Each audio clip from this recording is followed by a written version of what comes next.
Department, specifically ISD, wanted to conduct the investigation. The district attorney asked the Texas Rangers to conduct the investigation, and we've had the lead on the investigation since the beginning. So this was on May 24th that we took leadership role in that investigation. As I mentioned, many different agencies assisted in this, and we continue to work with other agencies, and we have more to do. Much has been accomplished, but much more needs to be done. And importantly, we've got, well, I won't even go through the different areas we've got to cover, but those things need to be done before this investigation completed and turned over to the district attorney for her review. Okay. Obviously, last evening there was a video that was released by, I think, the Austin American Statesman or Texas Tribune. It's been shown all over America. Is there other video that we should be reviewing as part of this investigation? Well, you can remove all the videos needs to be reviewed, and at some point, will need to be made public, and I have great confidence that the district attorney will do that when the investigation is completed. I have no doubt. Certainly, body cameras are relevant. Certainly, the footage internal from the inside the school, the surveillance video, and I'll also say the surveillance video from the enhanced version from the funeral home is all appropriate. So there's additional video that has not been released? Absolutely. And let me, if you don't mind, Senator, give me an opportunity, is that one of the concerns that, the district attorney has not wanted to keep information from the public. She just wanted to keep misinformation from the public. Okay, inaccurate information. She's never really, and that's the challenge she has, and for only one reason, because of the impact on victims. Well, let's go down that road just a little bit. Sure. In terms of accurate information, is there accurate information that the district attorney currently has that could be released to the public so the public could get a better sense that transparency is in fact occurring? Well, I'm sure there's no question that videos, when they're released, and certainly you as a member of the legislature would have access to it and a legislative privilege to look at it. The House Investigative Committee has access to it, and we provided them so they can review those themselves in detail. But we have asked, because we've been asked by the district attorney, to ensure that we don't, one, talk to the media, which we haven't done any press conferences since then. The only thing we've done is maybe refuted some of the statements and tried to correct those particular statements. And we've been very clear that we haven't released any information, videos or otherwise, to the media. Okay, as it relates to the video that was released somehow, it shows at least one officer there with a rifle and another one with a shield. Is that correct? Well, what we'll show is that within minutes after the subject entered... I'm talking about the video. Yeah, well, the video will show that there's as many as 11 officers and 2 rifles minutes after the law enforcement entering on the scene. Okay. Now, I think I said before 9, but it was really 11 because there's another 4 that came in. There was 3 initially, then 4. Okay, then another 4 came in, and then another 4 came in. I understand that. Yes, I'm talking about the video that we saw. I only saw. Yes, I didn't see 11 officers on that video. Maybe I didn't see the correct one. I saw one with a shield and one on the right with a shield and one on the left with a rifle. And frankly, I didn't watch it. Okay. I watched the entire video. I've watched snippets or whatever may have been released, so I couldn't comment. And I'm going to go back to a question that was asked to you by Senator Creighton as it relates to the officer with the shield. And I didn't understand your response to that. The question, I believe, was whether that officer with the shield could have advanced and tried to breach the door or at least try to save some of the kids in that room. Well, it was my testimony, Senator, that you didn't need a shield. No, I understand whether you needed one or not. Yeah. I'm asking the question, with that shield, could the officer have done that? Yeah, absolutely. It could have been used immediately.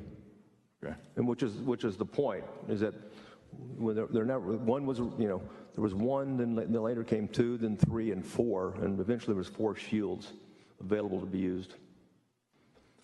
Okay. And for the record, I want to be clear about when that shield arrived, but the first one, didn't arrive until sometime after the officers went in. It was the second shield arrived at 12:03. The first shield arrived when? Yeah, the first shield arrived at 11:52. The second and third shield arrived thereafter. And it's a fact that you heard that, well, I think that there were shots fired after the first shield arrived. Is that correct? That's correct. All right. Now, and I'm not going to be repetitive. I do have some other questions as it relates to recommendations that should be made that you're recommending. Now, but before I do that, the Department of Public Safety has no role in school safety audits. Is that correct? That's correct. Okay. Is there, in terms of recommendations, I know that you were asked about school marshals and guardians. Is there any reservation from, let me back up, you are the chief law enforcement officer for the state of Texas. Is that correct? Well, certainly the head of the Department of Public Safety. We can question in terms of who's the head of what, but I'm certainly head of the department. You're the head of the Department of Public Safety. Yes, sir. Is there any reservations on the part of the department arming teachers in schools? Not if they're trained. None whatsoever. Okay. I want to turn not necessarily to schools, but an incident that happened in Duncanville, Texas last week. Let me just set it up for you. A recreation center where there was a summer youth program with over 100 kids in that program. And a person came in with a gun unrelated to any terrorist activity, but once in there, decided to fire the weapon, and he was taken out by a consortium of police departments there in the area.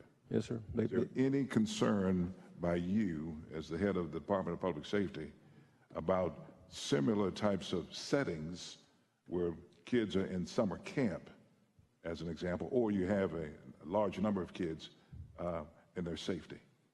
Absolutely. In fact, any time that you have a large aggregation of children in any location, especially outdoors or in this location in terms of Duncanville that you described, which is wasn't connected to a school but certainly was affiliated with school outside activities, we're always concerned. It's a soft target to begin with. There's not the security usually in place, and certainly, people that are trying to do the most harm can do the most harm by killing our children. Are there any best practices for protecting those kids? Well, I know one thing is that Duncanville is an example of Texas law enforcement responding. They immediately isolated the subject, and certainly neutralized them, and he's no longer with us. And that's important that we have that type of response. And they were on scene almost minutes. They were right there. That's what, of course, the whole point of alert training has been designed, is that actions you don't wait on actions. Actions are immediately taken, and that's a good example of how things should be done. Okay, and let me ask a couple of more questions. And as it relates to the weapon that was used in Uvalde, you mentioned that, and I think in our private conversation, that there was 170 rounds fired? 171 rounds, the subject total fired, 3 at the beginning, and we had another 24, 27, 57, and 60. Is a person, a reasonable person? You would not obviously consider this person a reasonable person based on what you're saying, that person had some mental illnesses, that red flags for mental illness. But a person in the same or similar circumstances at 19 years of age, are they mature enough to be able to handle, or should we have a situation where a person 19 years of age be able to get an assault weapon, an AR-15? Yeah, well, that's of course a policy decision on what that is and is not. I can just say that certain people shouldn't have one. Okay, and certainly this is one person that should not have had one. Should the average 19-year-old be able to have one without any training? Yeah, it's hard to me because I was in the Army at that time in my life. Too many people have served bravely and sacrificed for the country that are 18 years old. So it's difficult for me to say that nobody's mature enough at that age. All I can say is that certain people will never be mature enough, and certain people, are going to be a threat when they are able to get you had training to use those type of weapons in the Army, though? I'm sorry? You had training to be able to use those weapons? Yes, sir, we did. Right. Yes. And also screenings, correct? I'm sorry? Psychological screening? Yes, sir. Okay. Do you believe that in order to make certain that those persons that are able to get those weapons have psychological screening and also training. Yeah, that again goes back to policy. It's hard for me to say whether that would work or not. I just know that certain people, and I'll use this specifically, and you've already addressed this, violent offenders, for example, ought not to have access to weapons, and plain and simple. So there are certain people, and I can tell you from a professional standpoint, if someone has got, if we've got some very specific and credible information, okay, specific and credible being the operative word, on individuals and that they're a threat in the community, that certainly, to the extent that they would have limited access to weapons, would be helpful. Would you agree with me that if we increase the age to 21 years old, that most parents will feel confident, in addition to other things that we're doing, and as it relates to recommendations, that most parents would feel confident that their children's safety would in fact be safeguarded in the state of Texas? Yeah, I'm really not in a position to comment on how they would interpret that, whether they feel safe or not, Senator. Frankly, I think that's way above my pay grade in terms of this particular issue. I'm going to ask you one then. You have grandchildren, right? I do. Would their grandparents feel safer?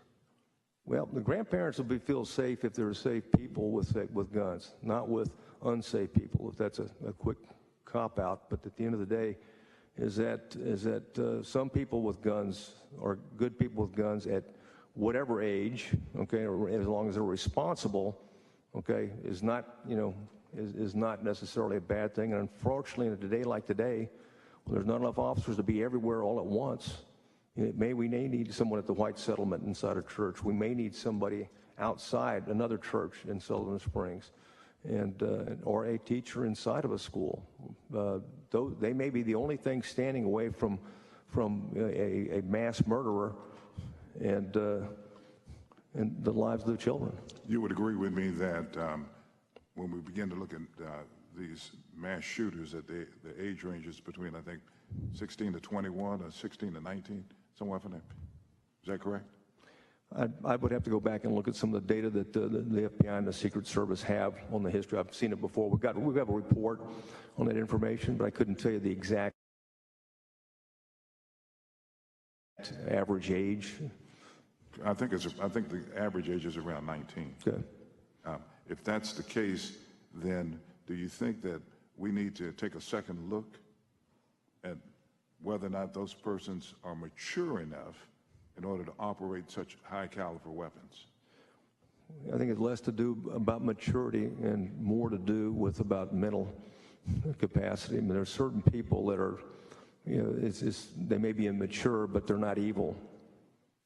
Well, and I agree with you. I'm not saying that we take the weapons away from those persons, but have it just like we have age range for drinking and other cigarettes and everything else. No, I understand. Should we not look at saying that you need to be age certain in order to... Well, you already restrict handguns, I believe. Yes, sir. Let me finish. Yes, sir. All right. You should be an age certain before you are able to purchase a weapon of that magnitude? Well, sir, I can see why you would want to, because at the end of the day, you've already restricted handguns, okay, from anyone until they're 21 years old. So, I mean, you've already, the state legislature's already done that. So that's certainly, like I said, goes back to a policy decision. Okay. Thank you, Mr. Chairman. Senator Birdwell. Thank you, Mr. Chairman. Thank you again, Director, for the rigor that you've put into not just here today, but the response over the last 4 weeks. Let me return to the lock for just a moment. I wanted to make sure that for the teacher to have locked the door, they would have had to lock it from the outside, thus abandoning the children to a locked room with them outside. Is that a correct statement? Yes, sir. Okay. As it relates to the breach, you've mentioned a hooligan, and I think one other type of breaching tool. Did any officer have shotgun slug capacity to breach on location? Well, many officers had shotguns. I don't know that it's a recommended breach technique, frankly, especially with children in the room. I think it would be when you have other options, I don't think that would be but I'll defer to the experts in terms of that. We certainly Well, use. I consider you an expert, Director. Well, we use breaching ourselves, okay? We use sometimes explosive breachings, usually a hostage situation or a barricaded subject, but certainly not an active shooter. Say that last piece. Even though I have my phone on silent, it went into my hearing aids, and so I was. Oh yes, sir. My ringtone instead Yes, of sir. your answer. We'll certainly do breaches. We'll do it. Use a number of different methods. Okay, but the breaches that we're talking about, that might be explosive breaches, dual breaches, front and back. We would never do that in an active shooter situation. Right. Okay, I say never is never, but those are designed for hostage situations. Right. Well, you're talking C4 blasting caps, and the like. Yes, sir. And the same thing with the shotgun breach along those lines. There's risk of projectiles and material going into the room and striking somebody at that point. Okay. Yeah. Okay. I just was thinking through the. Yes, sir. Action or weight, and it's clear from your testimony that the weighting was the challenge. Absolutely. That's why I was interested in the answer to that question. Let me, at the very end of your timeline, you mentioned that the breach occurs. Yes, sir. The media has reported, but just because you read it doesn't mean it's true, that the Border Patrol agents are who actually made the breach. Do you know whether or not Border or Uvalde PD made the breach? Well, both. Border was a stack of 7. We had the majority Border Patrol, but we had 2 deputy sheriffs, and I believe a PD officer on it as well in terms of the breach. So with all of that representative rigor of it leads me to my next line of questioning, similar to Senator Creighton's, with all that representational rigor of various agencies. The Uvalde police chief is still the active commander of the scene. Yes, it could be argued that he turned it over at some point from the tactical, because he did make the request for tactical capability. And when we say BORTAC, they've got an elite SWAT team, Border Patrol. Elements of the BORTAC because arrived, and so that's why you see the breakdown on the stack. And the stack is how many people get to go through the door. You don't get to put yourself in front of the stack. And the stack was 7 officers, and I think I mentioned 4 went in initially. Door closed, 3 followed shortly thereafter. Okay. At 11:54. It says on your timeline that the DPS special agent enters the West Building. Yes, sir. What's the difference between, for both our listeners and myself? Sure. I run into many troopers usually because I'm getting escorted from behind. Yes, sir. At 0 miles an hour on the side of the road. Yes, sir. But I've run into DPS sergeants and lieutenants, captains. When I hear the term special agent, the first thing I think of is the similarity of an FBI special agent with a set of authority. What sets of authority does a DPS special agent have that's different from the trooper that entered? None whatsoever, but what they do is they focus full-time on, let's say, gangs, organized crime investigations, for example, undercover investigations, surveillance techniques along those lines, insubordinate development and operations, criminal enterprise investigations, sex trafficking, for example. You're going after the organization. So troopers patrol, special agents focus on the organized criminal activity. Texas Rangers, have major violent crime cases and assist in those types of investigations, and certainly command and control of our tactical operations we put on the Ranger Division as well. Okay. And I'm going to ask another question I think you've already answered, but in the timeline, it's clear that the DPS special agent is very focused on breaching now. Yes, sir. With his arrival. Is there, and I fully understand, not just from the law enforcement perspective, but of unity of command is one of the principles of war. So I fully understand your hesitance and standard policy to not arrive and commandeer the situation simply because you're a state police officer has arrived. is there any protocol in your mind from seeing the lesson here or seeing the circumstances in its totality? Would there be any change to that protocol where the assessment of sheriff or a DPS special agent or some senior law enforcement official from a senior law enforcement agency that has geographic jurisdiction as well? Is there any change in that protocol, that some situation that protocol should change, where you should have the authority to not wait for a request from the chief of police, but subsume that organization and take command?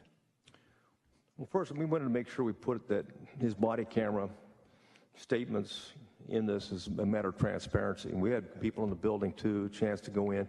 He managed to work his way in. He wasn't invited in, work his way in, and eventually, as described, and you heard the statements, but it gave kind of the mindset in terms of someone coming in, what information is being provided. And certainly through his body camera, you can see as many as 15 officers stacked up, so you get an impression. That's why the information is included in that regard. Okay. It's my belief, okay, because we got some tremendous leaders throughout the state, and law enforcement is such a vital profession. We got such great law enforcement professionals all levels, including Uvalde Police Department and Uvalde ISD. I mean, they've got great officers that would have willingly give their life. Okay, but we can't afford as bad decisions as you indicated in that regard, and I'm quite, hopeful that with training, because sometimes this is a leadership issue, is that, hey, some people don't need to be in those particular positions, that this will never happen again, and people will be mindful is that, wait a minute, it's not a barricaded subject. You can't declare containment and declare victory and wait for the cavalry to arrive and to strike that home, and that's, I think, critical. And that's something we have as our profession. Okay, we clearly failed in that because someone didn't get it, and we just need to make sure that's in place. Inviting let's say a DPS captain shows up and a situation decides, well, he's going to exercise control. Well, first of all, he doesn't have the information, and you know what? He may not be as sharp as the on-scene commander that's there. In addition, not having the information. So I'm reluctant to encourage or even think of any situation where you'd want some level of hierarchy where a larger police department gets to come in and take over, that type of thing. I mean, but at the same point, we need leaders in place that recognize their capabilities. And if you don't, there's nothing wrong, and I do it frequently, I delegate it way on down. Because that's where the expertise, not where I'm at. The expertise is always at least 2 levels down, removed from me, and we expect, Yeah, just like I don't want division commanders fighting platoons, I want them to fight the division. Yes, sir. The same Yes, sir. logic and thought process. A different area of thought here is there, and I want to give you discretion to not answer this question if it's law enforcement sensitive. Is there any evidence that cartels, border gangs / belligerents provided any material support to the shooter, purchase of the weapons, finance of the weapons, because of the number of border agents that have kids in that school? Is there anything that you think that you've seen that relates to this being a hostile act supported by our belligerent opponents? None whatsoever. None? Okay. And it was initially reported that he was linked or was a part of the individual, the 2 individuals who were involved in the conspiracy to commit capital murder at the school back in 2018. No, he was not one of them, nor was he linked to them in any way, shape, or form. Okay. Just Yes, sir. very sensitive to the nature of the work that both the Border Patrol and our own state agencies are doing down there. So We have no reason to believe that he has acted alone. The subject acted alone. okay. He said some things that should have been reported, but he acted alone. Okay. Different area, and I don't know if you've looked at this in the totality of the events, but did any state agency play a part in placing the shooter with his grandmother, or was that solely a family decision? I'm sorry, what again now? Did any state agency play a part in placing the shooter with his grandmother for custody, or was that solely a family decision? All the information that I have, best available information at this moment, that was a family decision. Okay.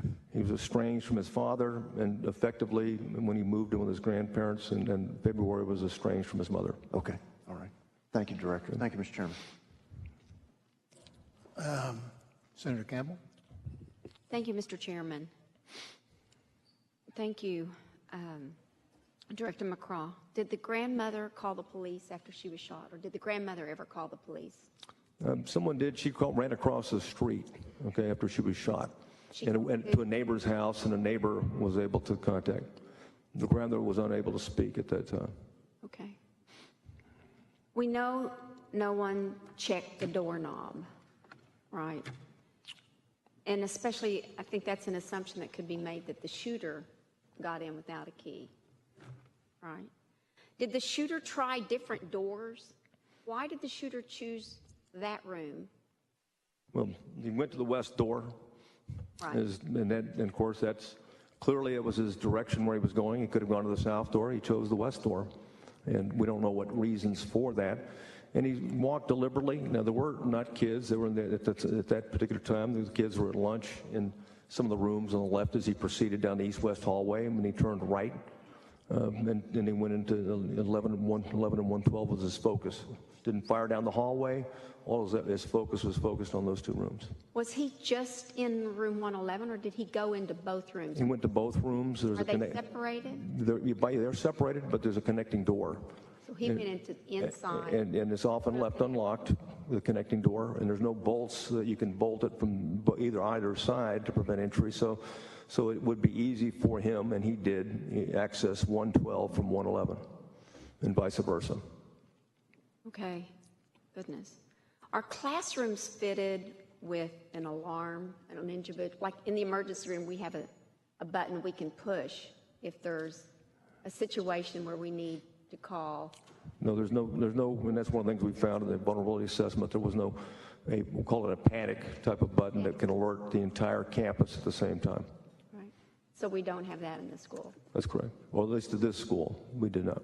Is there, do you know, is there a central place that if somebody, like the principal's office or administrative office, where if they're notified, they can push a panic button and it ring an alarm or make an announcement? They use what they call the Raptor system, okay, to send out information.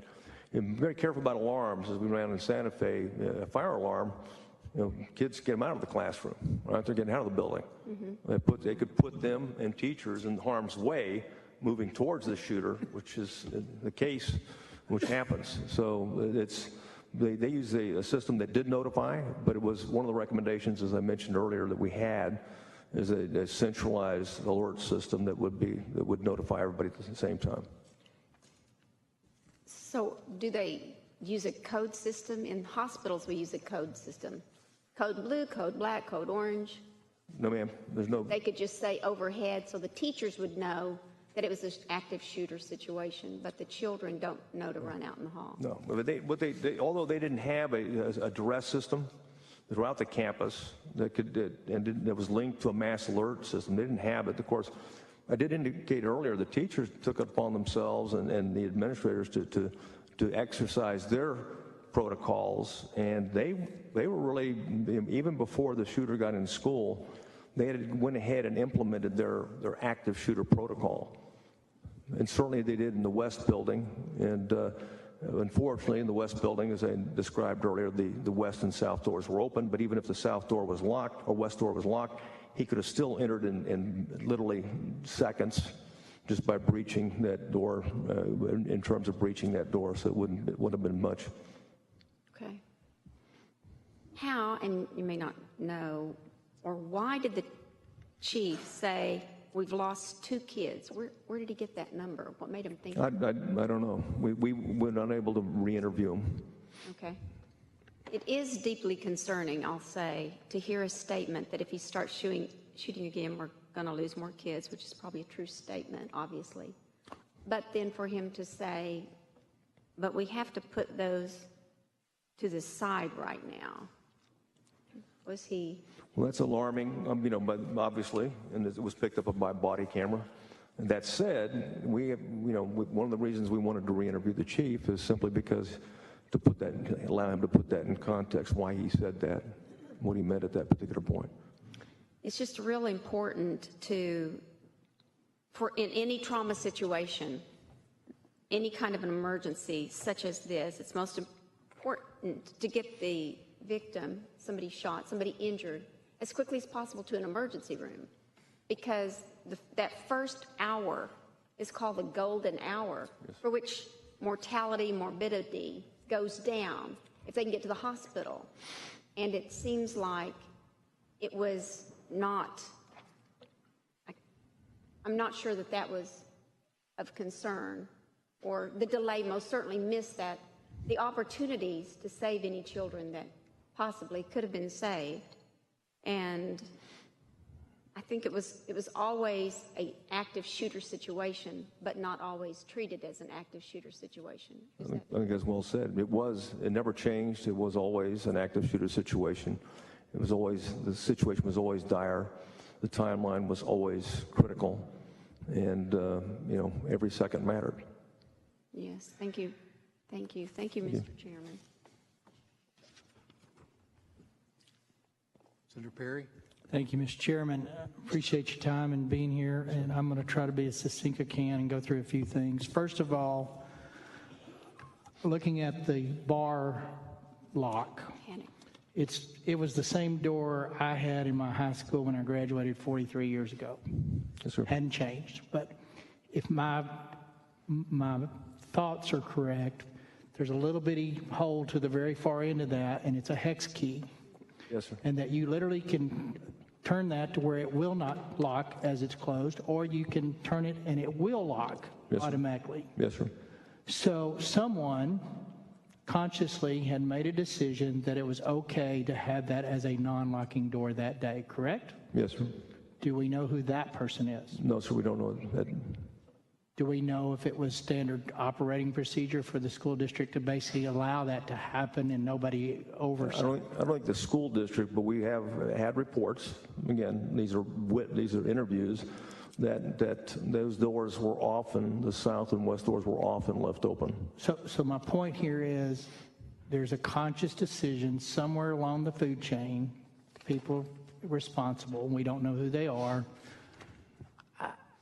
I feel sorry for what they're living through today that made a conscious decision to hex key that. And that is if I went through my districts of 150 almost school districts, I can almost guarantee you that is the door that's in these schoolhouses.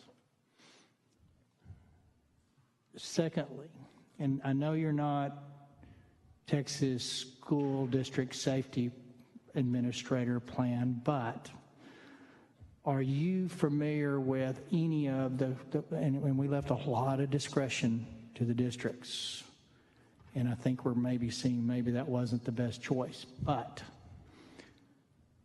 I can talk from my district, and I won't name district specifics because sometimes you don't want to share the secret sauce, but you said at 11:21 grandmother was shot, 911 was called.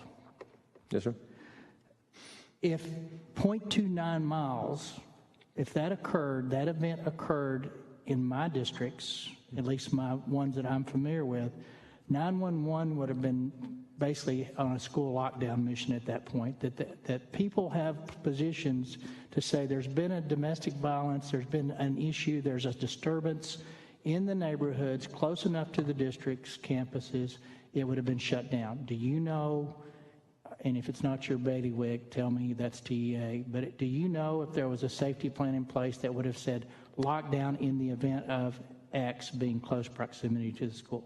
No, sir, I don't know that. And is that something you're familiar with? I am familiar with that, and I'm also familiar with that quite frequently some of the newer schools are far better. And in fact, they have some of these gaps that exist on this Robb Elementary don't exist at some other campuses that I've seen. Is it fair to say that should be something that if there's a domestic or some other incident close enough to a school, that school should have immediate lockdown? Absolutely. Second, I'm trying to look at the exact time the 911 call came in. It was in your previous testimony, 11:21. Yeah. And it doesn't matter. Yes, I mean, that's off campus. But in my area of the woods, if that would have happened, schools would have been immediately locked down. Yes, sir. Automatic. Second time, the individual crashes into a ditch adjacent to the school property. Yes, sir.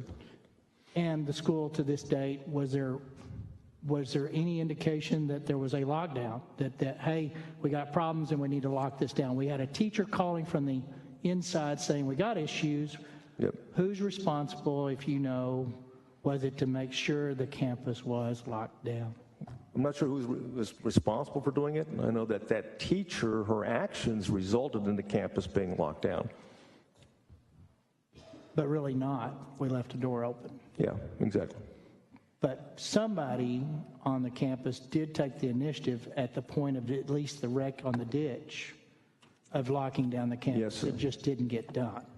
Yeah, well, yeah, exactly. Well, the 2 doors were open, exactly. So I guess my whole point of this conversation is there was evidence that there was actual protocol to lock the school down. It just wasn't successful. I think there was protocol, and we saw it in the Raptor system that went out, and the fact that the teachers got the word and were protecting their children in their classrooms, doing what they were supposed to do. So I would say that they did go into lockdown, and as they should have. Now, we did recommend some efficiencies that can be changed in terms of a mass alert system around campus. There's things to improve, Sure, but I'm all about the panic button. Okay, so we'll move forward. 3 different occasions under current existing protocols. And do you know if Uvalde had a safety plan? the high school or the school, Elm Rob Elementary. Do they have a safety plan? Do you know? I'm not aware. That's one of the things we ask That's DA. school safety center to take a look at. I get it. So to that lock, it's created by design to where an individual can keep it from locking. That's a conscious decision. Yes, sir. I'm not a safety expert, but there's a lot of Captain Obvious moments in these events, and I'm not here to put blame on any one person, but the truth of the matter is we're seeking answers that may be relevant. But to Senator Birdwell pointed it out finally in the group, but why would you have a door that doesn't secure from the inside, knowing that if there's a fire or something that the inside can open? It's like a bathroom door. Mm-hmm. Why would you have a door in place that required outside interaction to secure it from the outside in? I mean, what is the logic behind having a door like that to start with? Where is that miscommunicated? Would that, it's ingress and egress and safety protocol, right? Keeping people out. Yes, sir. Is that number one rule of safety? Absolutely. What would be the reason that door lock would be something that's universally around our school buildings? I can't explain it. It makes no sense at all. In fact, I know there's things that have been designed that can be used in light of or in spite of locking system like this, but it makes no sense. There's no reason you can believe that would make sense from a safety protocol.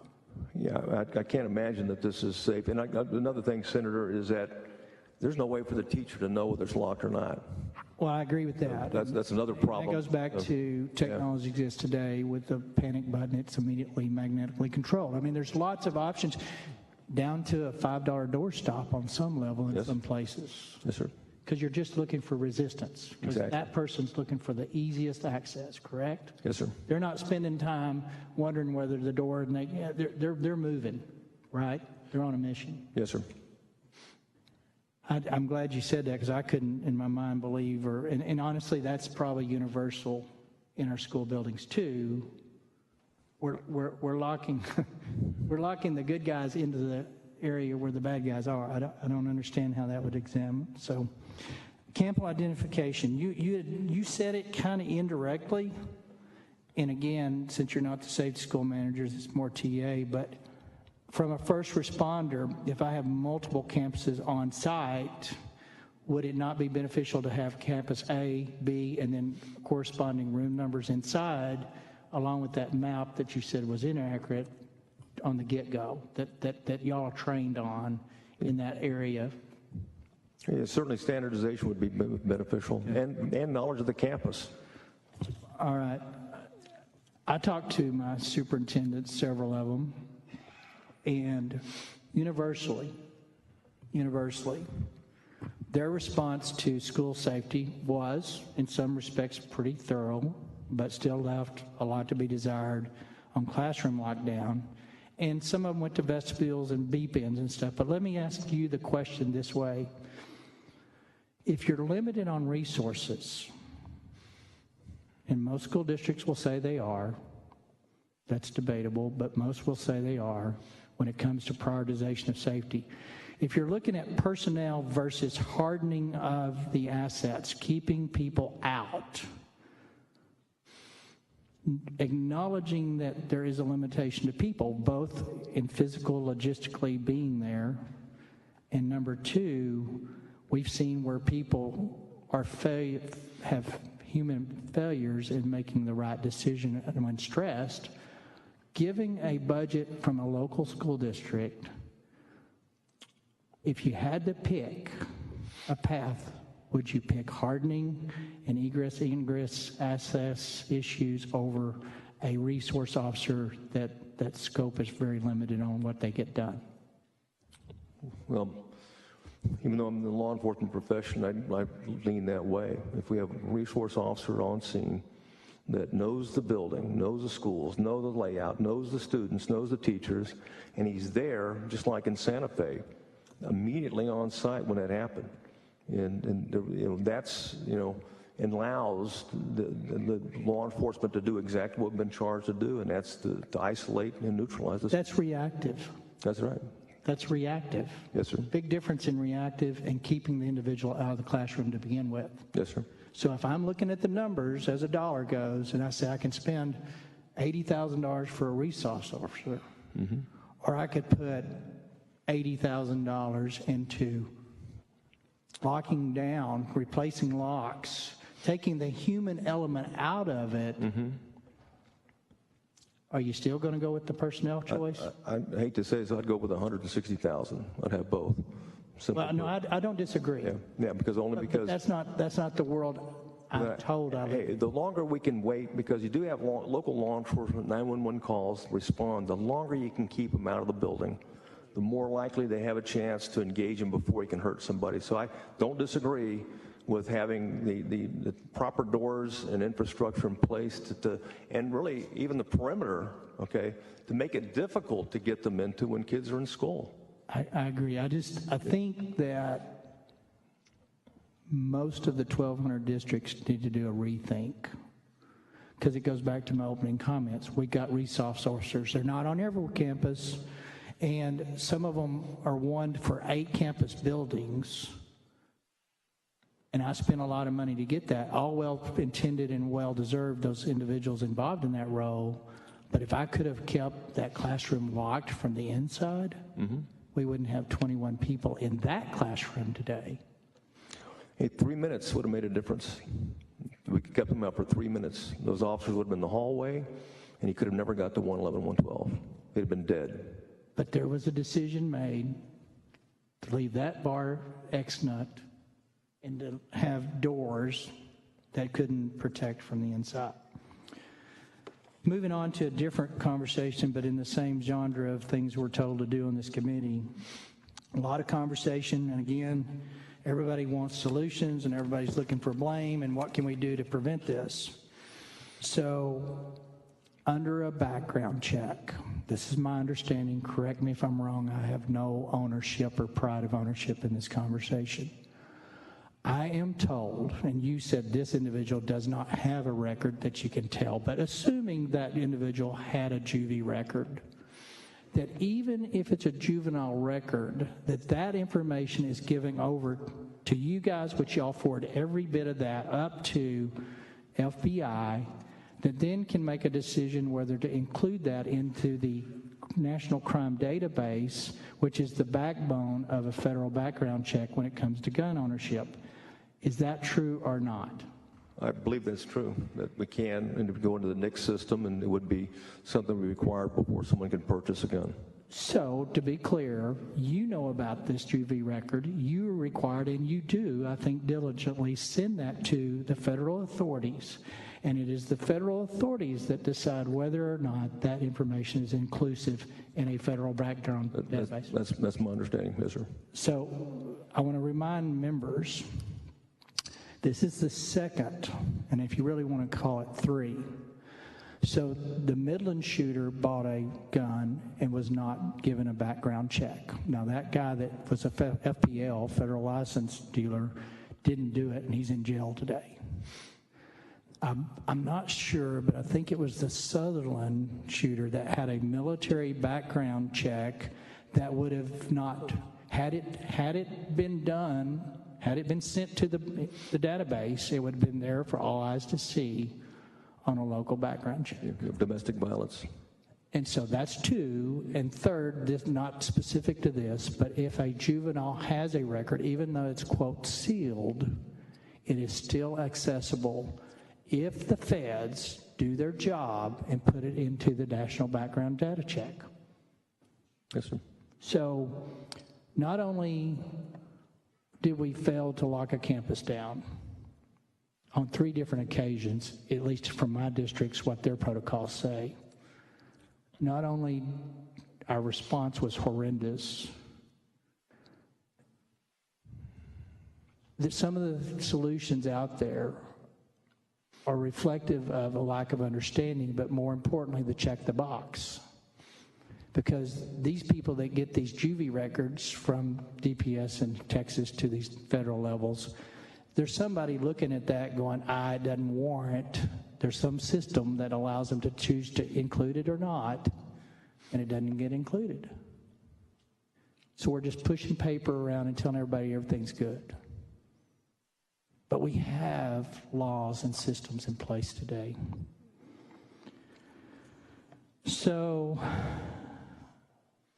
social media, and it kind of goes to something that probably definitely is not in your bailiwick, but those messages that were in group context, you know who they are, I guess. By subpoena, you will. Are y'all having interactions with those people? Yes, sir. And there's really no recourse other than the guilt. But on the ones that were sympathetic, empathetic, or supportive, is there any recourse legally? No, sir. None at all. And without getting into the weeds, are those individuals like, so what, or we're sorry, or we should have said something, or is it remorseful, or is it more along the lines, you can't touch me?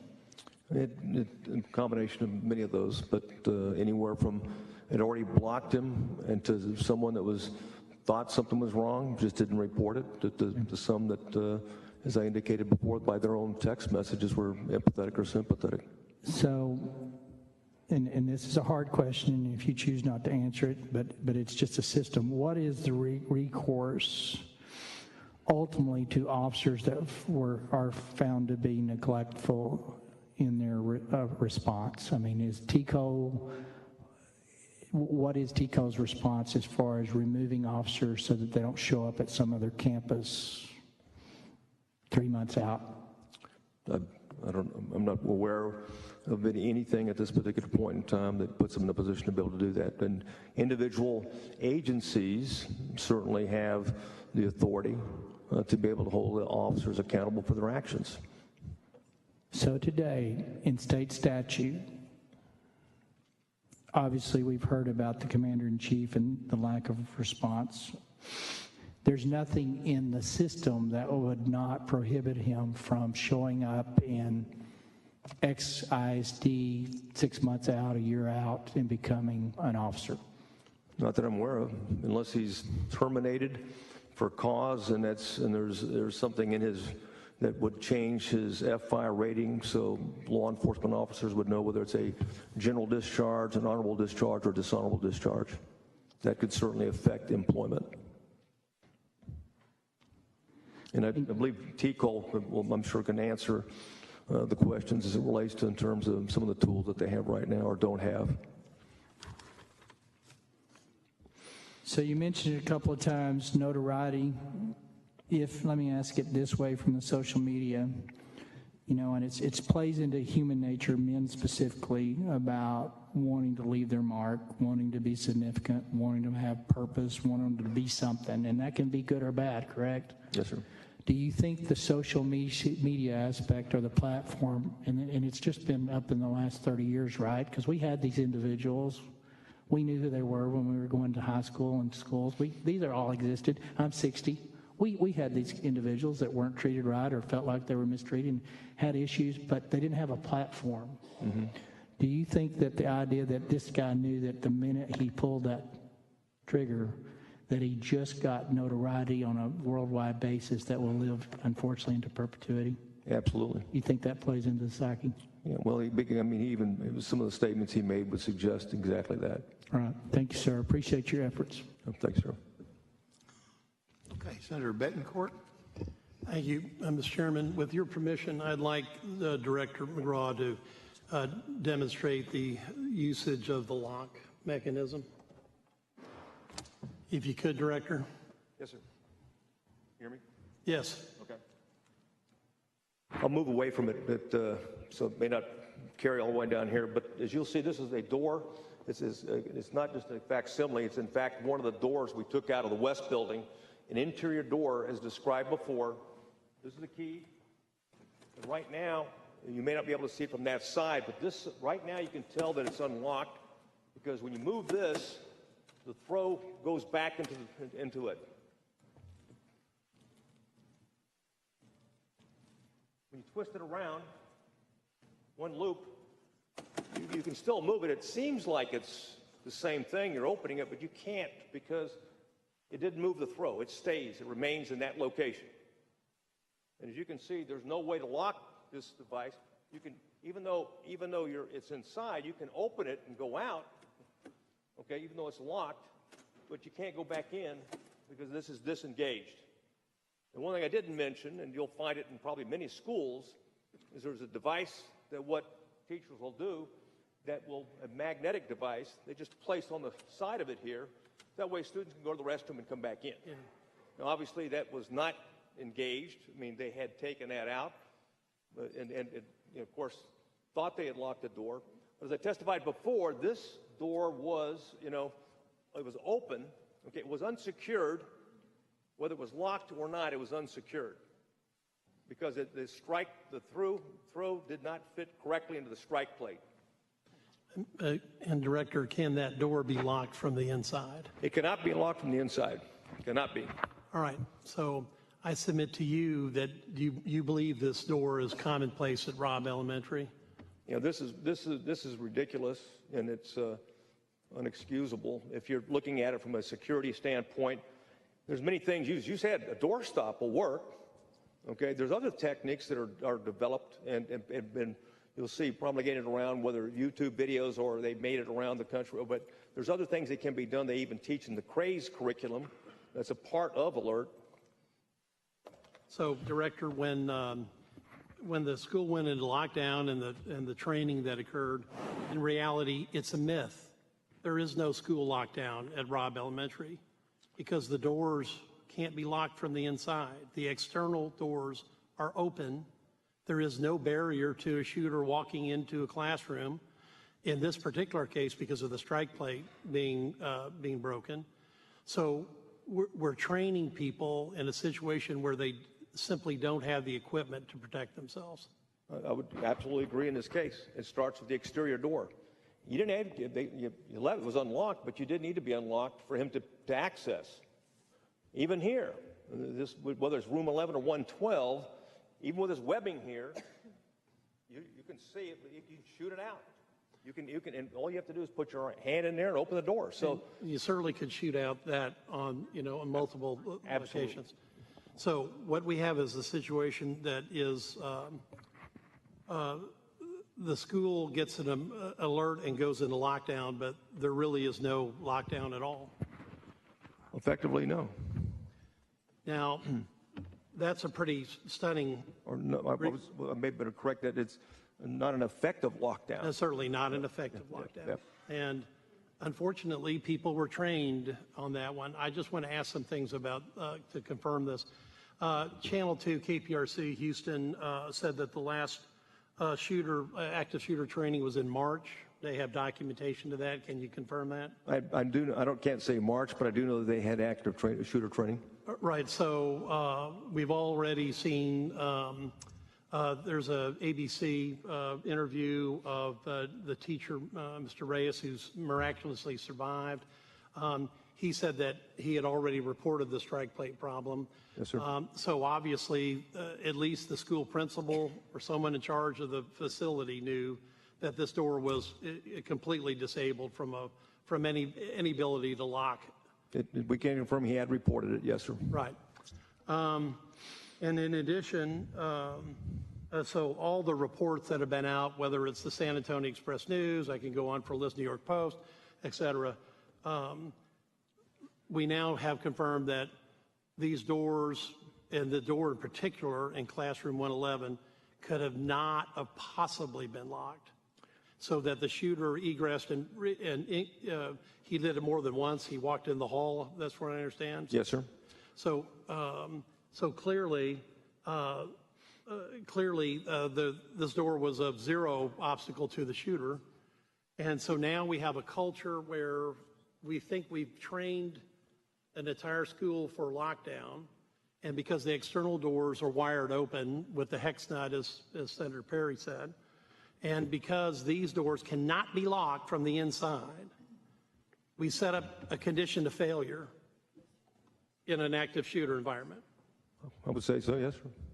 I want to be clear.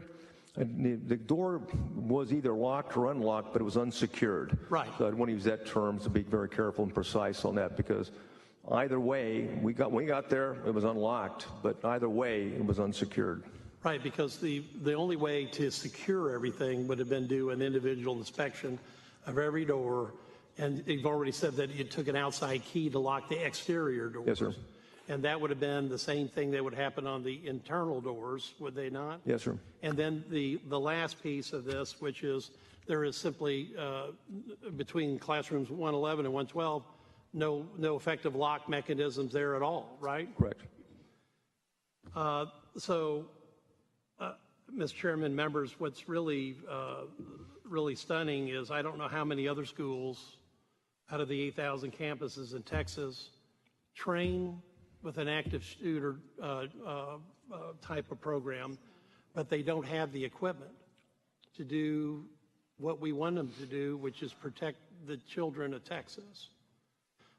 Obviously, there's no external barriers at Robb Elementary. The fence was 4 feet tall and breached in many places. There were ropes instead of, again, because it goes to your point of trying to slow the shooter down to be engaged on the exterior.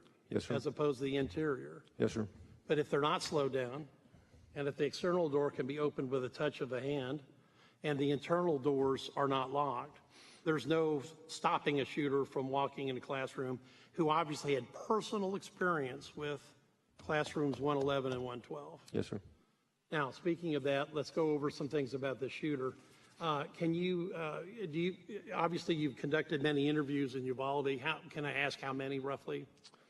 Well, we've been at over 500 interviews. It's probably up to about 700 right now. About 700 interviews. This is a town of 17,000 people. Yes, sir. So that's a pretty big sample. Yes, sir. Now, when you did these interviews, was he employed? There was one rumor he was at one point. He was previously employed. He was not employed at the time. He was at this time of the shooting. He was not employed. He worked in the fast food industry. And he worked in the fast food industry for how long? Well, that's all he ever worked at, and he off and on, and he certainly worked to the first quarter of the earning period. So we have a student, maybe at best a student that's truant, that's working at the fast food restaurant. And out of all these interviews you had, how many times did they tell you that he was the one they were worried about? Several times. We had only one teacher said that she always was worried about him. The one student that scared her most. So when he discussed, that last year he started, again, I mentioned earlier, started dressing as like a school shooter, started acting like a school shooter. So maybe half a dozen times out of yes, sir. 700 Yeah. that clearly identified this one person, Ramos, as the person they were extremely worried about. Yes, sir. After the fact. They never reported that to law enforcement. That was going to be my next Yes, sir. question. So at no time did they report this. Now, at any time, did anyone report the shooter Ramos literally carrying a sack of dead cats? Yes, They did. yes. And who did? They didn't report to the officials. That was observed and reported when we did interviews. So again, they've seen apparent, quite frankly, aberrant behavior, and they're worried. And in a town of 17,000, we've got at least a half a dozen people that were worried to the point where they thought he was going to be an active shooter. We've got animal cruelty that's been identified, but yet somehow through all of the reporting of people's thoughts, there's no official record in HPD, ISD that we know of. None that we can find. Well, that's a major failure. When you look at the police response, and I think because Senator Campbell said this, that golden hour goes by and people die. And in this case, I think it was Senator Creighton that had 11, well, actually, there was 9 people within a few minutes and then 11 total within just about 7. So there's 11 officers in the building, and this is by the timeline you've got at 11:36. Yes, sir. That is 8 minutes after he crashed his car. So we had 11 officers in the building. And I don't know, I'm going to just tell you this, reading your timeline, I don't know if it makes you angry. I alternated from sad to disappointed to flat out angry when I read this timeline, because it is an absolute total breakdown of any command and control. This is a textbook example of it. I've never seen, it's almost like a mirage appeared, because the group started talking about offices instead of classrooms, about no one except for the DPS officer talking about where are the kids. It's almost incredible to see this type of response. Now, I'm going to submit to you, I don't believe there's any training in the world that could have helped this incident commander, because this last 25 minutes from 12:21 to 12:46 is a disgraceful diatribe of somebody that cannot possibly have responded to this crisis. The reasoning, there is no reasoning. The torrent of illogical statements here, and it is preposterous. And all along, people are dying. And what makes this more incredible to me is that there are at least 6 shots fired during this time. And I submit to you and members of the committee, every shot is a death. Why is this person shooting? He's killing somebody. But yet, this incident commander finds every reason to do nothing. And that's the tragedy of this document. Because clearly people were killed in the initial barrage. You said up to 100 rounds. But at least 6 rounds were shot afterwards. Probably the individual targets, at least 3, you'd have to, because of the groupings. And that means 3 children probably died. A teacher bled out. An hour plus goes on. So is there any T-close or any way that officers coming into a situation like that with a clearly dysfunctional and total breakdown of command and control, that somehow that can be rectified at a shooting like this? Or are we just looking at a shooting that tragically and horrifically lasted so long that it's so abnormal, so out of what the possible realm of responses are, that they simply no way to replace an incident commander that has literally melted into protoplasm? Yeah. Well, the only thing that will make you more mad is to see the video. It'll be worse, I can assure you, if you see it. As we mentioned before, it's antithetical. Everything that we practice, preached, I mean, it's in contrary, and it is, unfortunately, what we're left with. And of course, we're trying to figure out solutions to this. And what solution? How do you overcome? Director, that's my question. There is no training that could have overcome this person's inability to command. Yes, sir. Person should have never even been in the job. Absolutely. Because there is no fact or supposition of fact that this response and the responses that are here are even remotely operationally correct. And there's so many opportunities that are lost. It's almost like a psychosis set in. And, and I challenged this individual. I had challenged this chief to come testify in public as to what happened here. Don't go hide in the house and talk privately. Come to the Senate, where the public of Texas can ask these questions. It's just abominable when you have to read this. I can only imagine what it was like for law enforcement professionals to see the video. And we have to understand that we're dealing with people whose lives were lost and people that died that clearly shouldn't have, in my opinion.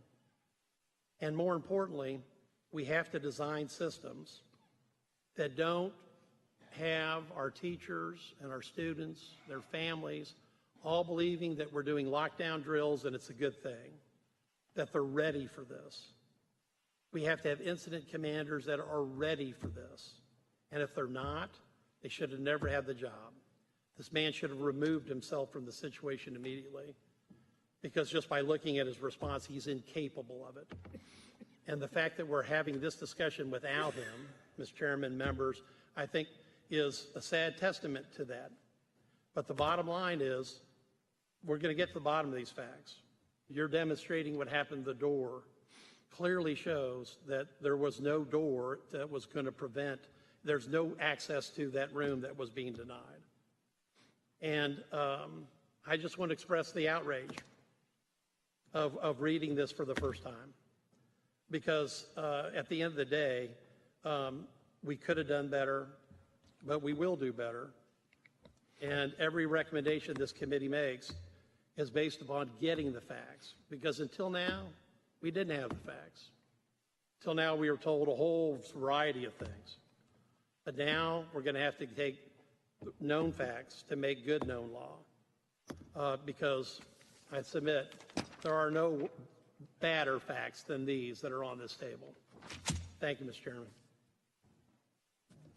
Senator Hughes. Thank you, Mr. Chairman. Colonel McCraw, thank you for being here from the very beginning of this, not just for us, but to the state and the country and even the world watching. You have been a source of reliable information and of a steady hand, and we're glad you're here. We're glad we can get some answers from you, and we're thankful for you. Your training at the state and federal levels means something, and we're glad you're in this role. I want to ask you a couple of questions. Try not to cover too much ground that you've already dealt with. The grandmother, earlier that morning, after she was shot, I believe you said she made it to a neighbor's house. Is that right? Yes, sir. Now, I've heard different things, as you know, so many sources and so much conflicting information.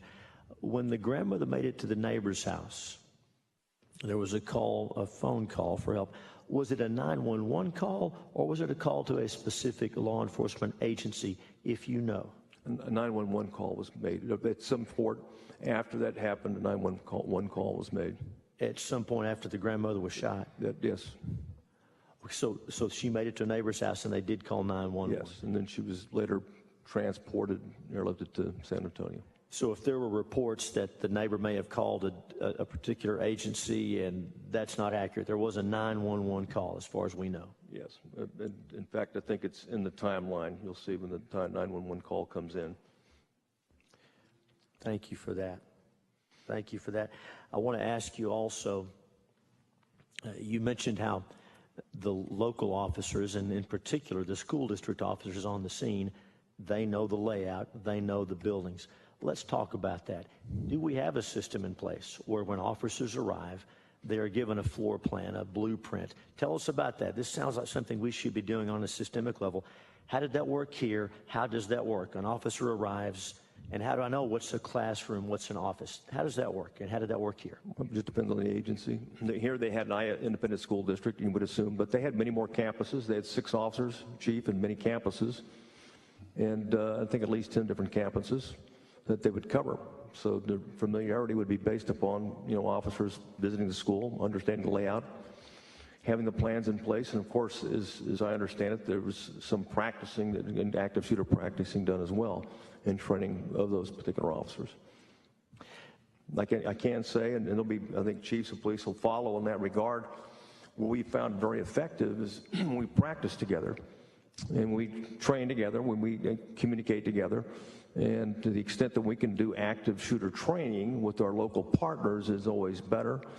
One of the things we were directed by the governor and certainly supported and funded by the legislature since Santa Fe, troopers are required to stop by and visit the campuses, get an idea get the layout, talk to teachers along those lines, understand. If you're going to do paperwork, you might as well do it in the parking lot to provide a visible presence. It doesn't cost anybody any money to be able to do that. And in some cases, schools have offered offices, and we've taken advantage of that and have troopers in offices on campus, so we have somebody there at some point in time. One of the things we started doing after Santa Fe is try to get the blueprints, for schools. Because what we do is that way, when we have a tracker system, a text map tracker system, each patrol car, troopers can immediately push the school and it takes them down, and we can see the blueprints. So when they're responding and they hear what building, they could also take a look in terms of the layout as they're going in. So just more information in that regard. So the capability you just described, which we began to seek after Santa Fe, where the officer on the scene using his own technology can look at the layout, are we getting there? Are we making progress there? Well, we're certainly working toward it. All jurisdictions are different in terms of where they're at and what they have and what capabilities they have. So I can attest to exactly what was in place, there in terms of the ISD response. We've been just investigating what actually had happened. So as we read the timeline and we see these references to the shooter being in an office, contained in an office, it's just crushing for us to read that today, knowing what was happening. But as a rule, we rely on the officers who serve there, who work there, to know the layouts of the buildings and to know what's what. That's what we have to rely on today? Yes, but even the first arriving officers will always have better information, than the last arriving officers, and that's a recognition, and it's something that's practiced and expected when you go through these exercises. You mentioned in the timeline at 11:37 where there's a gunfire from the suspect that's injuring officers who were approaching the classroom doors. And you shared with us the video. It was not the highest quality, but you were able to get it enhanced and get an idea of what happened. You talked about these sheetrock walls. Yes, sir. I want to make sure I'm clear. So the officers who are approaching the doors and who get shot or shot at, is that gunfire coming through the walls or the door? Do we know about that? We can't say for sure. We're doing the trajectory right now, but it looks like both. And 2 officers that were Uvalde PD officers that bravely approached that door, and 2 of them were hit. Out of the 3 approached, 2 were hit out of the 3 that approached. Right. Senator Betancourt and some other members asked you about training, and I think Senator Betancourt's question was focused on training of the teachers and the school personnel. You talked about our goal at DPS of training with the local officers.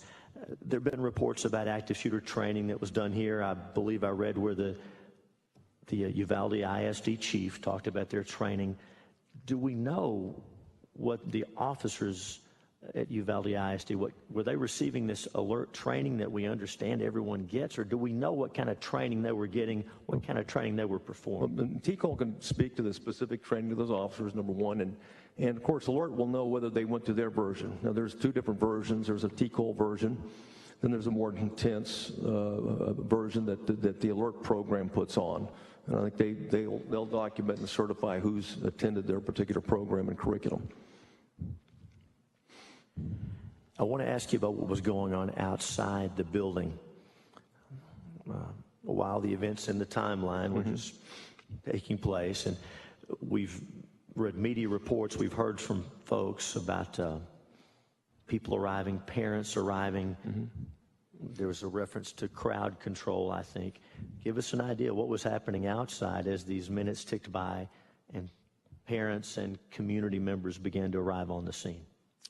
Well, parents were continually updated through an email system to the school and told to go somewhere, but not the campus, to stay away from the campus. But parents being parents, as time goes by, where are you going to go? I mean, you want to know if it's your child. You would expect that. They're emotional. That's right. They're desperate. That's right. So what happened?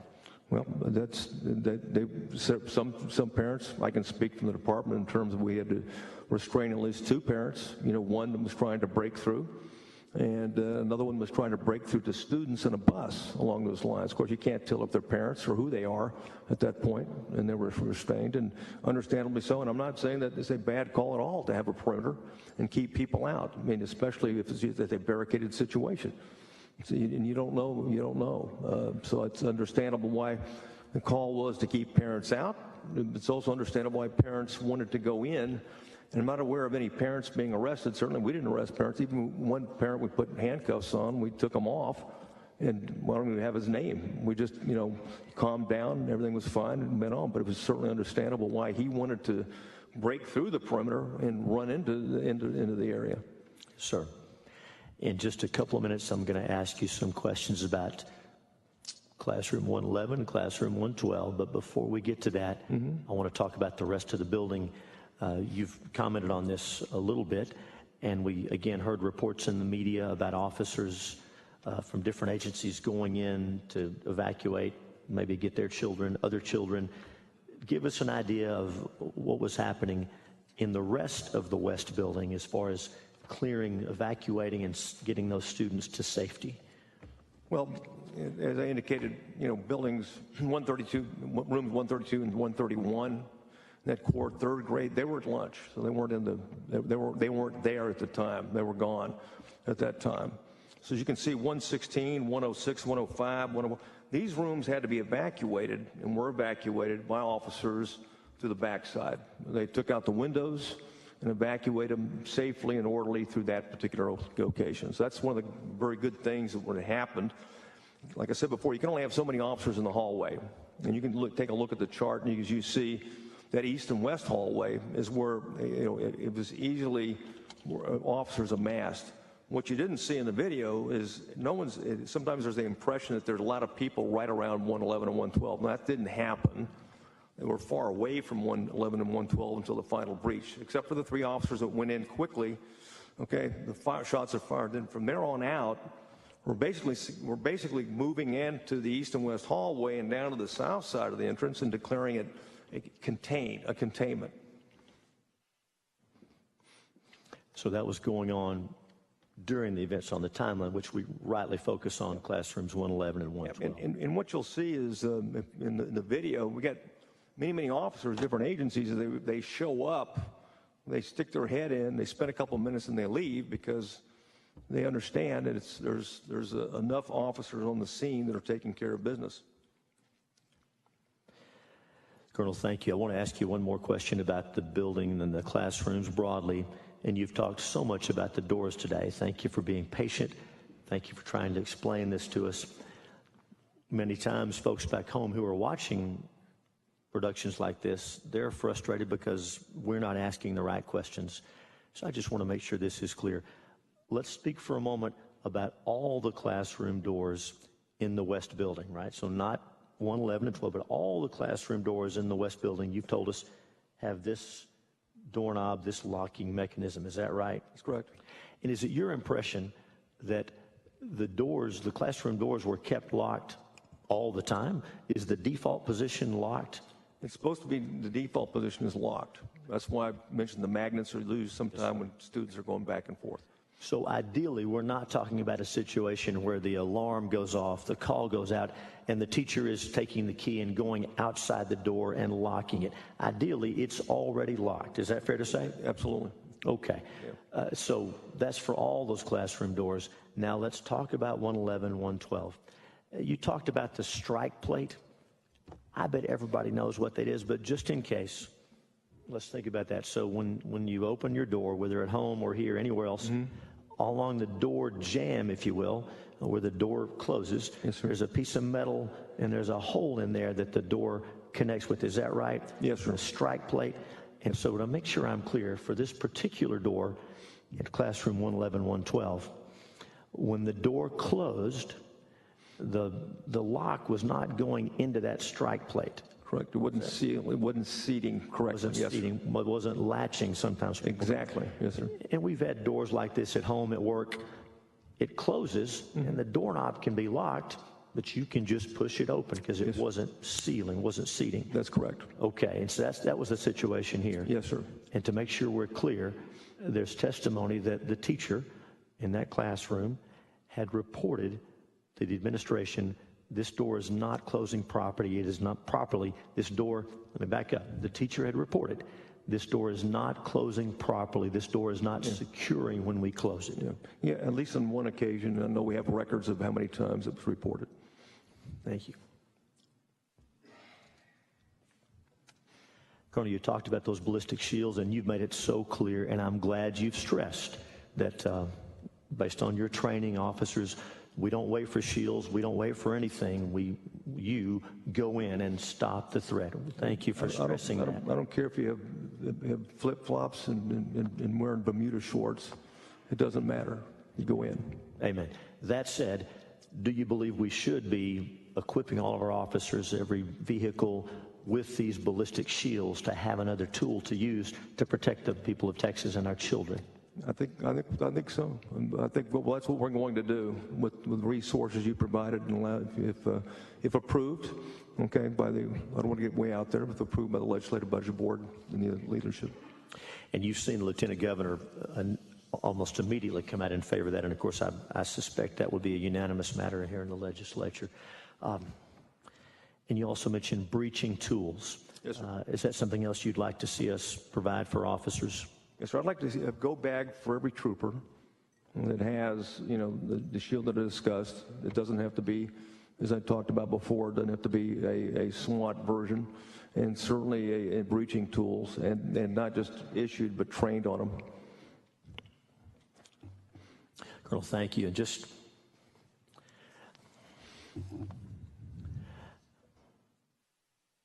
one more question.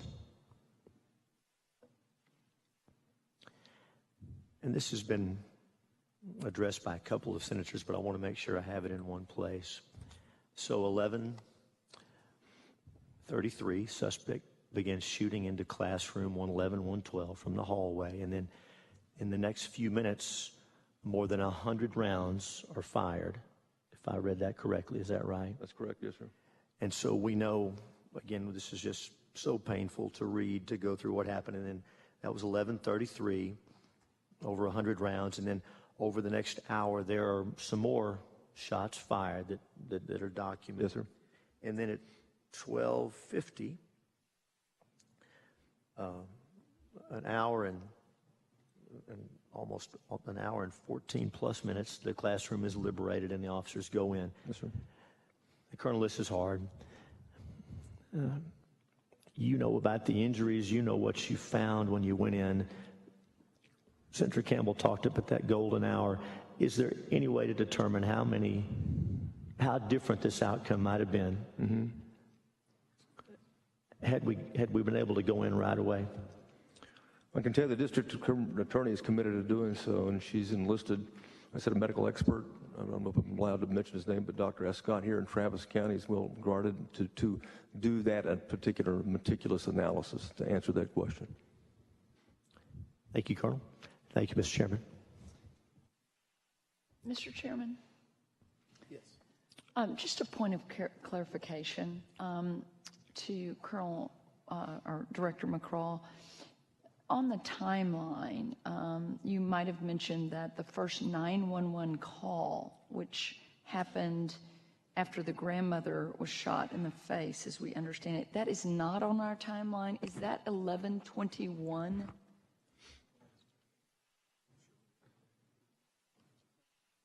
No, 1121 was the text message from the subject to a CC, a juvenile in Germany, that said that he shot his grandmother in the face, and he's going to go shoot up an elementary school. That was 1121. That was he was at 552 Diaz Street at that time. And so, just point of clarification on that, because it's not on our timeline, but is 1121, is that, am I hearing you, that was the 911 call that I think? No, it was not. 1121 was not the 911 call. That's when he announced just on text message that he just shot his grandmother and was going to go shoot up an elementary school. Do we know what time the 911 call came in? I do, or can get it, and I'll report it back to you if it's not right here. But Okay, thank you. Sure. Thank you for that clarification. Okay, Senator Hinojosa. Thank you, Mr. Chairman. I just have a couple of follow-up questions.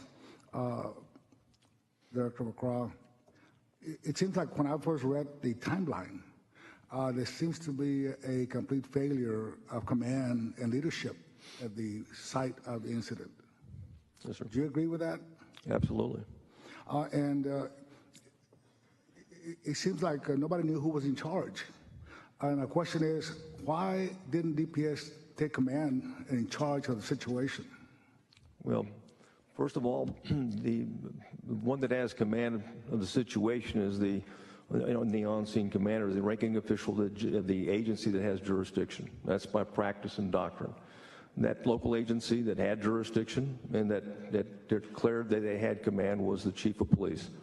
The sheriff and the chief of police, the Uvalde Police Department, also deferred and said, yes, he is the on-scene commander. So by actions and deeds, he issued commands and had information and provided information and controlled the scene. One thing I left out, he was on the scene throughout the entire event. DPS, the Border Patrol, FBI, everyone that came in afterwards, U.S. Marshals that came in afterwards, is not the practice, the policy to take over anything, okay? Because first of all, you don't have self-directed action. One of the things that the experts you can ask them questions on is that in best practices, is there any situation where officers go in, okay, and they're self-directed, they decide they want to be a part of for example, everyone wants to be on the entry team in the stack. And we get the DPS officer moves in and decides to, like our special. Let me just. Yes, sir. You testified a while ago that you trained in this type of situation where lives are at stake, that you charge, even though you have shower shoes or flip-flops. Mm-hmm. But you all didn't do that in this situation. And I understand protocol, but it took over an hour to try to breach that door, over an hour. Mm-hmm. And I don't want to use my military, but I, quite frankly, when you go into this type of situation, lives are at stake. If you really analyze the situation right away, and within 5-10 minutes, you know what's going on. You know that whoever's in charge of not making the right decisions, you got to take over and take command of the situation. I mean, we do that all the time in the military. I know that, and I don't see why you all shouldn't have taken command once you knew. You had DPS agents, DPS officers inside the hall that were pushing to breach the door in charge.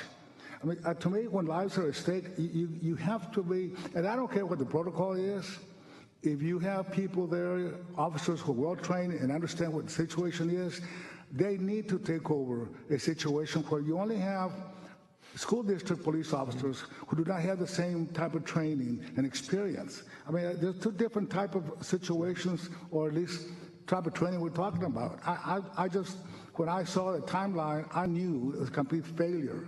And if you all would have just taken over in charge, you would have been able to save lives in this type of situation.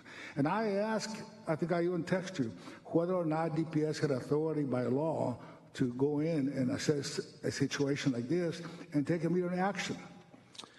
When lives are They don't have authority. No, sir, they don't have authority by law. I can tell you that one of the biggest problems that was reflected in the timeline, to your point, is not only the lack of leadership, but also the misinformation that's being provided. What officers were being told is the subject is contained, their chief is in the classroom or the office negotiating or talking to the subject. So everyone is treating it, that therefore comes in afterwards. You're in the hallway and you're looking at it and you're being told this. There's no reason to discount that. Now, certainly if you heard, well, wait a minute, we're getting 911 calls from children in the classroom. And we did note on the timeline, we got an officer, Officer Weiss, whose wife called him and said she was been shot and she's dying. So certainly those things. And what happened to him was he tried to move forward into the hallway. He was detained and they took his gun away from him and escorted him off the scene. But here, look, I understand that there was misinformation. And in firefights, this type of situation, there is a lot of confusion. Mm-hmm. But once you had DPS officers inside the hall, what they're seeing is not what they're being told. Yeah. But what they saw, the first one was one of our troopers, the first one arrives at 11:42. And what she saw is numerous officers in the hallway, and enough to commit the stack or a containment, and after 2 minutes she left. So that's where our next officer on the scene was a PIO sergeant, okay, and he's the one that drove. He drove him drove Officer Ruiz to the scene, and he similarly went in and was under 2 minutes before he left. We had a Texas Ranger, who was the fourth DPS officer on the scene, and when he arrived, he was there for 37 seconds. He saw the same thing. Everyone stacked up. We got plenty of officers. He went off to help the other students evacuate and teachers evacuate, and duties as assigned. He later returned at about 12:16. When he returned, he also provided, because there was a request to cover the roof, so he got helicopter support. He tasked a special agent to get a UAV up, so he did some supporting thing. But there's no, at this point, that's we're now 12:16. And of course, we had, I think, 4 other troopers that did the same thing. They went in the east hallway, looked, saw what was going on, and then left. Well, there was a DPS officer in the hall who made the comment and asked, were the children inside? Yes, sir. And they said, yes. So we need to go in. We need to go in. If there's children, he made a declarative statement. Yes, if there's children, we need to go in. We need to go in right now. I just just from my experience, myself as a military person, and I know the training that police go through, this type of situation, in my humble opinion, is a complete failure by our law enforcement and the proper response, and then DPS not taking over once they knew that the decisions were being made from what you saw, what you heard, and I know it's misinformation, to take over the situation in order to save lives. I mean, that is the responsibility and there's the oath that we take, that law enforcement takes. In this type of situation, yes, some law enforcement might have been killed in charging in there, but that's why you sign up for the job. There's always a risk involved, and to me, I'm just very distraught when I read the timeline that if there being much quicker action, and I don't want to blame anybody with Chief Arredondo. It was a complete failure among all the law enforcement agencies that were there, not able to take over and respond. But quite frankly, he didn't even know what the situation was. He wasn't talking to the shooter, and the shooter kept shooting at least 3 or 4 rounds. It just... Hey, we had some... It really questions the decisions that were made by the leadership and relying and with so much miscommunication as what you were looking and seeing and sensing, and all these children trapped in there, that was what really, I was just a complete failure. Yeah, I described it as such. Absolutely a failure, and certainly antithetical to everything we've known, and as I said before, practice and preach for 2 decades. And that's my point. That's why you should have just taken over. So something's wrong with the situation, and we need to make a decision now on what we know. Yes, sir. Thank you. Okay. Senator Campbell and then Senator West. Thank you, Mr. Chairman. Just we're listening to events, how they unfolded on that horrendous day, but also looking for interventions and things we can do. We have a lot of strong obviously military-trained veterans. I think that we could have a volunteer program of veterans who are trained to carry and protect at least the perimeter of the schools. Do you have an opinion on that? I mean, I think it's a large, I ask you and then I think we have a large population of those who are, I mean, just like Senator Hinojosa, so well trained in military experience with protection. Yeah, I would certainly volunteer for that program if I was retired. Yes. When I retire, so Thank you. I would be the first in line. Thank you, thank you, Director. Thank you, Mr. Chairman. Senator West. Thank you, Mr. Chairman. It's just a couple of questions. Director, an example, go to 1158-1201. Is that an example of some of the confusion that was going on in terms of who was in control there, who was the commander? Yes. Good point, yes. The fact is, it basically saying that, and we say DPS SA, what is that, SA? San Antonio? Yes, sir. Special agent or what? Yeah. Special agent, yeah. Okay. At 1158, 1156 at the PD channel recording. Again, it's critical that everybody let PD take a point on this. When they say PD, they were talking about ISD. And then we have a special agent that replies, he's not my supervisor.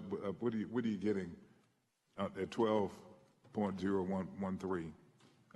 Yeah. He's not my supervisor. What does that, help us understand that conversation? He indicated he wanted to go clear more rooms, and the officer he talked to said, don't you think we should have a supervisor approve that? And to which he replied, he's not my supervisor. And of course, that agent went ahead and started clearing rooms and found a boy that had been hiding in a restroom. So he self-directed action. When he said it's not my supervisor, who was he referring to? Do you know? Well, the officer was talking about, well, don't we think we need a supervisor to approve? Well, his point was, he's not my supervisor. There's kids over there. I'm going to go over there. I understand that. I'm just trying to understand the command structure at that point in time. Was he talking about the school chief or someone else, or do you know? Yes, exactly. I mean, the response specifically from the officer or from the agent was, I want to be careful about here. He says it sounds like a hostage situation. Sounds like like a rescue. They should probably go in. And of course, to your point, indicates he wants to go clear more rooms. An unknown officer, at that point said, don't you think we should have a supervisor approve that? And of course, the agent is saying at this point, he's not my supervisor. And so the question, are there any other instances of that in terms of? They put up a different sign. This one reads from one of the schools, please be aware that the staff at this school are armed and may use whatever force is necessary to protect our students. Mm-hmm. That to me is quite a different message that's been put out there. Yes, sir. I agree. In that knowing, and the general knowledge is, or thought is, that there is no protection in most of our schools because we don't have officers in most of them. We did pass the bill. We have passed legislation. We've made funding available, and yet that hasn't been taken advantage of out there. And I think there's been a good commitment said that we'll continue to support protecting our students with whatever we can do in making things like what you've described here. I found it just amazing that you had doors that could not be locked from the inside. That would have never even entered my mind that somebody would put a door up like that in recognition of what we have come to know as threats to our schools and our students. Yes, sir.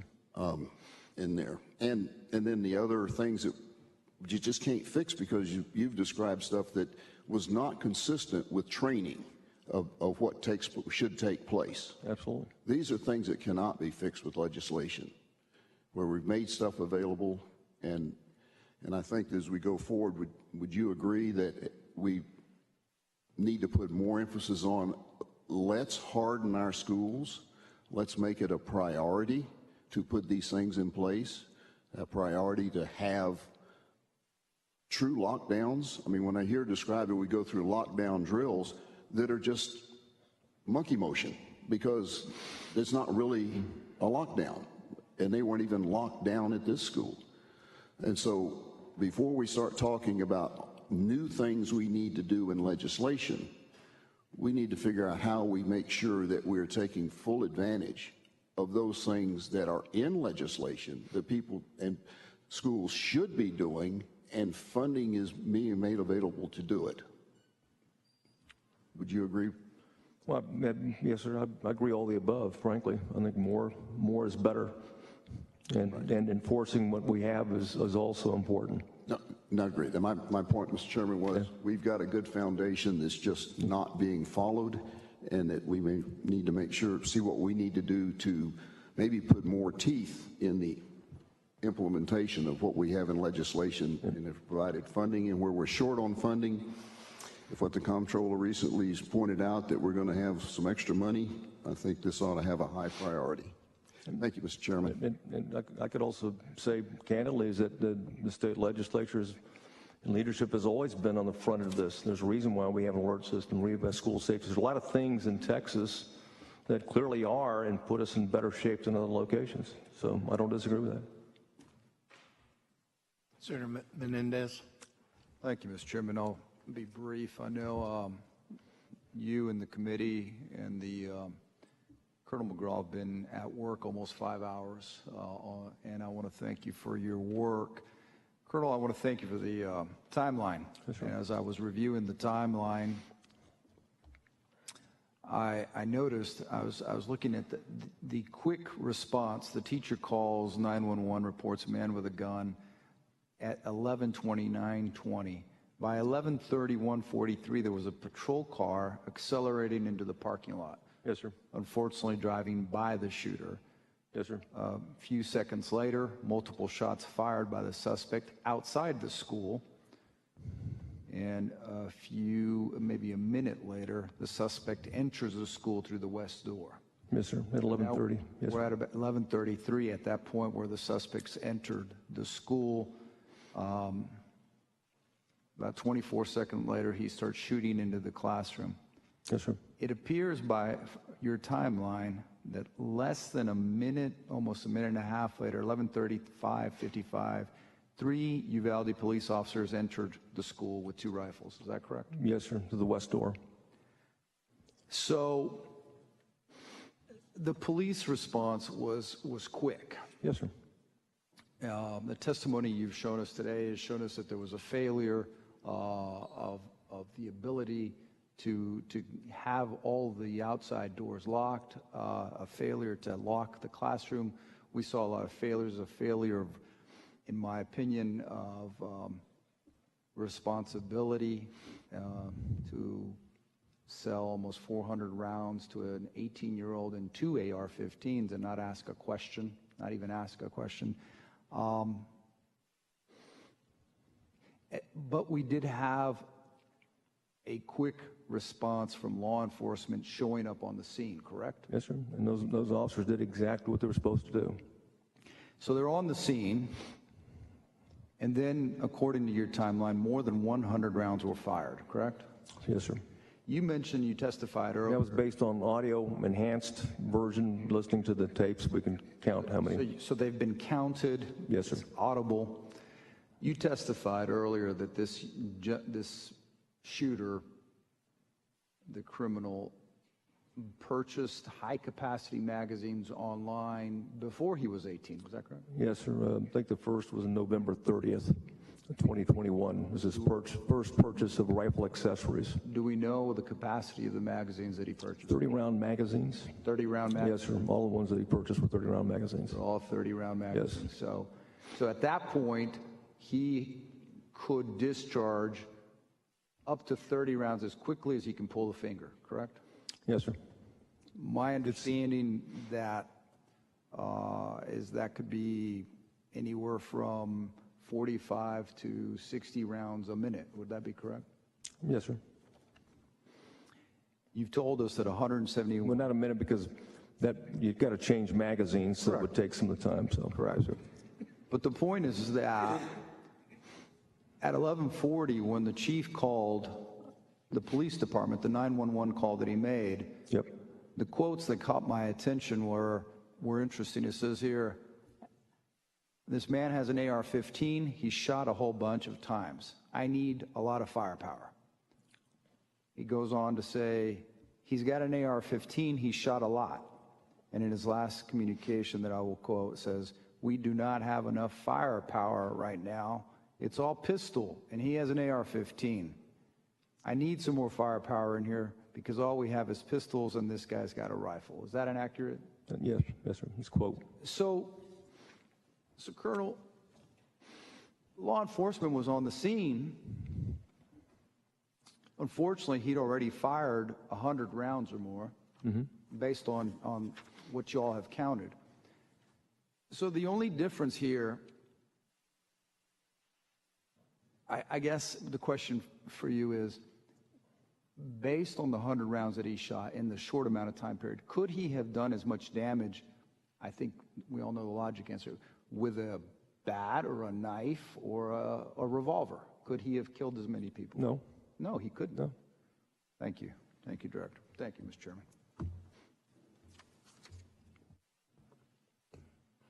Members, anybody else have any more questions? All right, Director McCraw, we appreciate the work that you do for the state. We appreciate your testimony today. And so we will end right now, this part of it, and give DPS a little bit of time to clear some of the devices, and we'll call up our next two witnesses. Thank you, Chairman. Thank you, Senators. Thank you. And the next two witnesses will be from the Texas Commission on Law Enforcement, Deputy Chief Cullen Grissom, and for Advanced Law Enforcement Rapid Response Training Center, Assistant Director John Kernut.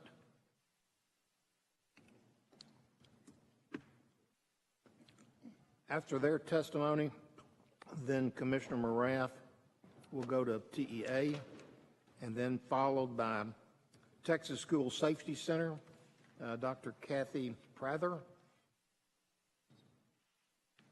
So Kathy, if you're in the building, you might want to come down. Okay, there you are over there.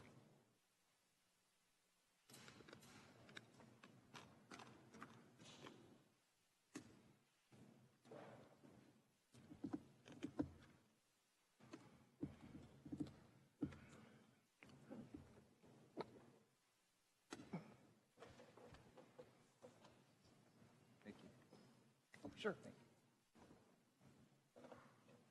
All right, sir. Please state your name for the record and begin your testimony. And as we had told the members earlier, request that they allow you to go through your entire testimony and then begin answering questions. So thank you. Good afternoon, Chairman Nichols, Senators. My name's Cullen Grissom. I'm the Deputy Chief for Credentialing, Field Services, and Education Services at the Commission on Law Enforcement. The Commission on Law Enforcement oversees the minimum standards for obtaining, maintaining a peace officer, jailer, telecommunicator, or school marshal's license. Very soon after the Uvalde tragedy, we started fielding questions about whether the current active shooter training required for school-based law enforcement is sufficient. As Director McCraw pointed out, the investigation's ongoing, and we don't yet know fully whether the failures in Uvalde were from training or from the application of the training. So we're certainly prepared to look into that. I'm prepared to speak today on what the training requirements currently are, and we're happy to work with the Senate as they move forward into the session for any changes or improvements in training if that's what's needed. You have in your materials 2 one-page documents. One is specific to the school marshal program, and the other also includes information on school-based law enforcement officers. I'll give a broad overview of these options that are available to school districts. The first we'll address is school marshals. School marshals hold limited peace officer authority under Code of Criminal Procedure 2.127 only to prevent or abate the commission of an offense that threatens serious bodily injury or death of students, faculty, or visitors on school premises. In order to obtain a marshal's license, an applicant must be an employee of the school district. They have to hold a license to carry a handgun issued by DPS. They must be approved by the governing body to be a school marshal. They must undergo a psychological examination, similar to the ones required of us as peace officers. They have to complete an 80-hour training course, and they have to complete, once they attain their marshal's license, there's a recurring training component that requires 16-hour renewal course and a new psychological exam every 2 years. When we look at school-based law enforcement, we're basically talking about 2 types of people, 2 types of licensees. One is employed with an ISD police department, so they're directly employed by the school district. The second common school-based law enforcement officer is what we would term a school resource officer. A school resource officer is generally employed by a local or could even be a state agency. Most of it's a local agency, either police department, sheriff's department, or constable's office. And they're detailed to the school, either an informal agreement or a formal agreement, such as a memorandum of understanding, where that officer's primary duties involve working inside the schools. And so the ISD police departments, currently there are 311 of them in the state of Texas, and they represent about just over 3,400 Texas peace officers serve in independent school district police departments.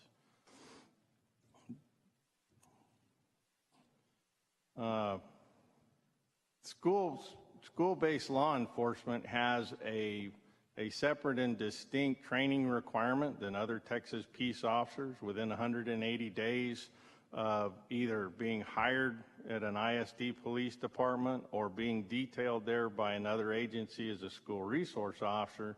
They have to complete 2 different types of training. The first was passed under House Bill 2684, 84th session. It's a minimum of 20 hours that includes child and adolescent development and psychology, basic behavioral interventions and supports, conflict resolution, de-escalation techniques, means to limit the use of force, including physical, mechanical, and chemical restraints, mental and behavioral health needs of children with disabilities or special needs, and mental health crisis intervention. So that's the first course. The second course came out of the 86th legislative session under House Bill 2195. It was instituted in the wake of the shooting in Santa Fe, and it added a requirement that officers be trained in active shooter response in a school setting. And so all school-based law enforcement, whether they're ISD police or detailed there by another agency, a school resource officer, must complete within 6 months of that appointment to that position, both of those training components. The final thing for me is the guardian option. And this is a separate option that allows school districts to authorize a licensed carry holder to carry on campus. Some schools may implement training requirements for these individuals, but there's no centralized agency that monitors these requirements, and Tcole does not have visibility into who or where guardian are. So we really can't speak to guardian as an option. And that's my prepared testimony. Would welcome any questions. Senator Perry? Thank you, Mr. Chair.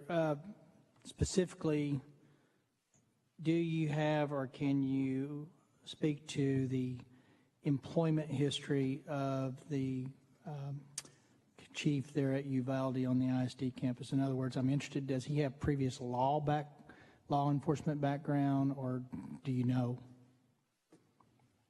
I do not know. I do not have his training record in front. Or Would you have that information? And I don't think it would be protected because, and maybe it is, I don't know. But here's my question to you. So we fund academies for DPS, and I know my municipals go through an academy, and it's arduous. I mean, it is a long time. It's months of training.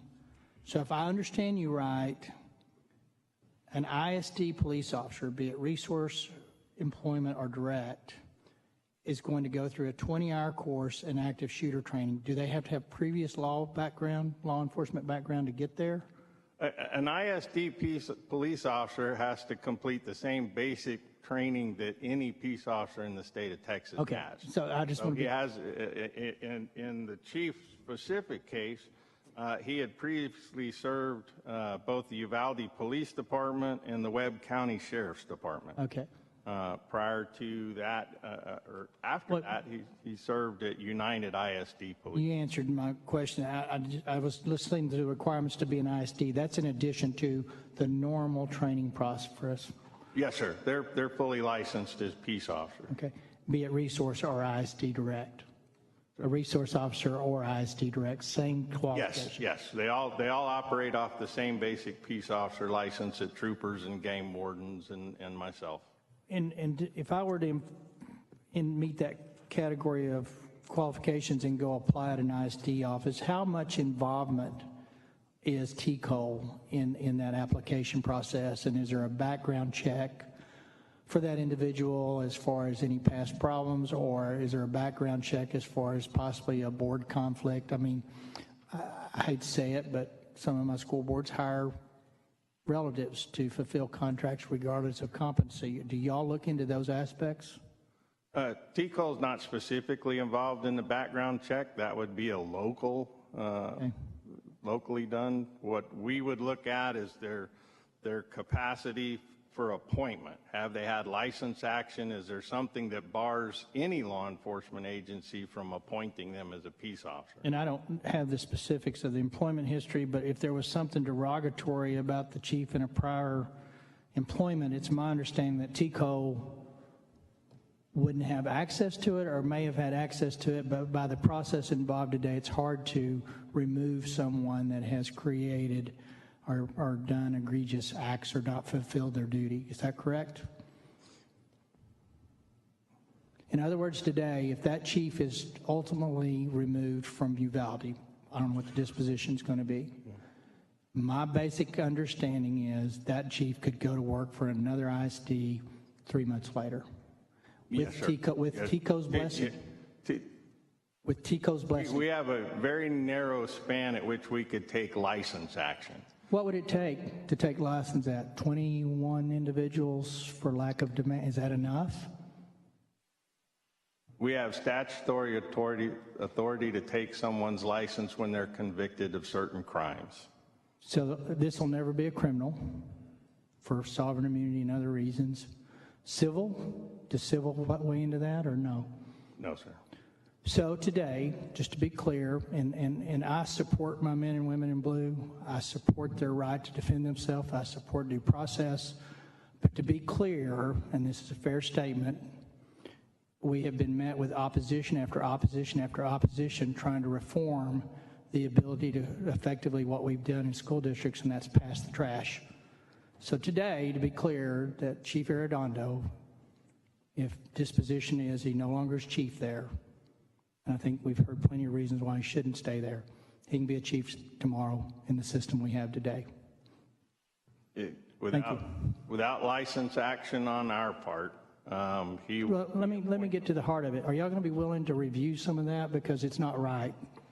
There's no way you can justify what that system looks like today and make it make sense to me. We can review the performance. Thank you. Senator West? You know, being a lawyer, I believe in due process.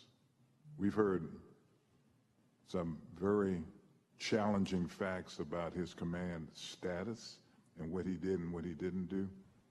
But as legislators who believe in due process, you know, a lot of times there's two sides to every story.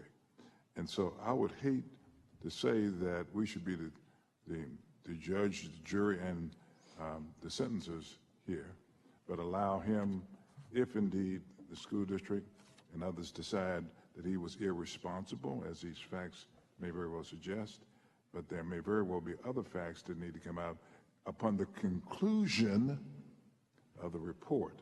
And so I would hope that all of us would refrain from saying he should lose his job when in fact we hadn't had the benefit of all of the facts. Mr. Chairman, point of clarification. I'm not suggesting he should or shouldn't. My point is, if he should, by determination of whatever system, be it local, choose to not rehire, whatever that decision process is, in the current system of today that statutorily we have enabled, he would be able to be rehired in the future. So I'm not suggesting he should be fired or not fired. I'm saying that's a policy conversation that I think is relevant to this case. Because people are people. They do things that we don't want them to do, and sometimes they don't do the things they're supposed to. But have a system that allows that to perpetuate going forward. I agree with you. That's what this point of conversation is about. It's not about him specifically. It's about a system that will effectively not remedy I understand your point. There you go. No, I agree with you 100%. Let me ask this follow-up question. The same type of system, if police officers resign before they're terminated, are they able to go to another police entity, a police department? In most circumstances, yes, sir.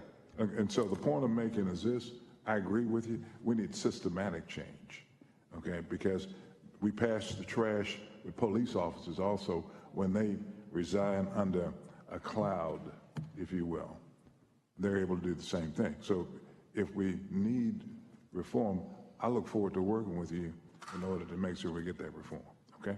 And the second, as it relates to the school marshal program, the material that you provided says it's in 62 districts, correct? School marshal program? 62 districts. Okay. Are those districts mostly urban, suburban, or rural?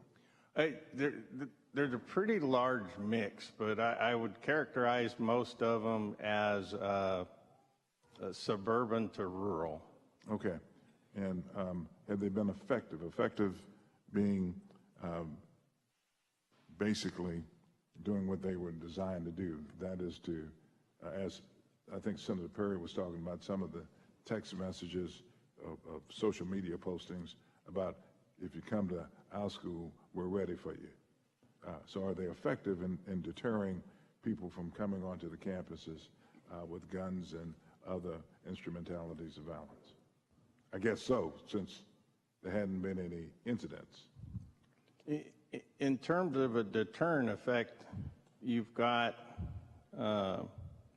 two schools of thought on school marshals. Some, we're obligated to keep their identities confidential under the statute. Right. But some schools don't tell anybody that they've got marshals. They don't post big signs saying the sign that was described previously. Others are at the opposite end of the spectrum. They do post big signs warning that our staff is armed and willing to protect, type of thing. So I don't know. I don't think we have any data to respond to the deterrent effect of either. Okay, do we know whether or not Uvalde had a marshals program?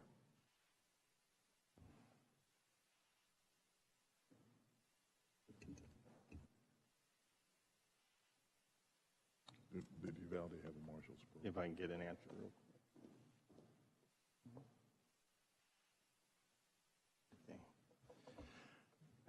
It's confidential information in an open forum. Okay, fair enough. What about a guardian program? As I said earlier, we have no visibility of guardians. There's no obligation to report to us if you have a guardian program. Okay, I'd like for you to visit with me privately about the marshal's program under legislative privilege. Thank you, Mr. Chairman.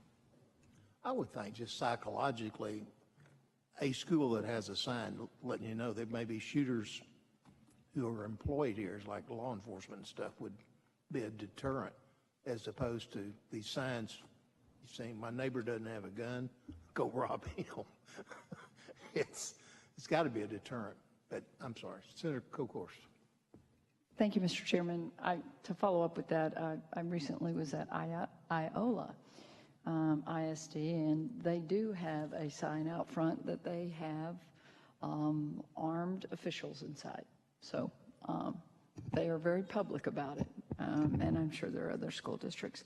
I want to follow up 62 Marshall programs, but as you stated, many school districts, or some, I don't know what the defined number is, have guardian programs as well. But there's no duty to report. Is that correct to y'all? It's a school board decision. Right. It's completely locally controlled, the guardian option. I have a couple other questions. Is the Tcole Active shooter training for school police different than the Alert Active training? Fundamentally, no. We're all working off of the same doctrine. The isolate, distract, neutralize that you heard the colonel talk about earlier. In fact, when we impaneled the committee to develop that curriculum, we had access to both Alert's what they call level 1 curriculum and Alert's solo officer response curriculum. Alert made that available to the committee that Tcole had assembled. We did not have an employee of Alert, but about half of the committee that actually developed that course were either Alert instructors, and almost everyone on the committee were graduates of Alert training. So it is substantially like it, certainly in the terms of doctrine and what we are teaching. The Alert Level 1 course, and I know you'll hear from John Kernut later, I believe is still 16-hour course, whereas the 2195 course is what we refer to ours as, is an 8-hour course. And Alert has numerous support courses and a much broader slate of offerings for active shooter response. So, Well, and let me follow up with that, because I know today it was in testimony from Director McCraw that not all officers have active shooter training. Is it your opinion that all officers should have active shooter training? all officers, if they have gone through their basic peace officer licensure course in the last 10 years, have active shooter training. It is part of the basic training that officers go through. There is no recurring requirement for it. Many train through alert. Many train through... But they don't have to train through alert, am I correct?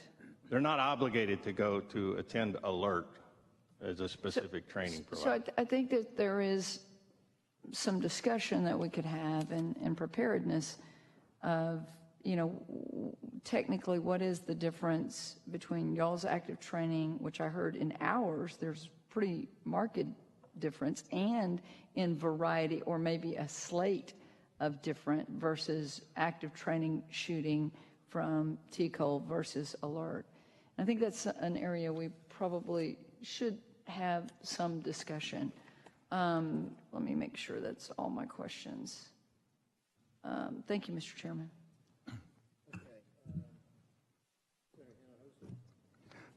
Thank you, Mr. Chairman. So what does Tcole do? Just license officers? I can't hear you. Tcole, what do Yes, you all sir. do? What do we do? Yeah. Primarily, we're the license agency, but we also manage the state objectives or the state curriculum by which the training providers provide training. Training providers. So you all do not do the actual training. We, Tcole, do not normally train people, except in a very narrow bandwidth. We contract with 113 police academies and approximately 280 other training providers who provide training to law enforcement. And is that training uniform throughout the state? It depends on which course you're talking about. There's a lot of variety provided. That's part of the problem. But if we're talking about active shooter, the active shooter for school-based law enforcement course, which is our 8-hour course that's mandatory of school-based law enforcement, we write the state's curriculum, if you will, for that, and then that curriculum's handed off to appropriate training providers, which is generally going to be a regional police academy. And they probably differed in terms of, for lack of a better word, the quality of the training of officers. They're not uniform in a sense. There can be different levels of quality. When, for instance, if I'm a regional training academy at a council of governments or a junior college or even a proprietary academy such as Colonel McCraw runs, they can take that course and they can expand on it. The minimum requirement is 8 hours. If they wanted to train 40 hours in that topic, they could certainly do so. So in terms of your licensing requirements, you're not actually involved in following up and checking to make sure that the training academies are as rigid as they should be across the board. We audit the training academies for compliance to curriculum such as the basic peace officer course and those curriculums that we impose upon them as the state. But this complies with the curriculum, but not the actual training that takes place. With 113 academies, we've got 2 evaluators, so they do sit in on training. They do attend training for quality control, but it's not pervasive. Yeah, and the reason I asked that is pretty interesting because I get feedback from my local police department. I have the largest 2 is McAllen and Corpus Christi, and they have their own training academies. And then I get feedback from other smaller cities that may have a regional training center. And through discussions with some police officers, the quality and discipline and the training that's available differs in terms of how well trained a police officer will be. There's going to be fluctuations, based on local levels of funding, local resources, access to new information. So there is going to be variability across the state. Okay, I guess I don't mean to go back to military days, but I mean, in boot camp, when you're in the Marine Corps, I mean, pretty much everybody goes through the same, and it's control, control of your training. So it seems to me that there is a disparity in terms of the skills that are taught while they comply with the curriculum, but the skills they learn in the different academies that we have throughout the state. Would that be a fair statement? That would be a fair statement, sir. Thank you, sir. Thank you, Mr. Chairman. Thank you, Chief Grissom, for being here. What I want to drive to here is, I think there's 4 levels of defense available on a campus. There's, at the lowest level, the guardian, followed by the little higher level marshal, little higher level resource officer, highest level a police department solely commissioned by certified by Tcole, but commissioned by the independent school district. Is that a fair assessment of those on campus that would be? For me, I would say SROs, school resource officers, and ISD police, certainly from a skill level, licensure, and training level, would be on par with each other. But the SRO, I would I think agree you're to right. the- From a training perspective, you're right. The SRO generally is somebody that's works for the sheriff, city, that is stationed on campus. Yes. So their command structure is different than working. They serve two bosses. They're in direct support of the school district, but they're commanded by the law enforcement entity that commissioned them. Yeah. But what I'm driving to is there a disincentive of either liability that while the guardian may have the least amount of training and least amount of encumbrances to become certified, they carry with them the greatest liability if something happens with that officer or that individual. Whereas the police department, there's an incredible amount of financial rigor to the ISD that has a police department, but because it's a governmental entity, is there some sort of sovereign immunity related to it that somewhere between there, or maybe it's at each end of the spectrum, we have not created a financial disincentive to the ISDs to have some sort of presence. Are we in that circumstance? Because that's what I'm trying to see if there's something we can do that says, you know, there's not penalties related to taking actions to be able to defend the students. The ISD police departments provide a whole host of services beyond a response to an active shooter.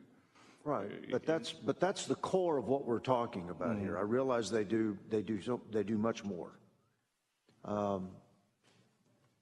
In the rural areas, you know, and I've got counties that are like that, and I'm picking up more counties. But Waco ISD, my biggest whole ISD, has its own police department. It's not large, depends on what the definition of large is, but it's not large, but it's got its own. You know, that police department's working for the school board, not an augmentee from a different. You know, yes. But what are the liabilities that come with that? Or is our liability structure about right, and it really is a matter of local priorities, not a fear of liability issue that schools are making the decision not to do guardians, marshals, even RSOs? In most of my dealings, specifically through the Marshall program and to some extent with the start, prior to my recent promotion, I did new agency startups, new ISD police departments, if you will. Most of the time in the early sections of that, liability was not really a question for most of them. Okay. I don't see that as being detrimental. So it was not something that we saw expressed from the districts we were working with as they were weighing their options. Okay, all right. Thank you, Mr. Chairman. Senator Perry.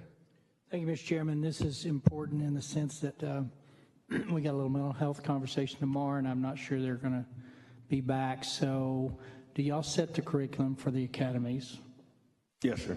Okay, in that curriculum, I'm told the way it works on a mental health level is every academy member has a certain amount of mental health as part of the curriculum required, and then subsequent to that, there is an additional, and I think it's 20 or 40-hour training that at the discretion of the individual officer, they can pay and take to be, I guess, better, more advanced in that mental health training. Is this true or not true? There's yes. two processes to mental health. One's required and one is subjective or discretionary. Yes, you have the mental health portion of the basic peace officer course on crisis intervention and de-escalation. Those are the two primary. Upon graduation from the academy, officers have the optional mental health officer certificate, a proficiency certificate that requires training above that. Also, individual peace officers, until they reach their intermediate certification with the state, are required to have recurring crisis intervention training until such time as they meet their intermediate. So what I've been told by my officers and my friends of uniform is that the crisis intervention and then the requirement to go above that, that number one, the additional requirement, that is a lot of duplication and not really worth some of the energy and effort. But here's my question to you as the licensure determining curriculum. In this time of where we all acknowledge there are a lot of stressed out people doing really foolish things that contact officers, and it kind of goes to ability to read people, being in a school shooting or not, why wouldn't y'all as a licensure require 100% of your police force to go through that and add whatever, is it 20 hours or 40 hours, whatever that is? I guess I'm frustrated by why do you subset out this crisis intervention and then do another course that's crisis intervention plus on steroids? Why wouldn't you require that as far as your academy training? I don't think that's, we recently updated, I think one of the complaints that your constituents have is that the crisis intervention training and the mental health officer course were very similar up until February. And so there was some legitimate complaint in that. And that was due to an increase in the content and the relevance of the crisis intervention, and we didn't get to the mental health officer course until later. That has since been upgraded. So the first complaint, I think you will see diminish. They're two entirely different things. The mental health officer course deals a lot with the legal system in dealing with mental health, from whether it's mental health warrants. It's actually more process oriented than side of the road crisis intervention with somebody who's in a crisis. So who is responsible for the additional course? Who gets paid to teach that course? That course is available to the regional academies and training providers. And who makes the money on teaching the additional course? Who makes the money? Who gets paid to do the certification? Who gets paid to do that? Does Tcole? Community colleges. Okay, so it's one to seven. I would just suggest to you that there's no reason that should not be a combined part of everybody's training as they come through the academy, whether I'm going to do with a warrant or a blue of mental or not. But to me, it just seems like one more level of bureaucracy that if we just included it all, we might eliminate some cost. Lastly, I had it here. So internally, put your officer's hat on for a second. And I don't know if you have these conversations. I would assume that your colleagues and you do. We have done a lot in this legislature over the past 10 years, specifically a couple of sessions back, where we took a very aggressive approach against truancy and a lot of the things inside of a classroom that I'm told, and have conversation with ISD police officers specifically, they have no power and no control over the kids in the classroom that could become what we say could play out, that there's indicators. There's the broken windows theory, right? That no offense should go unchecked because they just ramp up from there. And so do you have conversations internally? I'm not looking for names or specificity, but do you hear concerns from our ISD police officers that because of legislative action, well-intended as it may be, we've lost control over the ability to discipline / remove / put that kid in a different place to where they can maybe get help or not? I mean, what do you hear from your boots on the ground? I honestly haven't had those conversations. I do not hear those. I wasn't thinking you probably were, or if you were, you weren't saying a whole lot about it, but I can tell you, Mr. Chairman, that needs to be a broader conversation and go into some legislation we're working on. But the classroom environment now is conducive to a disruptor that becomes someone such as this down the road, possibly if left unchecked. Thank you. have problems, what do you do? What do you do with them? When TEA comes up, I'll tell you what we currently tell people we do with them and just how ineffective that really is. Okay, somebody else have a question they'd like to ask? Okay, you understand why we're here. You heard all the testimony from this morning. When you first sat down, the comments you made, the failure in Uvalde and law enforcement was either a lack of training or poor implementation. I think that's what you said. We haven't arrived at that yet, but that becomes a question for us. I wrote it down, so I'm not too far off from what it is you said. I was writing as fast as I could. Yeah. What point us in a direction you think we should go, or throw some ideas out of what we could do better? You've been following this ever since we had the first hearings, and you've seen what's happened. Give us some ideas. I think we're absolutely blessed to have the Alert Training Center here in Texas. They're a national, international standard on the response side. The problem in my mind is that we keep having to come up with responses because we haven't come up with a prevention mechanism. And I'm not sure that I understand our Tcole's role in coming up with that identification, diversion, and that's fair enough. Prevention. Yeah. Okay, any other members? Questions? Senator Kokors? I want to make sure that we go back, and as a part of basic Tcole training, you say that everyone receives active shooter training? Active shooter is part of the patrol response section of the basic peace officer licensing course and has been for approximately 10 years. I'm getting, and I'm not going to contradict your testimony because I think that you're testifying with a whole heart here, and but I'm not sure. I'm getting some conflicting input. So I look forward to working with y'all. I think this is an area that we really have to dive into, and it's not just to protect our school children, but obviously active shooter. We talked about Duncanville. I mean, it can happen anywhere at any given time. So thank you. I look forward to working with you. All right, no more questions. Thank you very much for being here. Was there somebody else that had a question?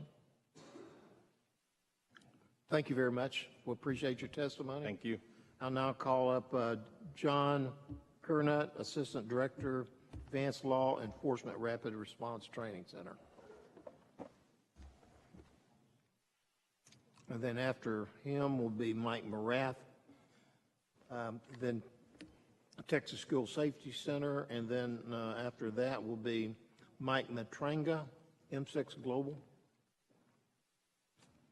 Okay, John, please state your name for the record. Good morning. John Kernut. I'm the Assistant Director of the Alert Center at Texas State University.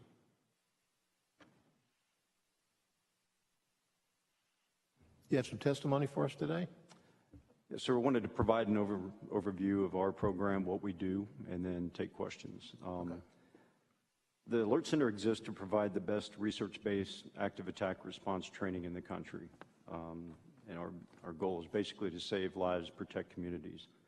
Since the program began training across the state of Texas, we've conducted over 81,500 classes across the state, training nearly 50,800 officers. That number reflects that many of those officers took multiple trainings. In addition to everything that we do, we have a very robust research component that we go into very in-depth analysis on these after actions through partnerships with agencies who have been involved in headline-making active shooter situations. We've established criminal justice research department to evaluate and enhance the overall understanding of these events and the corresponding response. Because the training time for law enforcement is very limited, this data helps kind of identify skills that need to be focused on during our courses.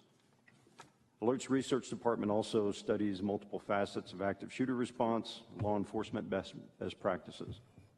A team of doctoral students work year-round with officers on law enforcement trainings based on safety best practices and effective response in high-stress situations. The data can also be utilized to help law enforcement administrators make policy decisions regarding their department's active shooter response goals. Our methodology and how we deploy, when and where possible, we prefer to conduct train-the-trainer courses. This empowers agencies with their own training cadre to ensure that recurring training happens once we leave. We also offer logistical support to aid agencies in the ability to conduct more realistic training. This approach allows us a lot of things. So we're able to build programs and increase capacity each year that goes by with the more train-the-trainers and investing deeper into training instructors to be able to turn around and internalize that training within their agency. We get more done in the same amount of time each year that goes by. So that's just kind of an overview of our program. Open for any questions. Okay. I've gotten my notes that your program is the gold standard for actual learning how to handle yourself in those types of situations. But even though your course is a pretty intense course, very, very good, but you still have to go, an officer still has to be approved, licensed through Tcole or something? I'm a little off on that. So the language that authorizes our funding, either through the federal grants or through the state, basically determines who we teach and what we teach them on, and it is responder-centric. We do, because of the research component of our program, we identified very early on the need for civilian response training, so we began to develop curriculum to teach citizens what to do when seconds count, we're minutes away and still on the phone. What can they do to mitigate the danger that they're involved in before we can get there and help them? So the civilian response protocols that we developed have also been adopted nationwide as run, hide, fight. We call it avoid, deny, defend. Despite the verbiage, the explanation on your response options is consistent across the board. The instructors that we certify for CRACE are then in turn supposed to go into the communities and have those relationships and those conversations locally. So it's local responders and local citizenry working together on local solutions to these problems. But the vast majority of our program is training the responder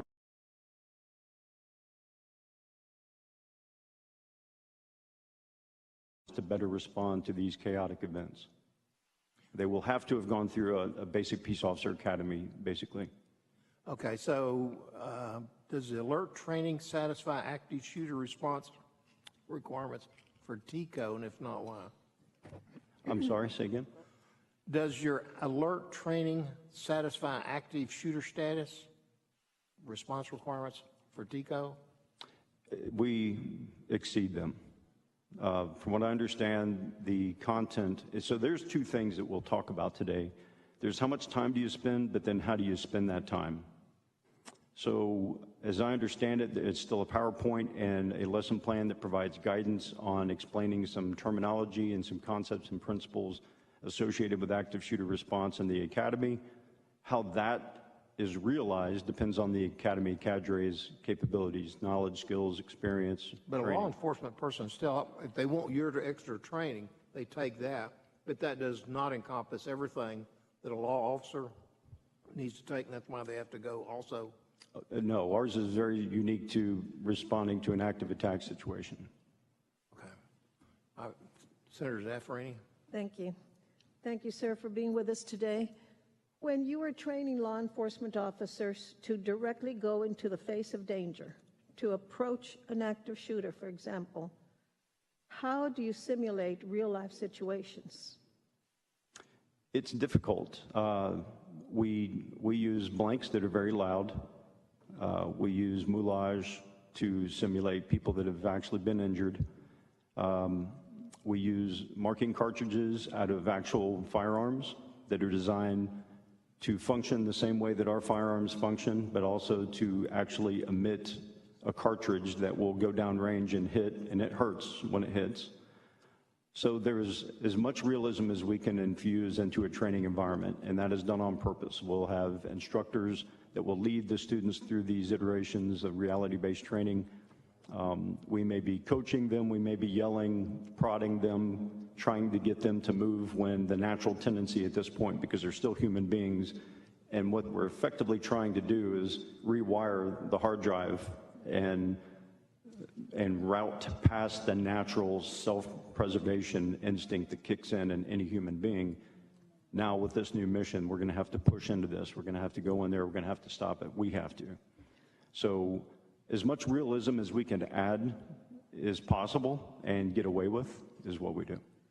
Does your training include the kinds of weapons and the kinds of ammunitions and magazines that have been involved in the shootings in Texas? Yes. So you have the assault weapons? Yes. Different things like that. Do you have any research that shows you the effectiveness of your active shooter training in comparison to real life situations and how your trainees performed in those situations? For the past 2 decades, we've received numerous emails and accolades from people all across the country that have used some components or many components of our training to get through not just active attack response, but also responding to other acts of violence in progress. So we have, and I've personally benefited from a lot of this stuff that we teach. So in your active shooter training, for example, your trainees are expected and trained to go into the line of fire. Yes. What protection are we responsible for offering them? Because while we are certainly concerned about school children and the victims of the shooters, we also have to be interested in the safety of our law enforcement personnel. So what obligation do we, the state officials, have to offer the best kind of protection to the people we expect to walk into that line or run into the line of fire? So the natural conclusion to that question would be what additional equipment may be. And we've talked about shields, we've talked about body armor. I would submit to you that minimum requirements for training, both in time and how we spend that time, needs to be increased. It is 90% of what law enforcement does on a regular basis evolves around being service-oriented and polite and professional. Less than 10% of the time we're using force. Less than 1% of the time it's deadly force. We're expecting capabilities in people that may never do this actually in the line of their duty. So in a training environment is the only place that we can develop these capabilities or see who is not capable of conducting it. There's a quote I like to use from Winston Churchill. Sometimes doing your best isn't good enough. Sometimes you need to do what's required. And I'd like to think that what we do daily is our best, to the best of our abilities. But unfortunately, there are situations that occur that require more. Who can take your training? Do you deal with school personnel, college and university personnel, city police, sheriffs? Who? Any state, local, tribal, county, university, ISD, peace officer in the state of Texas. Representative Richard Raymond and I met recently with law enforcement officials in our districts at the school, college, city, county, state, and federal levels. We had a closed-door meeting with all of the representatives from all of those levels of law enforcement. And one of the things that they said about training is that they needed more training programs, but also they said that the problem with the training programs we offer as a state is that they're in key sites. And they say they can't afford to send all of their law enforcement personnel to the training. Mm-hmm. And they suggested that we ask for local training. So in other words, the training centers would send personnel to different cities, including the rural areas, to train the law enforcement officials at the different level. How would you respond to that suggestion? So our training is funded through congressional line item, and that offsets all the costs for us to be able to deliver instructors, equipment, and curriculum to the field. We're all mobile training teams, so we'll come to you. It's free. We'll open up the equipment, and we'll spend as much time as we have, 2 days, 3 days, 5 days, depends on what exactly that they wanted. We will train them. Now, it's not entirely free because there's a cost associated for pulling somebody out of service to go over and train. and there's still calls coming in, so somebody has to backfill that position. So that's a cost that we can't help with. But the cost of getting quality training to them and training with quality equipment and making it as realistic as we can is free to them, and we come to them. And we only ask that we get people to attend the training and a place to conduct the training in. Thank you. Perhaps on a less intense level, but certainly equally important, do you train your students, so to speak, to deal with radio and cell phone communication problems? Yes.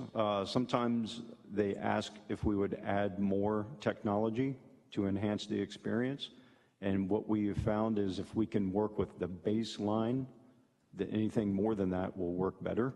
But we have to get basics down first. Mastering the basics is essentially what we propose. And were you aware of what I said earlier during this hearing, that if you're along the border, for example, in my hometown, Laredo, Texas, your cell phone might very well say, "Welcome to Mexico," and all of a sudden you cannot use your phone unless you have international service? Sure. Were you aware of that? Yes. You were? And how do you deal with that in terms of active shooters? So when you show up, you'll find people and you'll just start talking. Matter of fact, no 10 codes, no signals, just plain English. And you read the situation, and this is why training the same way across the board and as often as possible is important. There's a lot of time to reflect on this after the event, but during the event, you don't have time to process very much. You have to have got some default responses already built up that you can plug and play very quickly. Muscle memory. Thank you so much, sir. Thank you, Mr. Chairman. Thank you. Members? Senator Birdwell. Thank you, Senator Nichols. Mr. Chairman, Mr. Connaught, early on you mentioned that you do your own after-action review.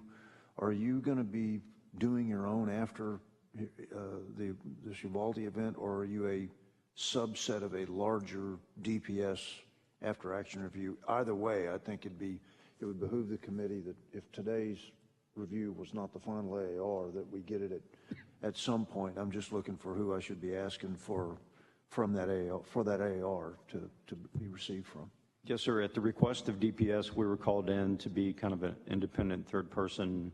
So you're like the observer controller providing ground truth, so to speak, to what we're looking at the data that they have gone through and vetted, and we're putting it into a report where we look at the response and what we teach, and where there was something consistent with what we teach, we'll note that, and when there's something that is inconsistent with what we teach, we'll note that as well. Will you be providing that to the committee at a time appropriate upon completion? Upon completion, absolutely. We want to make sure that what we put out there is accurate and fair. When do you expect that? Because I don't want to rush you, but like after the West fertilizer plant explosion, it took almost a year for the state, and that's okay, just it took almost a year for the state fire marshal to finalize the report from. Sure, we're working at the pace of DPS investigation. When they verify that something is proper, true, contextual, chronologically accurate, then we get that information and we plug it into what we know so far, and that helps make the picture of what we're looking at, and then we can assess it. Okay, how long does that take you, though, from the time you get it from DPS or whichever jurisdictional law enforcement agency? Not very long. I mean, we're anticipating information as it comes in, and we're sitting down as soon as we get it and analyzing it, putting it into, again, the order that it occurred, and contextualizing it properly so that we can give an honest assessment of what was or was not done and when it was not done. Okay, all right. Thank you, Director. Thank you, Mr. Chairman. Yeah. Senator Perry. Thank you, Mr. Chairman. So, make sure I've got my facts right. There's 2 active shooter trainings for a particular law enforcement. One goes through Academy. One can choose to go through yours subsequent to Academy, correct? That's what it sounds like, yes, sir. So, and what I'm hearing from you, and let me back up, the Academy, does that have hands-on active shooter, or is it all academic? I believe it depends on the instructor cadre's So each academy chooses its own path. Some may work out of a book, and some may take them out to the range through, I've been on them, they're, homes and houses with pop-ups, and some are simulators, those kind of things. Yes, but it really is inconsistent, to say the least. Yes, sir. You don't know what you're going to get, kind of Senator Hinojosa's point. So I'll just read between the lines, but if I'm right, you would suggest that yours is more, is a more quality program because it physically requires them to get into that muscle memory mode and to train, correct? We have a standard approach in how we deliver our material and how we train instructors to deliver our material. And it is everything we do every day to ensure that quality goes out and quality. You don't have all academic only, though. Everything you do would involve the actual physical going through the experiential learning is absolutely important for the skill set. Do you have a database, or do you track ISD versus law enforcement versus other candidates that go through your process? Can you tell me how many ISD officers have went through your training? Off the top of my head, I can't give you an accurate number, but approximation is a few thousand. Compared to how many? I mean, what's the percentage? Is 5% of our ISDs going through your program, or is it just whatever the academy of choice was? I'd have to go and look back at the numbers for it. How many people went through you in a year? In the state, thousands. Thousands, and we're able to scale way up. Is it fair to say that a small percentage of ISD police officers, resource officers are going through your course? Yes, we know of several ISDs that are doing more than the minimum. Is it fair to say that an active shooter in an ISD setting is totally different than an active shooter in a Walmart or someplace? It's a little different, is it not, or is it the same as far as process? We're trying to keep things as consistent across the board as possible. There's some broad concepts and principles that apply no matter what the venue is. So, and I know you got a report, and I'm not trying to get ahead of you, but, and I'll just say it this way, based on the timeline and the response that we went through by supporting evidence and fact, was your training protocols followed in the response to once the shooter got in the building? We saw were a couple of things based off of what we know so far. That a couple things they did okay, and there were some things that were not handled the way we would have prescribed. Well, I think that's a pretty broad statement, and again, I know you're getting a report, but I want to leave here with clarity. We all see things that worked as designed, but the things that didn't work were catastrophic failure. Yes. Is that a fair statement? Yes. That the things that didn't work literally cost lives. Yes. Thank you. Senator West. Thank you, Mr. Chairman. Just a couple of questions. Thank you for your testimony, first of all. As it relates to other type of facilities, in Duncanville, I sat down with the mayor and other elected officials. We're in the city of Duncanville. We had a recreation center that had a summer youth program, and a shooter came in, a person came in with a gun, I should say a shooter. Have you provided instructions for those types of facilities where you have a large presence of youth, such as recreation centers, and is that something provided to police departments? It's embedded in our material. Our material is specifically for responding to an active attack inside of a high occupancy building. By the very nature of the attack, they are going there to try to take out as many targets as possible, according to them. And our training is designed to get people ready to go into that. How chaotic and confusing and violent and stressful that is to make sure that people are prepared to go in and effectively and efficiently handle that. Yes. Okay, very good. Where's your school, for lack of a better term, located? So we have a training facility outside of San Marcos that is ours, but the vast majority of what we do is mobile training teams. So the funding that we receive, we have kits of training equipment that we ship out all across the state, all across the country. Prior to COVID, we were at a pace to do 1,400 classes a year across the entire United States. And we have our own funding in Texas, so we have our own scope of work that we do every year in Texas. We're able to scale way up from that. Are you provided any funding by the state legislature? Yes. Okay, all right. Okay. Thank you, Mr. Chairman. Mr. Chairman. Senator Zaffarini? I'd simply like to thank this witness for his very succinct and direct answers to our questions. Much appreciated. Thank you. Thank you. Members, any other questions? Bob? Paul, do you have any? Okay. If not, if you were to make one suggestion to this committee as to what we might can do to improve safety for the public related to the issues we've been discussing, what would that be? I think we need to increase standards. If our expectations are high, so should the standards be. I believe that we need to have mandatory 16-hour level 1 class in every BPOC across the state.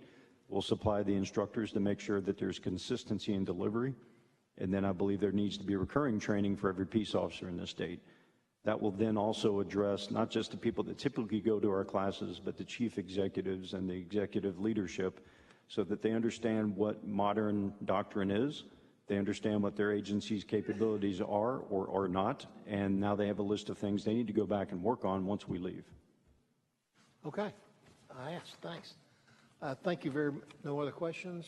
Well, then we want to thank you for your service and the work you've done over the years, and you certainly have an outstanding list of accomplishments and recognitions over your lifetime. So thank you very much for being here. Appreciate it. We'll now call up Commissioner Morath. He's still here. Been very patient. And then Dr. Prather will be following Dr. Mike Morath.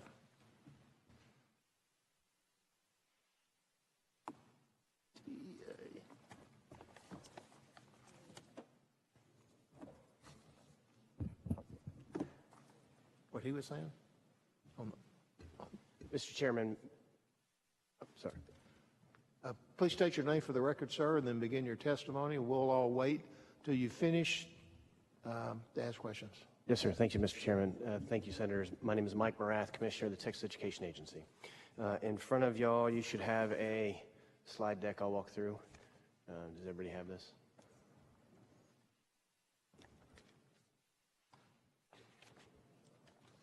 Give you just a moment to find it.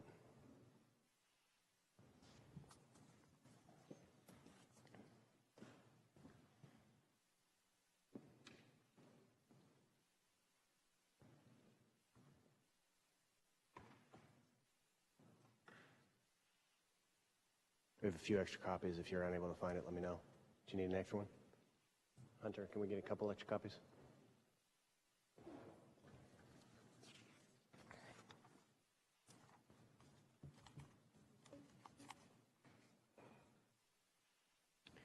While we're getting the documentation set, just as a broad overview, my plan today was to give you a background on the policy landscape as we understand it, that I thought would be somewhat beneficial, but it also may be remedial for y'all. So if it is, I apologize in advance.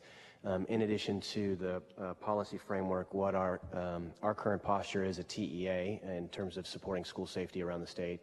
And then what we already know from lessons learned over the last month and action steps that are in progress to improve safety posture around the state of our schools. So the first slide on this document is this circle-looking thing.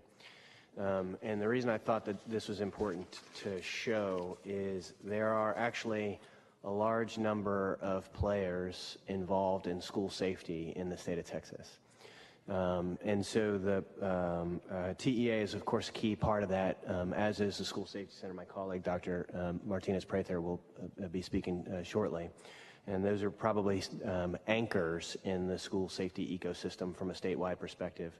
But there are actually a large number of different players with differing responsibilities, including multiple players that have regulatory responsibility in different areas, which is a little different than some aspects of education policy where you can ask me any question under the sun and I can try to answer. But this is an area where I'll have to rely on some peer agencies from time to time. So with that background, the next page describes the omnibus school safety legislation that was passed in the 86th legislature. This is 2019, Senate Bill 11. The reason I wanted to go through this in particular is because there are a lot of components of public policy that are already fairly well designed to support school safety around the state of Texas, and just give a flavor of what that was. So Senate Bill 11 set up a requirement for every school in the state of Texas, every school system in the state of Texas, to have a multi-hazard emergency authorization plan. They follow a template adopted by the School Safety Center. And then the School Safety Center has the authority to both review and approve or disapprove those plans. And there's a series of compliance requirements that the School Safety Center has the ability to enforce, up to and including calling us to deploy a conservator to enforce compliance in terms of the quality of plan. In addition to the plans, there is distinct from that a security audit system under state law. And the security audit system, the statute is designed for everyone to self-audit a minimum of once every 3 years. That is also subject to oversight from the School Safety Center. So they have an audit framework that they recommend everyone follow, and they have the ability to review all audit documentation, and in fact can require all audit non-compliance issues to be reported from the school district up to them. I just want to make sure, did y'all get documentation, or are we still missing some? We have some, but not all. I don't see. Hunter, do we have more copies of these things? Okay, they need to be passed out.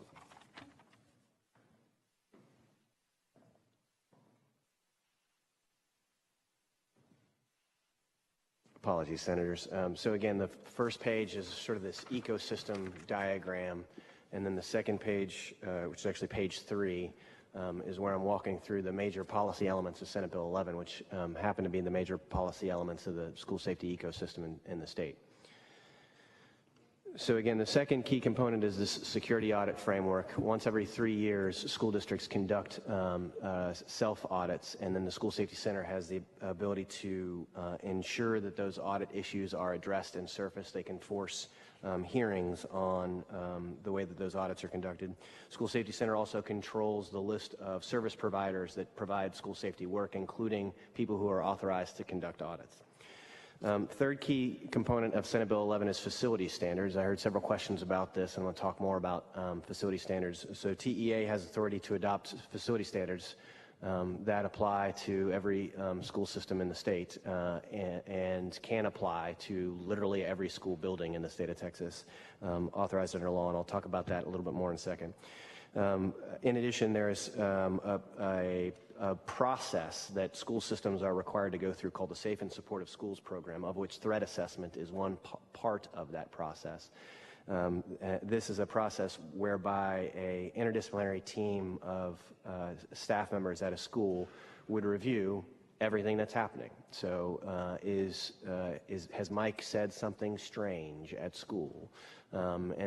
Is Mike absent? Is Mike becoming chronically absent? That's the primary function of the Safe and Supportive Schools team. And then the threat assessment teams are, if Mike is deemed to be a threat either to himself or others, there's an immediate escalation and intervention prescribed under law as part of that process.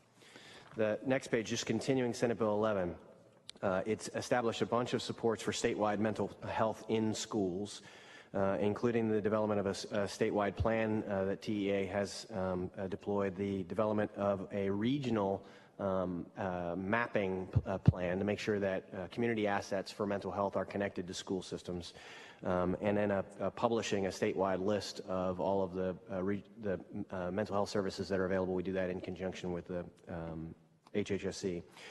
In addition, Senate Bill 11 established the Texas Child Mental Health Care Consortium, funded roughly $100 million up front, and there's some ongoing funds for that.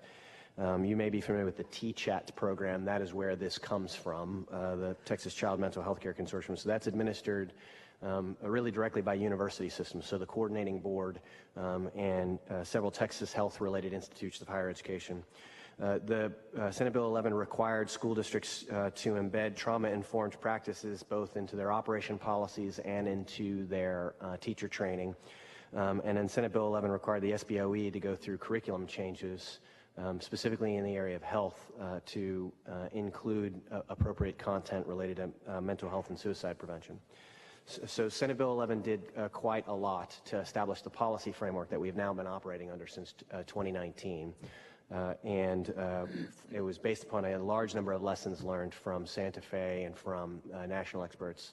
The threat assessment doctrine, for example, is promulgated by the Secret Service, and there's extensive evidence of its efficacy in reducing violence, both against others and suicides.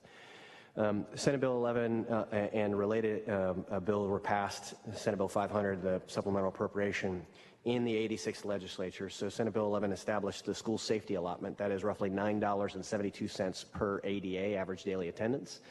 And so that item is sent by appropriation, so you can control how much you want the school safety allotment to be as a specific line item in the Appropriations Act. There's a variety of things that you can spend the school safety allotment on, and it's really what you would logically think, anything related to safety or prevention, mental health related exercises as well. In addition, Senate Bill 11 was the initial funding vehicle for the Texas Child Mental Health Consortium, which has continued to be funded at roughly $59 million per year. And then Senate Bill 500 established what we refer to as the school hardening grants, the $100 million one-time to upgrade doors, windows, you name it. A lot of secure vestibules were added for that. Roughly $14 million of that $100 million remains unallocated at present. But we have received guidance from LBB to extend that for another 12 months because it was actually expiring about last month. So that's, again, I wanted to provide a broad overview of the policy framework that the legislature has already constructed in school safety. Senate Bill 11 did a lot of it. There were other bills that are of relevance, but Senate Bill 11 was really the core of the policy framework. So slides 6, 7, and 8, I'll talk a little bit about TEA specific role, because as I noted in that overview of Senate Bill 11, you've got School Safety Center with responsibility, you've got TEA with responsibility, school districts with responsibility, the HHSC with responsibility, coordinating board with responsibility. There's different players of the state government have different slices of the pie. For TEA, one of the things SB 11 established for us was a division of safe and supportive schools. So we created that team after Senate Bill 11. We were allocated one FTE that was not funded in Senate Bill 11. We have stood up a team of 6 using broad agency funds for that purpose. And as I think many of you know, we are going to be adding a chief of school safety and security that will be a direct report to me, under which the school safety, the Safe and Supportive Schools team will report. And we'll be expanding the size of this team using some short-term expiring funds, but would likely need some degree of operational support to continue that. In terms of TEA's core role, what we do with that team, there's rulemaking responsibility, specifically related to facilities. I'm going to talk more about that again in a moment. And then when you think about safety drills, threat exercises, the active threat behavior teams that need to be engaged, we have rulemaking authority over that aspect of school operations. We distribute the funds that you allocate for us to distribute. One funding bucket that's worth mentioning that's not a state level funding, but obviously the legislature appropriates all funds, is federal Title IV funds. It's about $113 million a year that goes to school districts that can be used for initiatives related to well-rounded students, safe and healthy students, and technology under federal law. We do have some oversight, fairly broad oversight, to ensure that the education laws of the state are being followed by school systems. So you think about our special investigative authority, monitors, conservatives, and boards of managers. To date, I do not believe we have deployed that for school safety related non-compliance findings, but it is in our power to do so. We collect data related to safety and discipline, and we have, I would say, light involvement on incident response. Specifically, our service centers go in with counseling teams, and we've had a pretty large counseling presence in Uvalde since the day of the incident. Page 8 is sort of the last kind of section of TEA's role in school safety. So there's a variety of things that we do from a technical assistance standpoint. And if you read through this list, what you will see in common is most of this is in the area of behavior management and mental health, not necessarily school safety practices. We do provide training for teachers, for principals, for principal supervisors on establishing loving and disciplined campus cultures. This is an important part of the educational process. Most of the safety training related to behavioral threat assessment has been conducted by the School Safety Center and some of our partners. Think Alert. They're very, very skilled in conducting exercises and training on law enforcement.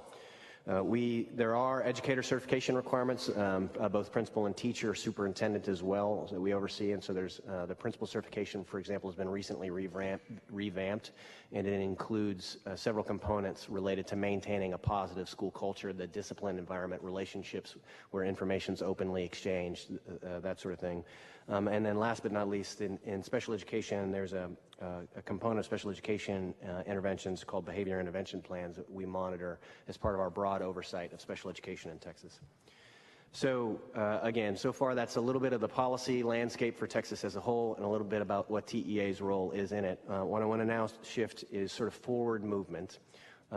Based upon lessons learned to date, the highest areas of systemic focus for me personally and for our leadership team at TEA in terms of improving our capacity to prevent this kind of thing in the roughly 9,000 campuses in the state of Texas.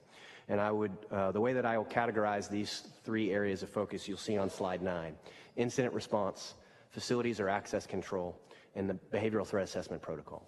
So to go through incident response on slide 10, you just heard Alert testify.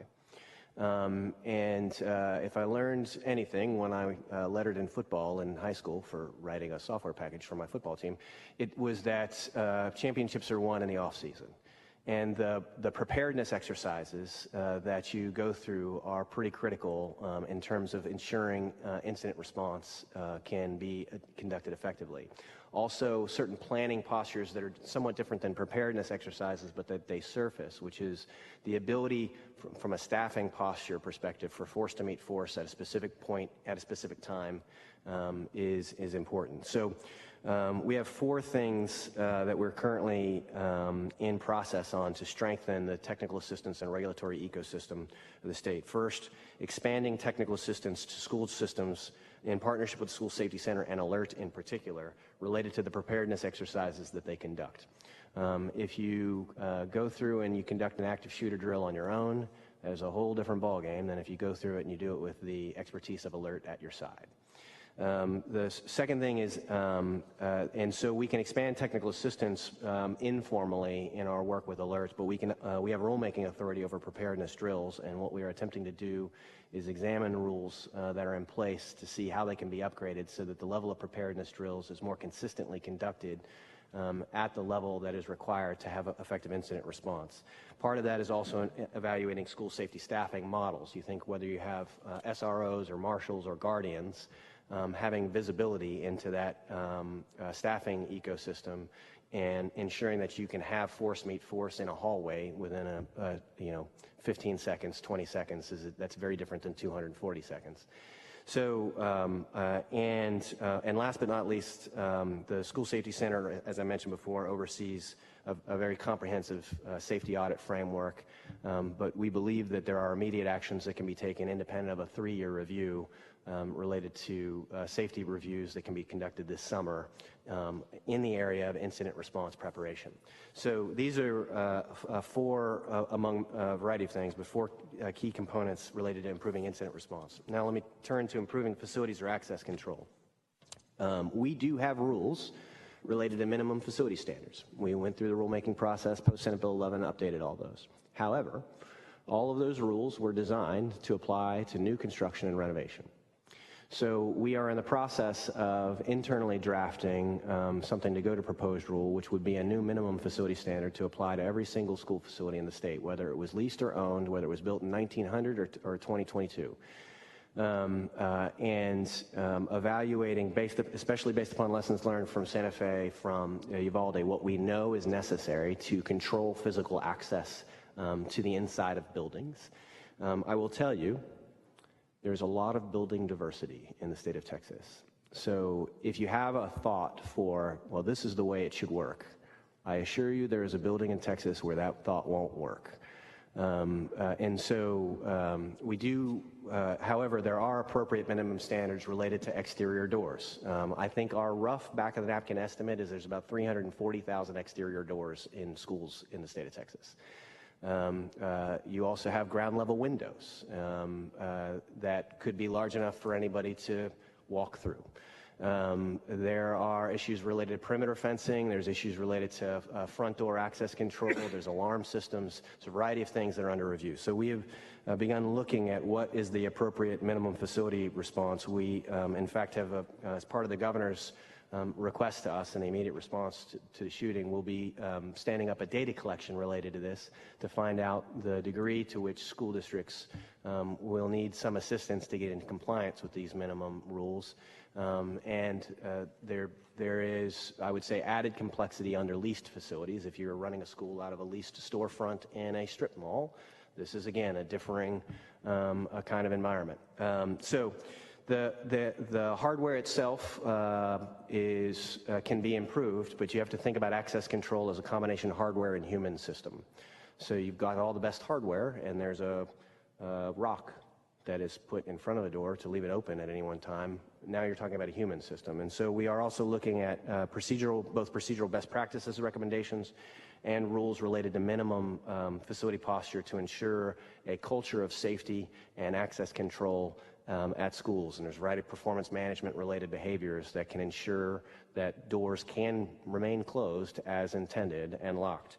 I will say that there is likely to be a cost implication of upgrading hardware to meet minimum facility standards, so expect more communication from us when we have more information on that subject. We are moving with a great deal of speed on this, so we're talking weeks and weeks, not months and months, for this kind of information to come back to y'all. Anyway, so that's, I would say, a broad set of activities related to improving facility and access control posture under the authority that's already been granted under Senate Bill 11. The last one is improvement in threat assessment practices.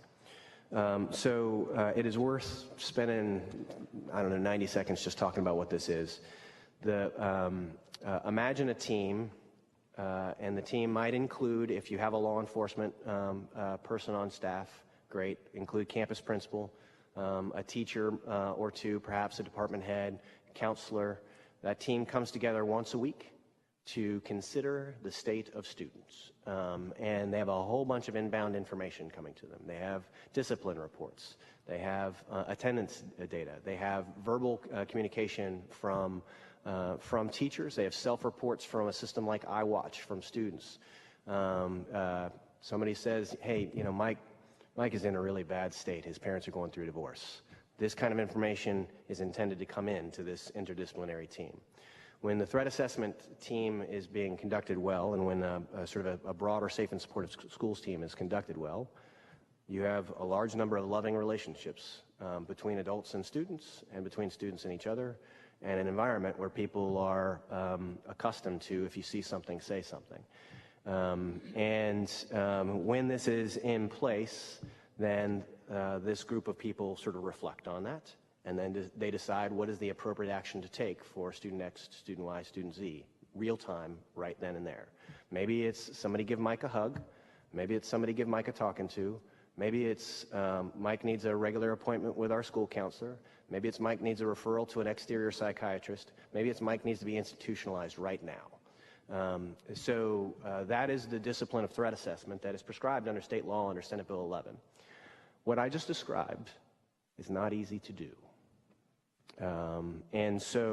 What we believe is likely necessary is the expansion of technical assistance, both through us and through the School Safety Center, to help increase the muscle in terms of how school systems can execute this. Think about activity that principals engage in every week and all of the things that you have to manage to make school run well. So we're looking at how to identify and very clearly delineate best practice models, how to using the resources of our service center, but potentially some supplemental resources, create additive job-embedded training supports to help districts do this well, campus leadership do this well.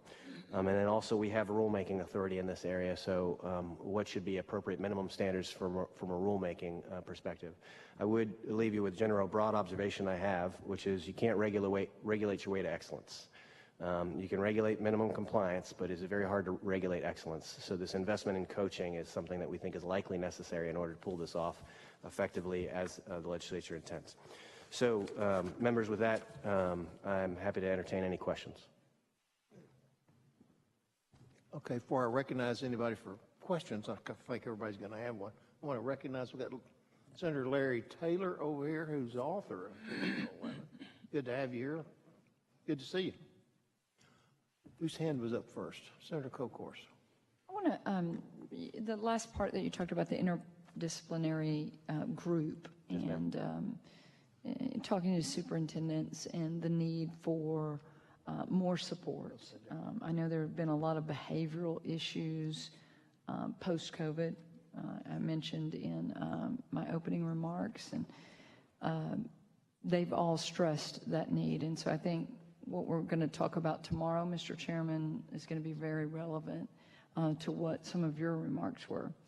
But going back to a question I asked Director McCraw, the perpetrator in Uvalde, how long had it been since he had been in school?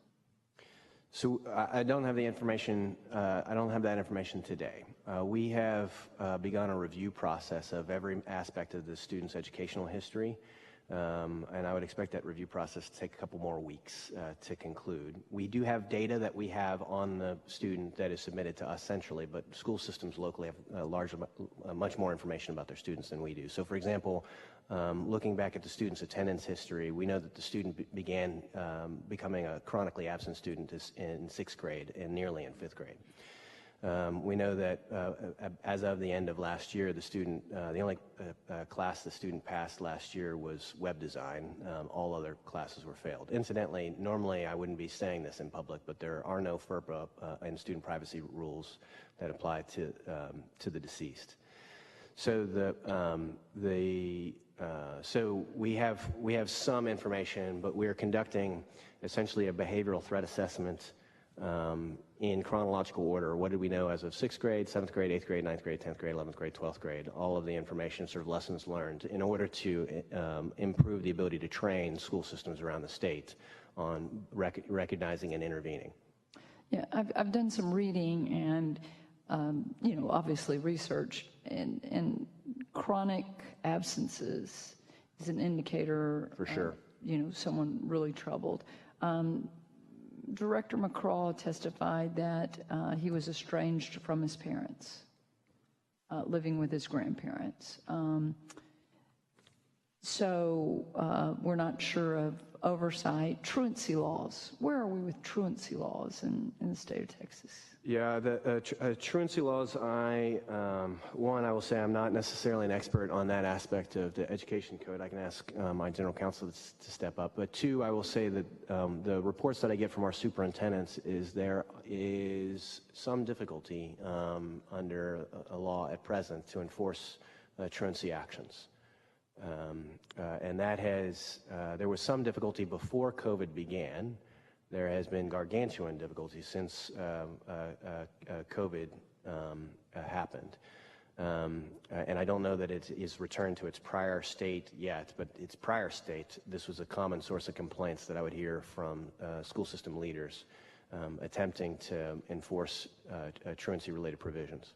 So you've consistently heard that? Yes, ma'am. And that's something that I've heard, even before this tragedy. That's correct. I had been hearing from superintendents and the need for, I don't know, Commissioner, the need to understand where our children are post-COVID. There are a lot that are not back in the classroom. Now, some are being homeschooled, and that is absolutely the right of a parent to homeschool their child. And so there are others that I'm not sure we know, and you've testified, I think, in finance before about that issue. Yeah, that was I would say that was a larger problem before. Much of that problem, I think, is we're getting back to a slightly more normal picture of school attendance, although school enrollment is simply down. And so you have a large number of families that have chosen to leave public school and they're educating at homeschool or some other environment. Yeah. Well, thank you very much for your testimony today. Senator Zaffarini, excuse me. Senator. Thank you, Mr. Chairman. Commissioner, do you worry at all that some of our preparedness training could be traumatic for students?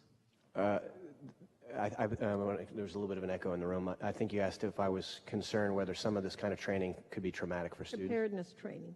Yeah, so the nature of preparedness training has to be very thoughtfully done. So the exercises that they describe with flashbangs and simulations, those generally should be happening on Saturdays. They shouldn't be happening while students are in the building.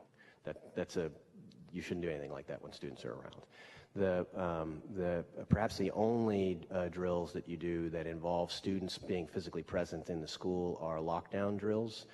Even those, I think you can do those largely with staff without students, and you stick to fire drills and tornado drills for the kids. That's what you do, which again, this is not an argument against drills. It's just making sure you understand you use the right drill with the right group of folks to simulate the right kind of planning and preparedness. We are going to attempt to increase the level of clarity that we have related to the nature of drills schools districts should be engaging in, because it's really this progression of you got to walk before you run in terms of the kinds of, because if you can't manage lockdown, some of these interdisciplinary jurisdictional incident response drills are, let's worry about lockdown first. But yes, you have to be very thoughtful about how the drills work, students should only ever feel loved and supported at school. They should have no reason to ever feel fear while they're in a school building. Thank you. You talked about a culture of safety. What does a model safe school look like? So in that particular environment, that procedure in particular, I'm really talking about keeping doors closed. And I'm not talking about classroom doors, I'm talking exterior doors. So you can imagine an environment where there's no review regularly of whether the exterior doors are locked. Let's start with that and say that's not good. And next is, we're going to have a procedure, we understand this procedure, which is the doors will be swept at least once a week. Okay. Now I'm going to assign, I'm very clear on who's responsible for that. I have a way to check that they're doing that. Okay, that's better. Now I'm making sure that any open doors are found and communicated back to the school principal, and then the school principal can talk to staff in that particular location of the building to say, like, we found this open, let's make sure we keep our doors closed.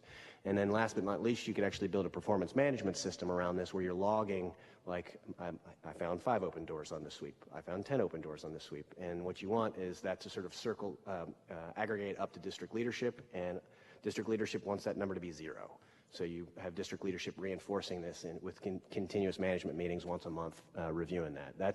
This is how you create a sort of a very rigorous management culture to make sure that your access control procedures and your access control hardware is working as intended. Thank you. There have been so much discussion about safety measures, including the closed doors, fewer windows, higher schools instead of wider schools, et cetera, controlled access to the first floor. How can we ensure that these intended safety measures don't have unintended consequences, for example, fire hazards?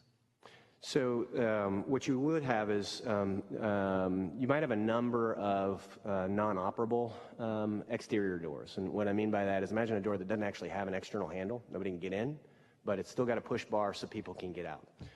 So not uncommon feature that ensures you have appropriate fire. So fire code is still going to be followed on the construction of all these buildings, and you have a mechanism that, I mean, you're all familiar with the push bar door. That's a very standard feature that allows folks to get out, doesn't allow necessarily folks to get in. Thank you. We discussed the $100 million appropriated for school safety, but we spent $3 billion on border security. Do you have the estimated cost of ensuring that our schools are safe and have the necessary equipment? So what I will be able to do for you is provide an estimate of cost of what it would take to be in compliance with any proposed rule that we will issue. And I should be able to report that to you. My hope is I can report that to you by sometime in August, but it might be a little like early September. It just depends on how long it takes the districts to conduct their facility sweeps. Do you have an opinion regarding whether teachers should be armed? I sometimes think that the narrow focus on teachers makes this conversation limiting, because you have to remember teachers are roughly half of the employees that we have in public education. So you've got custodial supervisors, you've got coaches, assistant principals, and the like. So I've encountered a number of educators in my career, whether we're talking actual classroom teachers or other people that are involved in the school building that are former law enforcement or former military, many of whom would be more than happy to serve in this additional capacity. Thank you. To what extent are school principals or other personnel or school district personnel, including school boards, expected to foster effective communication and collaboration with local law enforcement officials at the different levels, ranging from school districts to and colleges and universities to federal level? Yeah, so I want to make sure the last part of your question I was a little confused by. If you're talking about interoperability of radios, interoperability of planning processes, incident command, I think that's what your question was about, but I'm not sure if is that what you mean largely? To some extent. Yeah. So there is essentially an expectation. Senate Bill 11, Senator Taylor sort of specified a huge amount of these operational expectations, but the degree of interoperability, the degree of preparation, or the degree of interoperability and the degree of interjurisdictional communication is largely a function of interjurisdictional exercises. So if you've never conducted a very rigorous interjurisdictional exercise where you had to simulate what happens to your communication system when 50 extra officers self-deploy, you have no idea how it's going to work in that environment. So these are the things that you have to do in the off season, as it were, to make sure that everything's functional. So think, for example, if you have most classrooms have some kind of phone device. If you call 911 from that phone device, what shows up in dispatch at 911? Is it the central office address or is it the school address? So these are things that we have the technology to do, but somebody actually has to spend managerially the time to make sure all those systems are functional. And if you do it one time, you need to periodically test these things to make sure that they work. Your Director McCraw testified to the fact that they couldn't even use the radios inside the school building. So I have visited a lot of schools in Texas. I'm sure you are familiar with the schools that resemble a concrete bunker, right? They've got the cinder blocks. These things are built to last. They were not built for RF communication. And so there's I can't remember what this thing is called, like NCES or NCES. Anyways, there's RCES something. There's some repeater system that is a Homeland Security standard that you can deploy on a school district, and it might not give you, radio access in this little cranny, but it's going to give you radio access largely in the facility. So this should resolve if that is universally available.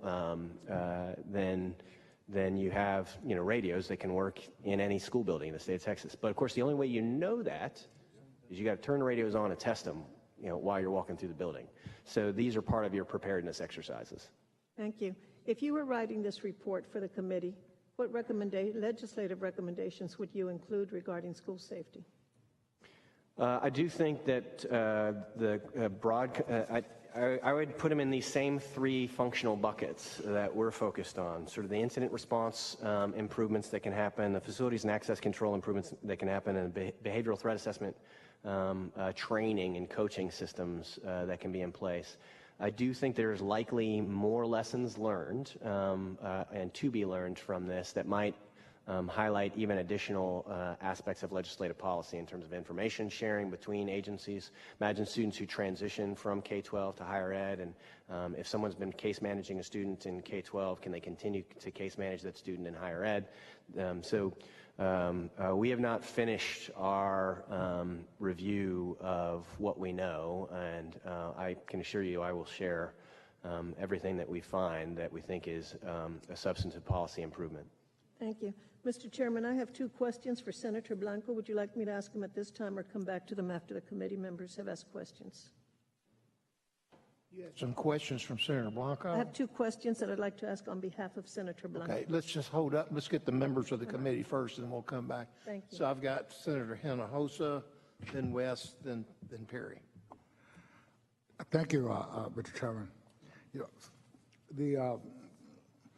86 legislative session, we passed Senate Bill 11 with a list of components and requirements from multi-hazard emergency operations plan to security audits, facility standards, and you have the whole list. Do we know how many schools are actually in compliance with the requirements under Senate Bill 11? So I think with regard to the multi-hazard emergency operations plan, I think Director Prather might have more insight on that, as it's sort of their purview to review and approve those plans. So with regard to facility standards, again, our facility standards are proscriptive for new construction. I don't have any reason to believe any new construction is out of compliance. Well, who checks to see their compliance? Say that one more time, sir. So who checks to see if the schools are in compliance with Senate Bill 11? So multiple entities, basically, but if you think about what TEA does in particular, we're going to respond to complaints. There's not a proactive TEA monitoring force outside of special education that goes and sees, are you compliant with this aspect of the education code, this aspect of the education code. So you don't have that information? So I couldn't tell you with certainty that every new facility constructed complies with facility standards. I think Director Martinez-Prather could tell you the number of multi-hazard emergency authorization plans that meet muster, but that's different than they're doing what is in the plans. And so there's no third-party security audit contemplated under state law. That was always self-audited. And so if you want to find out, if you want to have a state-level oversight related to that, then your security audit statutory framework needs to be modified to allow for some degree of third-party security audits. And then you have to have a team that does that. Well, it would seem to me that the responsibility needs to be placed with one person, one agency, one governmental entity. Otherwise, nobody audits, nobody follows up to make sure they're in compliance. So we don't even know at this point how many schools are not in compliance or in compliance with the requirements and components that are set out in Senate Bill 11. Yeah, I mean, I think you're speaking to a unified command and control structure and the ability to have unified accountability. And I would generally agree. I think it's wise to do so. I know, but there is part of the problem. It's a big problem. Everywhere and everything I read always says that. We don't know how many schools are actually in compliance. We don't think most of the schools are in compliance because they don't have the resources. There's no way to, I guess, audit, or at least I know Governor Abbott has asked that we follow up an audit of the schools, make unannounced visits. But it would seem to me that if Senate Bill 11, as was passed by the Texas legislature, is to be effective, we have to have a way to enforce it and follow up and see where are the needs? I mean, what are the shortages? Or what else do we need to do as a state to provide the resources, or the modifications, changes in law to make it happen? Yeah. Otherwise, they're just words. Yeah, I mean, I think your concerns are valid. There's sort of a dual regulatory structure implied under Senate Bill 11. Some regulatory authority at the School Safety Center and some regulatory authority at TEA. See, part of the problem is in this presentation you made to us, you have all the listings that require with Senate Bill 11, other actions that you all are taking dealing with mental health, the consortium, school safety grants. But they're just in writing. It doesn't tell us, like, who is complying, what has been done. We don't seem to get, that information seems to be missing, and I think it's extremely important for us to be able to actually address and focus on the issues that will come up, and we have found out of all the shortcomings that really actually exist out in our public school systems. Yes, sir. I do think that, again, Director Martinez-Prather actually probably does have insight as to the level of compliance with, the multi-hazard emergency authorization plans, perhaps even security audits. Well, I will ask, but now you see one of the problems is that one state agency, that's the other state agency or the other entity, they may have the information, I don't have it, and you are Texas Educational Agency, in charge or responsible for our public school system. And this deals with a public school system. Yes, sir. Okay. Thank you, Commissioner. Mr. Chairman, thank you very much. Commissioner, you are the Commissioner of Education in the state of Texas. I started off today asking a question I'm going to ask you as the Commissioner of Education. Yes, sir. You may not have them right now, but as a Commissioner, I'm asking you to give us recommendations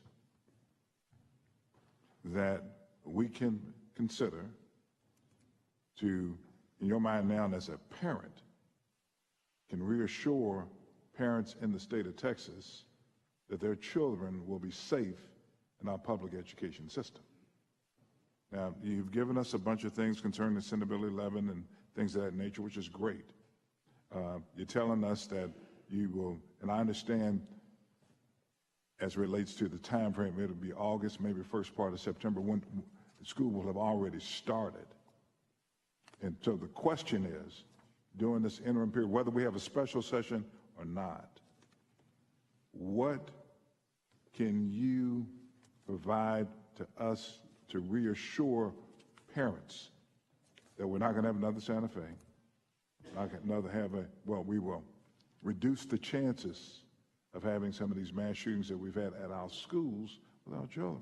Yes, sir. And so you, as the Commissioner of Education, need to provide us some recommendations so we can take those back to our constituents. Yeah, well, I can tell you, as the executive in charge of the Texas Education Agency, there are, based upon, again, the governor's leadership in this area, there are several immediate action steps that are being taken to significantly improve the level of safety in the fall. So this includes a complete review of facility access points at essentially every school in the state of Texas. It includes an evaluation of and repair related to facilities issues that need to be repaired.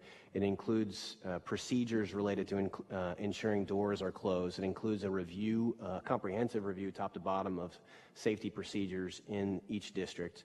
It includes a reflective meeting of that status with each school system's school safety committee. These are like immediate action steps that are being taken right now. As I'm sure you know, I'm not just a commissioner, I'm also a dad, and I've been reflecting on this. It's been a very emotional month. My oldest is in 3rd grade, and each morning after the incident, I get breakfast ready for my kids. And she's a little bit of a lazy bum in the morning, so I pick her out of bed and I take her downstairs and set her at the breakfast table. And there are 19 dads in Uvalde. They can't do this anymore. And that is a thought that I had literally every morning for the remainder of school. So we are absolutely dialed in on providing support to our school leaders around the state around the most effective evidence-based practices that we know can reduce risk in schools.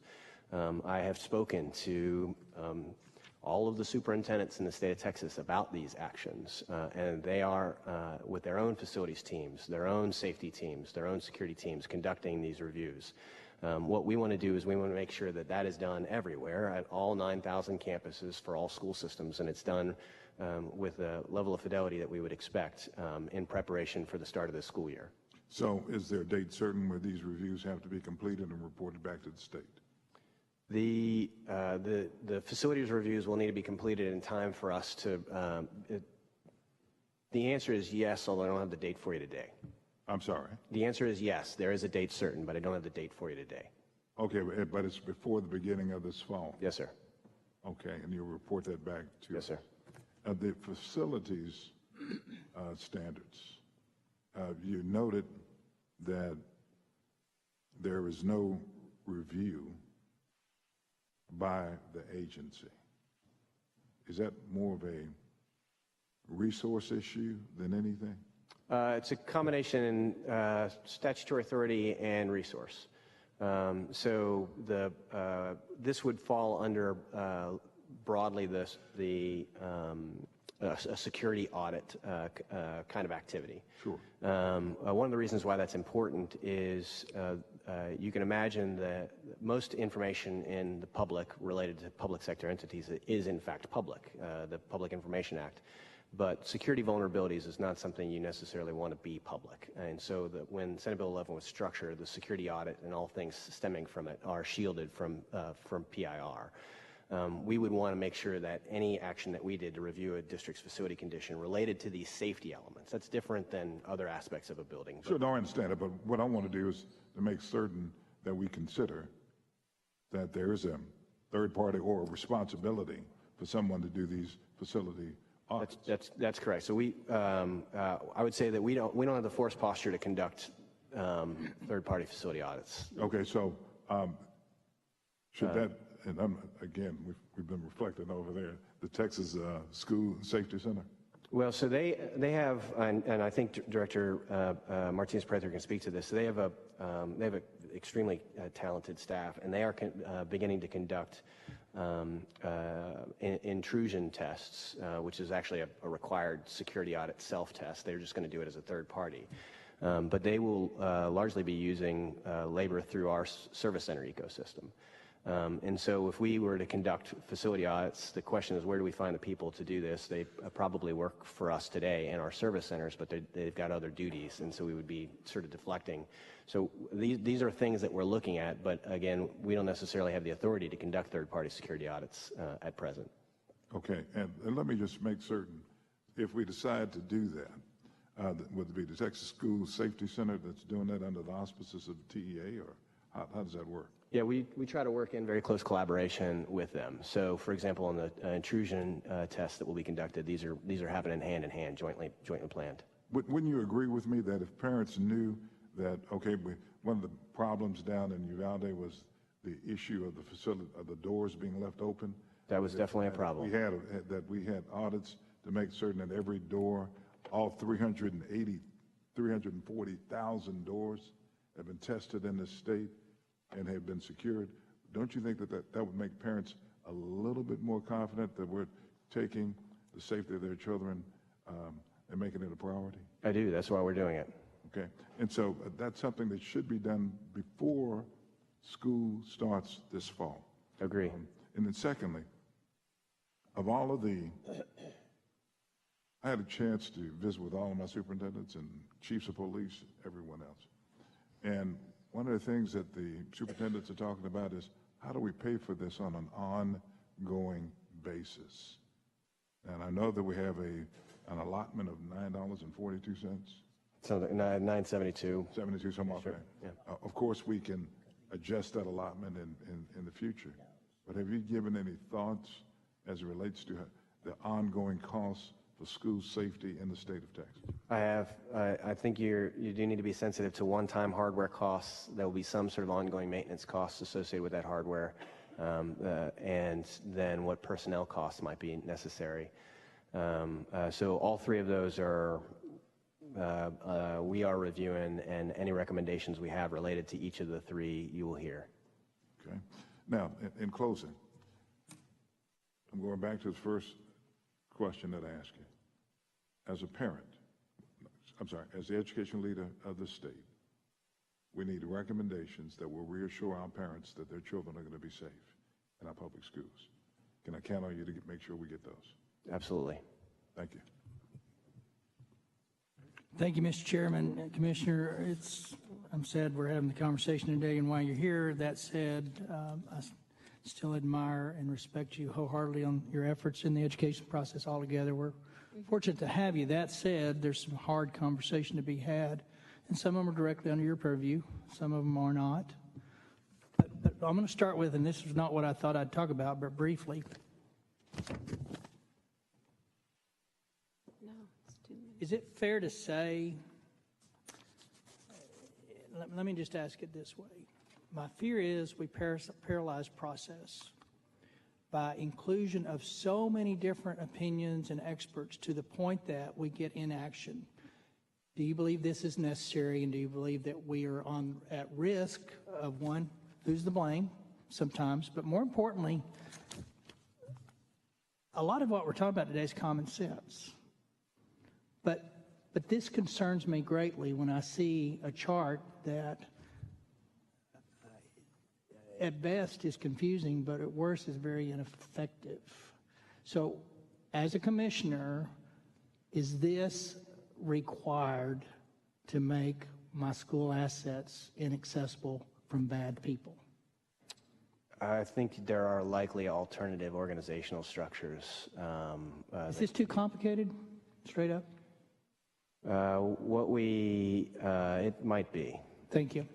Secondly, specifically, and this goes to policy specifically, and you should be able to answer these. In my district, if a grandmother was shot within a third of a mile of a campus, it would be immediately locked down. Is that requirement? Is that part of a conversation, or is it up to the district to decide when a district is locked down with a area skirmish? I think the right answer to that question is that the district would have that as part of their procedural approach and their multi-hazard emergency operation. Let me ask this. Do all districts have that procedure? I'll let Dr. Martinez do it.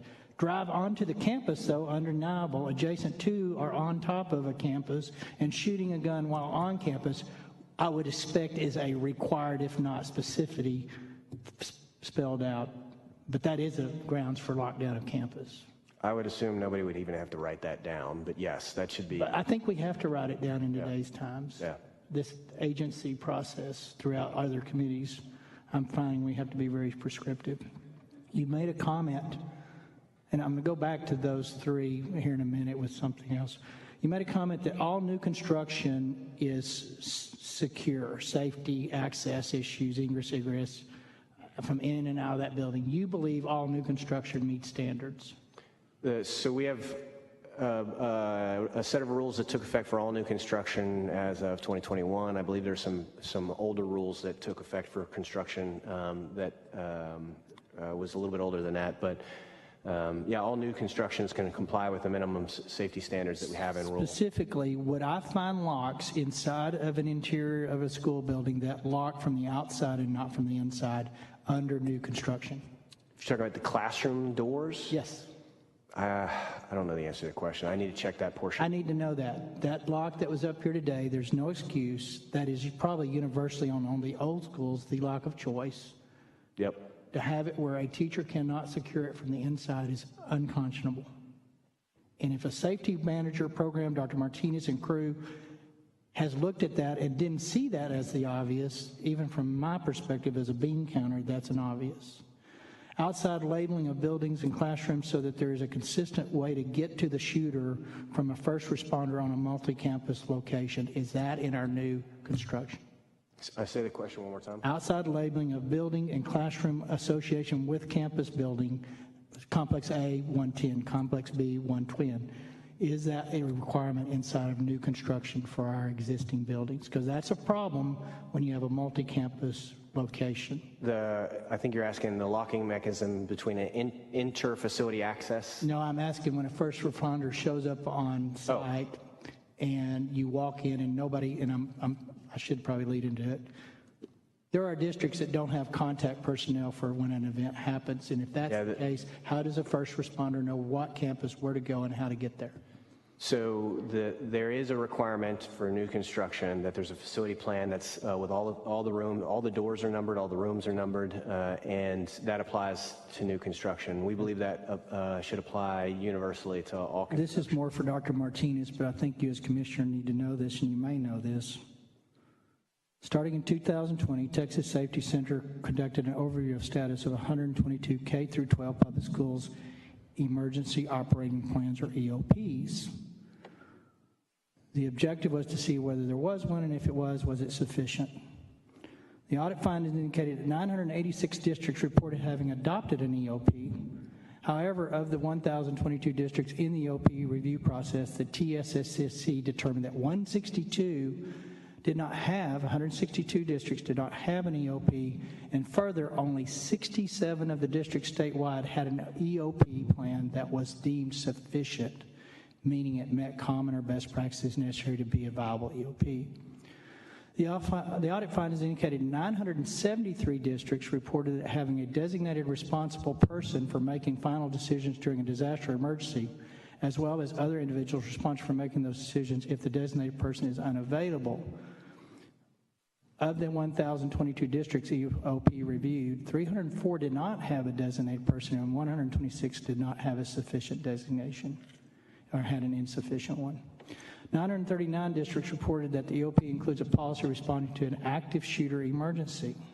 However, the EOP review indicated that of the 1,022 districts, only 200 had a viable active shooter policy.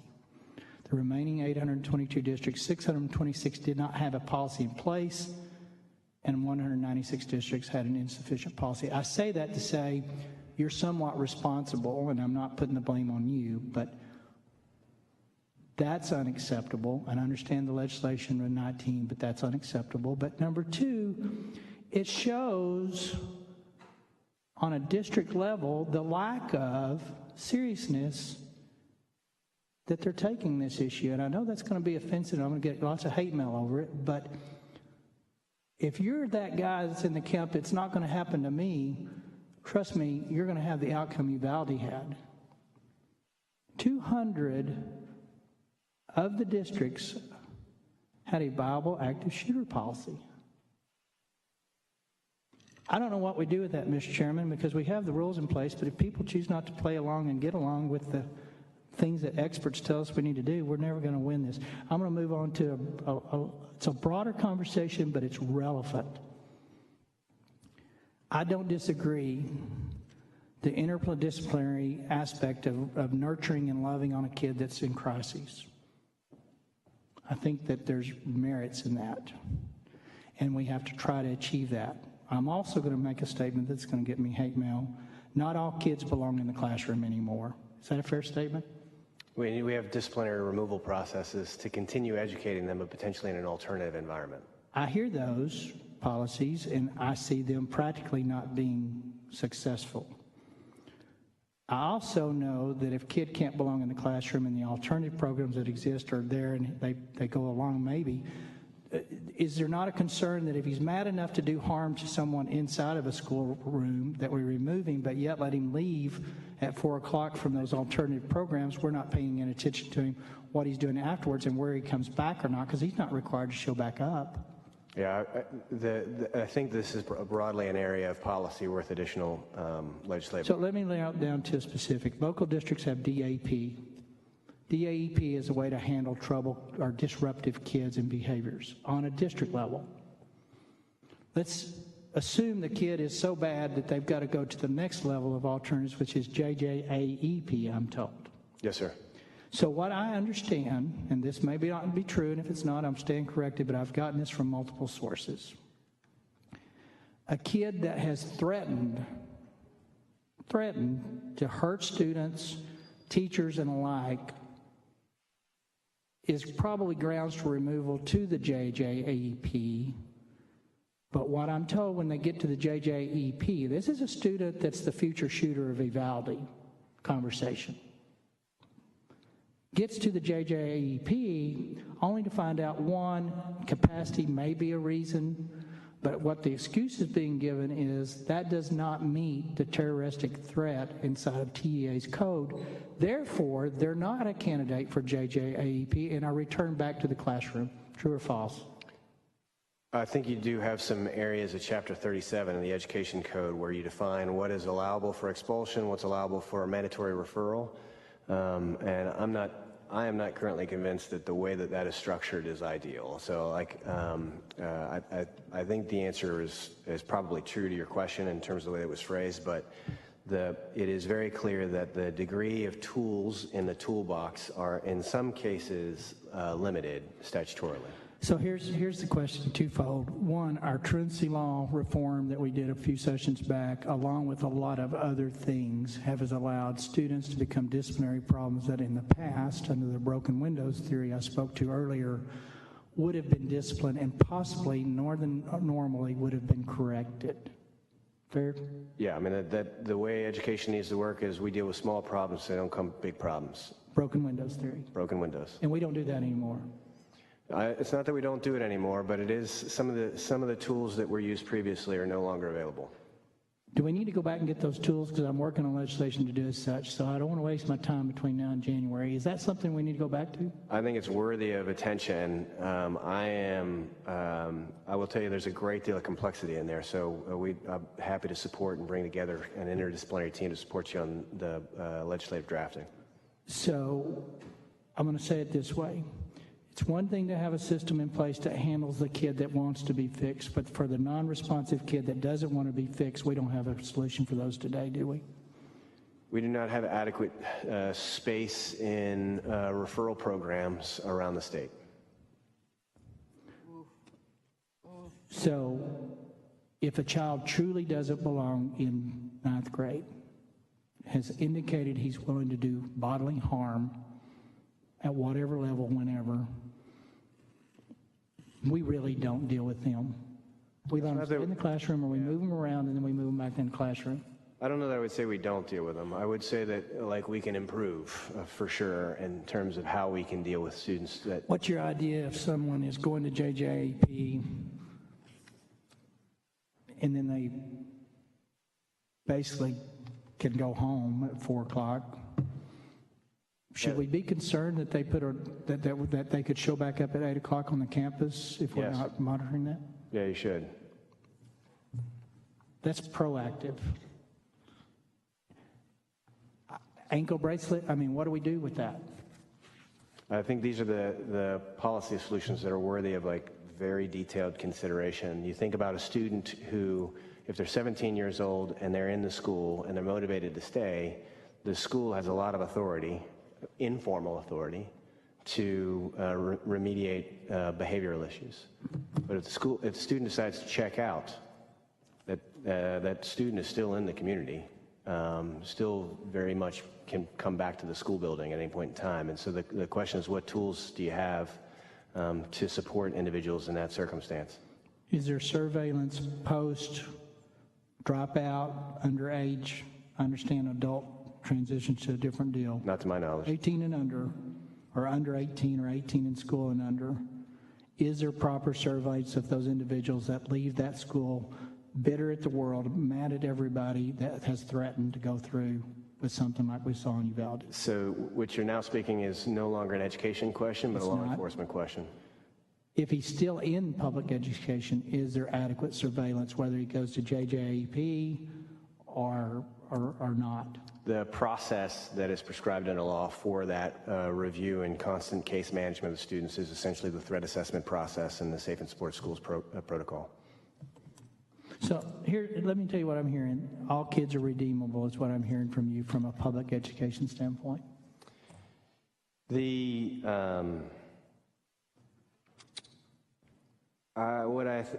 I think we have to have the posture that we have to do everything that we can for every kid that is with us, because they will continue to be with us.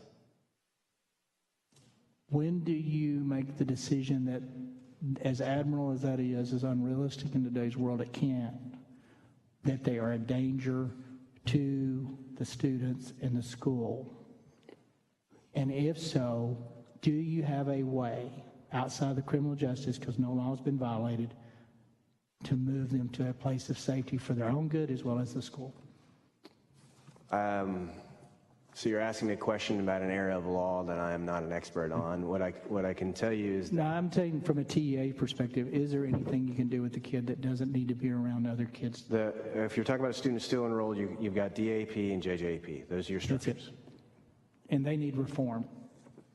And capacity support. I agree with capacity. Thank you, Mr. Chairman. Senator Campbell. Thank you, Mr. Chairman. So Texas School Safety Center, they collect the ISD self-reporting audits, right? Yes. And it's based on, they're looking at the audits based on their recommendations, but they don't have any enforcement power, right? So yeah, what they have is they have a few tools that connect to enforcement, and then they have me. So if there's a violation of school law of the state, although I will tell you Chapter 37 doesn't actually fall in this category, but if there's a violation of school law in the state, I have general investigative authority, special investigative authority to ensure that those laws are followed. If there's a multi-hazardous emergency authorization plan that is not followed, they can force a public hearing. They can eventually refer it over to us for a conservator appointment.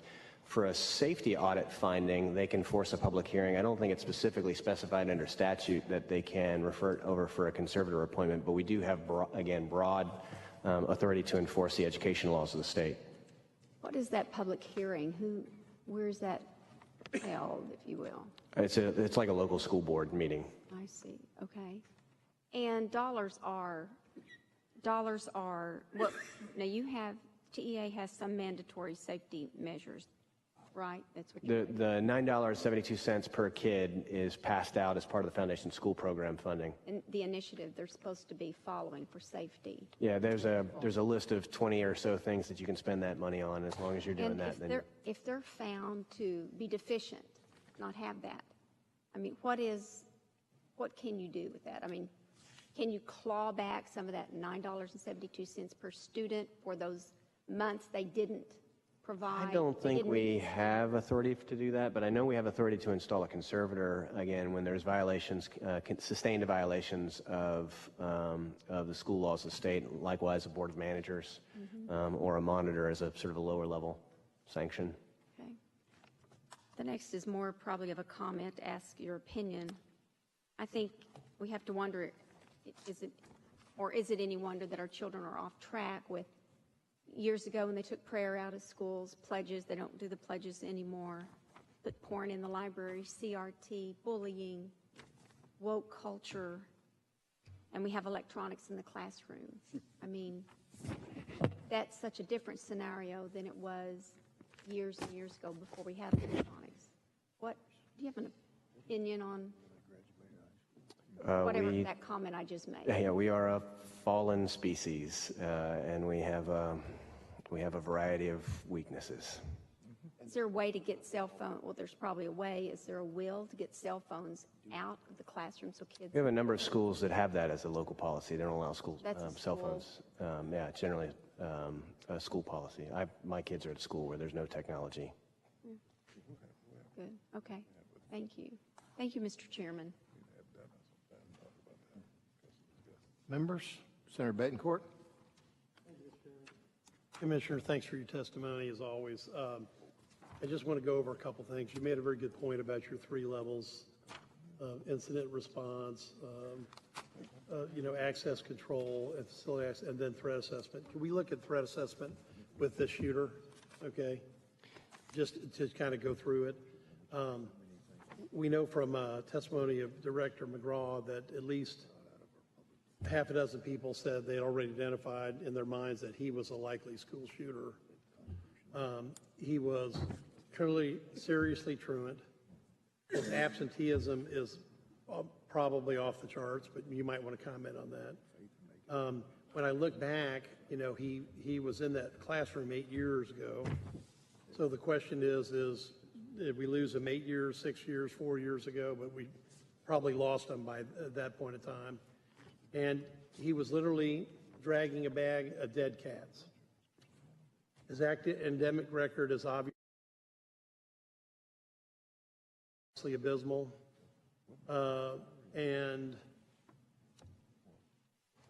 tell me what a threat assessment protocol should have done with this shooter. So we'll just consider one of the more obvious things from a school context, which is absenteeism. Kid doesn't show up, you theoretically have systems to notice that, especially if the kid doesn't show up 2 or 3 times in the same week. So what you have, when that happens, some set of adults notice that, and some set of adults then take action based upon that. So the action could be phone calls to the parents. In this case, it's not going to be the parents, be likely grandparents. And that theoretically would begin a whole set of actions to try to support getting the student back on the right path. Do you have any information you want to share at this time? But, we've heard of arguments over grades at the household. We've heard he's clearly truant. He's an employee of a fast food operation. Don't tell me the teachers and the police and the business owner and the, you name it, everybody in the town of 17,000, you know, some good chunk of this, of the folks there knew we had a problem, but obviously it didn't get reported or acted on. And, you know, I mean, do we know if the absenteeism started in 4th grade? Do we know it started in 6th grade? Do we know it started in 9th grade? Yeah, I mean, we have his records that get reported through our average daily attendance system, and we have his course completion records. So a quick scan of his records would say that he met the definition of chronically absent in 6th grade, but he was absent in 5th for a good chunk of the time. 4th grade had much lower levels of absenteeism. Okay, which is odd because that's when he was actually in that classroom. Now, so we have a situation where absenteeism goes off the scale in what I would call, you know, junior highs, but it's now middle school. So this person is promoted, though, year after year after year, up to at least a high school level. And so with that type of tremendous absenteeism, how could this you know, pre-shooter Ramos be promoted ad infinitum? Yeah, so I think it's about 0.5% of students at the elementary level. It's slightly larger than the first few grade levels, so kindergarten, 1st grade, 2nd grade, 3rd grade. But after that, it's about 0.5% of kids are held back statewide. Wow. And it varies a little bit from grade to grade, but that's I think a decent working average. You are required to basically a student can't gain credit if they don't attend at least 75% of their school. It's a course requirement of state law. If you're under 90%, then you have to go through this planning process. But if you have fewer than 75% attendance, you cannot get credit under state law. But from your brief review, was he under those thresholds? No, because I mean, you have to think 25% of 180 days. That's a lot of days you have to be absent. Okay, so we have somebody that is absent a lot, and so I guess my comment is, you know, there were issues here. If this is only 1.5% of the students, this is probably a marker for a threat assessment protocol. True? Yeah. Look, any kind of ongoing absenteeism it's not necessarily, I would call it threat assessment. It's the safe and supportive team should notice that and then begin the process of intervening. Now, I was recently at an event that I was surrounded by teachers that are saying that they've tried to get help for their kids. They've tried to get people to take notice. They can't get the administration to follow up, or there's too many pieces of red tape in the way. That's a very common frustration, at least in the group I was in just recently. Am I understating, overstating, or is that a fair point? Yeah, the way I think my observation of the system is you've got a wider range of capacity of how schools operate. And so Say again, please. A wider range of capacity in terms of how schools operate. So you think you've got 9,000 campuses. You're going to have some campuses that have extremely strong systems in terms of what they have built to identify and intervene with students. Then you have a decent number of schools that are in the middle, and then some schools that have almost non-functioning systems to identify and intervene. So there's a wide variety of approaches to implementation quality for this aspect of how school works. So how do we legislate leadership? I've never figured that out. So I mean, I think you can. The capacity supports, coaching supports.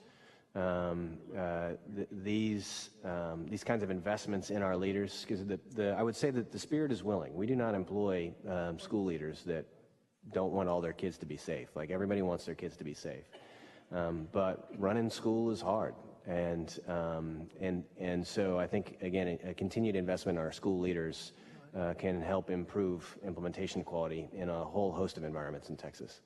This goes to a point, should we be looking at from an organizational viewpoint as the school safety center as maybe a center of excellence, and then TA has to be the enforcement capability?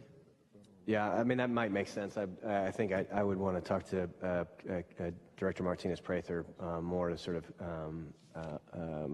get a good view of that. But generally, you have vested most of your regulatory authority in me or the State Board of Education, State Board of Educator certification in some way.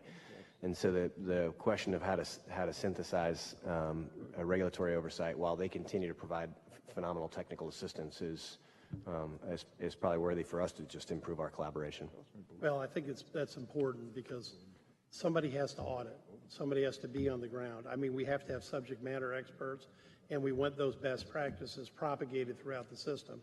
But what we're going to, and I think Senator Perry had some fantastic statistics about, you know, what the limited implementation is at this point in time. And then we've got a bandwidth problem as well. Now, speaking of limited participation, I can't remember, I believe it was Senator Birdwell, may have been Senator Perry, expanded the number of marshals dramatically in the schools. And you made a great point that half of the school system is roughly teachers, and the other half is administrative support personnel. Some other personnel. So you do have a pool of people that are not teachers, that are employees, that could be marshals. Now, would a program, would that help having a stipend so they could pay for all their initial expenses? Yeah, I think anything we do to create a capacity or investment to help school districts strengthen their force posture in this area is helpful. One thing to bear in mind is those are not going to be one-time expenditures. You got to be able to sustain that investment in your personnel. Okay, so I think that we need to look at that because this is the fastest way to put people into the system that are trained, that have the ability to protect students. And because they're there, and there may be some, barriers to that thought process, but I think we need to sweep that aside and get and put some money into that program. Now, I want to go back to a point that Senator West made: 340,000 doors. That's a ballpark estimate. That's a lot of doors. That's exterior, not interior. Well, and we're prioritizing external doors over internal due to the number, as well as the fact that if the hard shell works, then the interior is a backup scenario. Well, and I mean, I'll tell you, I think the doors, in broad context, you've got mostly reinforced doors. The hardware, I mean, they might need to be maintained, but the hardware is there. That's a different story for windows, which might be right next to the doors, which somebody can walk through, if they break. And there's concepts that you've seen the doors that have or the windows that have that like kind of black wiring in the middle of it. Yeah, it's reinforced webbing. There's also an entry-resistant glaze. It's not bulletproof, but it's highly effective. So we have secure vestibules around the state are all built like that. Secure vestibules cost you about $1.2 million per. $1.2 million for a single entry. Yeah. Right. So, so the physical plant upgrades that we want our schools to engage in, those are fairly significant. Now, just to add all this up. Okay, so we're looking at a 9-digit number. Okay, we'll start with Carl Sagan's billions, but more importantly, you alluded to this in response to Senator West, that I think we could have the money available for that. Okay, but that would require a period of time to implement, would it not? You have to assume, and in fact, not just assume, you need to implement this to allow for a period of time to implement, because otherwise you will create a massive supply chain problem and cost inflation unnecessarily. Right. Well, we're looking forward to that report because I think that's key. Yes, sir. And again, I can say that your intelligence and detail to duty always impresses me. But in the time like this, the fact that you've already got your staff working on such a plan is just a testament to you've already figured out what we need in Texas. So I'll be looking forward to supporting it. Yes, sir. Thank you. Thank you. Thank you. Okay, Senator Zaffarini, I think you had some questions from Senator Blunt. Yes, sir. I have two questions to Senator raise. West, did you have a question? Yes, just a couple of questions. Then we'll get to Blanca. In terms of school districts, what does it say about school districts that in the past few years, at least a handful of schools have enumerated in their bond packages school security improvement, just a handful of them. And they have these bond packages, but we don't see anything in those packages about school security. Have you? So I don't have data collection on the nature of facility construction. I would say anecdotally, though, almost all new construction has safety features that you would want to see. Many bond programs, even if they didn't have an enumerated component related to safety, do have safety investments in them. Okay, fair enough. Here's another question I have. I think in SB 1, and I think this is, Chewy and I think Betancourt. Didn't we put something in Senate Bill 1 that requires DPS to do about 30,000 school safety checks? Do you recall that? I don't actually know the answer to that question. I'm sorry? I don't know the answer to that question. There's been a lot of actual operational cooperation between police generally and districts to have as many. Right, I understand that, but I thought we put something specifically in the appropriations. That might be true, I just don't know. Okay, I think let me make sure I get my staff to check that, because, and you don't know about it, that's fine. But the question is, what's the status of that too, given that we put it in the appropriations bill? I do believe we put it in there. Okay, all right. Now, here's the other thing. It was a rider in it, exactly. And so the other thing, I need to go back to Senator Perry in terms of DAP programs. So we have some kids in our school system that are in disciplinary alternative education programs. Okay, fine. But when we begin to look at some of these mass shootings, do you know whether or not any of those kids in the DAP programs have been involved in mass shootings?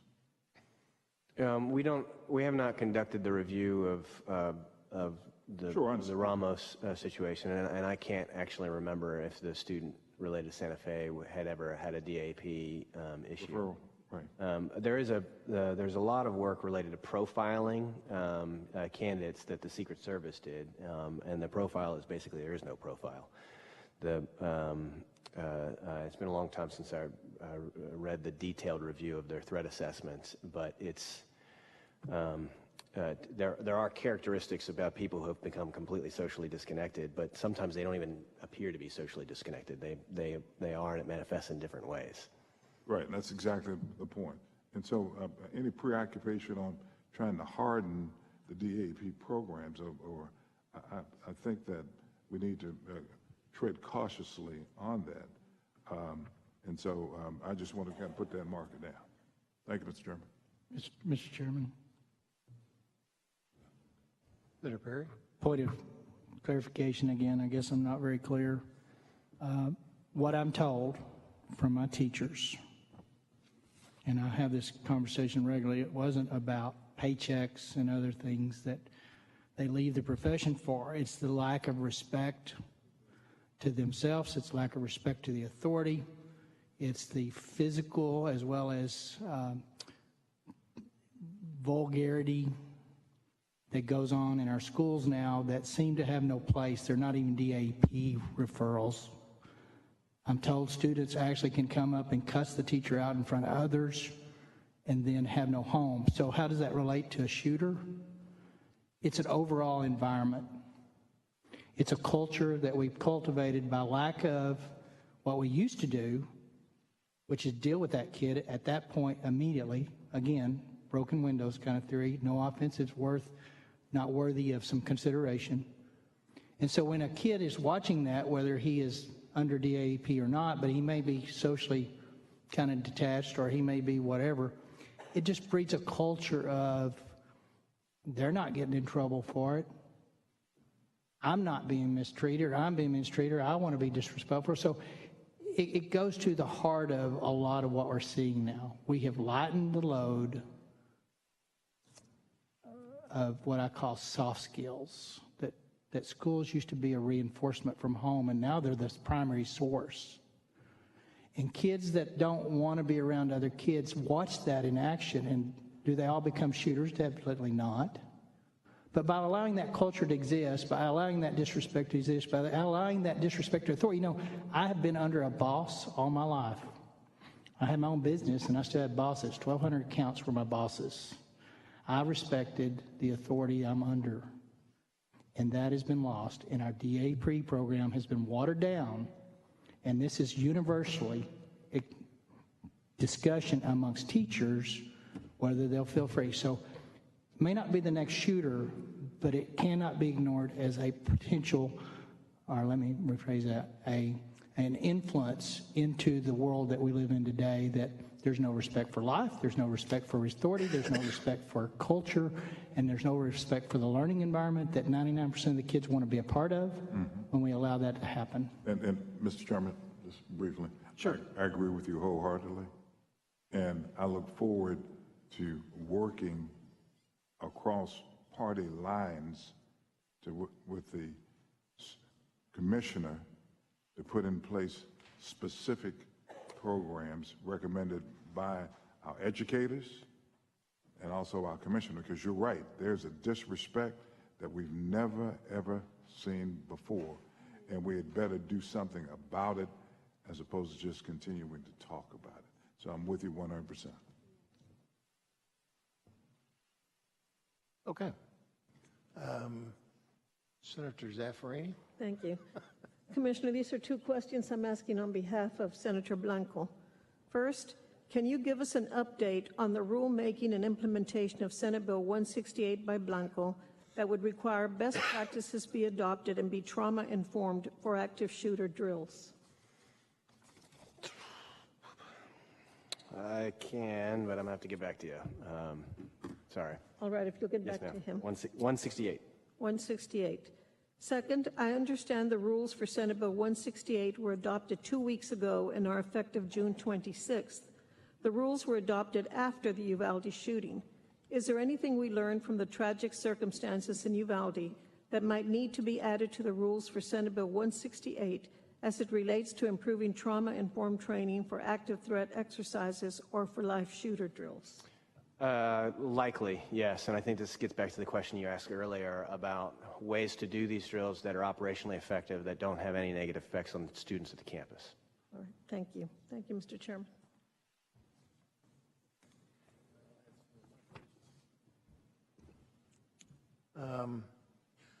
On the school facility standards for new construction, Yes, sir. particularly the access protection, this bill passed a number of years ago. Do we actually have our best practices and protocols already for that somebody's going to build a school?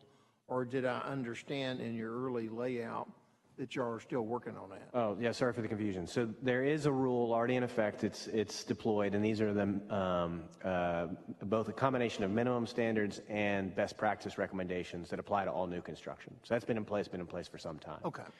The thing that we are working on now is to apply minimum standards retroactively, potentially to every single school building in Texas, whether it's built prior to that date or whether it's even leased. Okay, thanks. On accountability, one of the questions that came up really, do schools get docked or hurt a little bit on their accountability for reporting an increase in discipline? So disciplinary actions? Yeah, there's no accountability impact under state law related to discipline infractions. However, it is worth noting that under federal law specific to special education, that this is part of a broad performance review, and it is required under federal law and periodically. So the more we report it, the more they get dinged. It is, that is in fact, unfortunately, a possibility under federal law, and I think it's kind of dumb, frankly, but that's the way that the federal law works. Okay, that just amazes me. Yeah, there's really two ways that you can improve your measurable, what is measured about campus discipline. You think about, like there's a variety of things that aren't inherently measured, but you measure all these referrals because you got to report those to us. So there's two ways that you can improve disciplinary referrals. You can improve the status of disciplinary referrals by improving the support you provide to teachers, addressing these minimum expectations and say, like, we're not going to accept this so that they don't escalate. Essentially, you can improve it by improving the disciplinary environment, which is good. You can also theoretically make your numbers go down by telling people, I can't let you refer anyone anymore. That is quite bad. That is why you hear from teachers that say that they do not feel supported. So we don't think that's appropriate. We don't think it should ever be done. But that doesn't mean it doesn't happen from time to time. And there's, to my knowledge, there's no aspect of state law that would encourage that kind of negative reaction, but there may be a component of federal law that does. Okay, thanks, Senator Perry. You wanted to? Yeah, just to follow up. So I want to be clear, and I think you would agree, I would hope, I'm not speaking to the 504 kids. I think that we handled them well. Most of them have life skill classes, if that's their level of intellect that they need to be associated with. The ones that are left in the traditional classroom seem to have a aide or someone that helps them through and are not disruptive, and actually the other kids benefit from that child. They learn a lot. These are behavioral kids. These are kids that have chose to be as disruptive and get by with it. And kids are kids, man. If they get by with it, they get worse. But back to your question, Mr. Chairman, it's the disproportionality issues that come up under the federal system. And we need to consider long and hard about what our position in the state looks like when we start down this road, because we just need to deal with these kids. I don't care what race or otherwise they are. If they're disruptive kids, regardless of their ethnicity, they need to be dealt with. And that goes for affluenza kids all the way down to the poverty kids and all up and down the middle.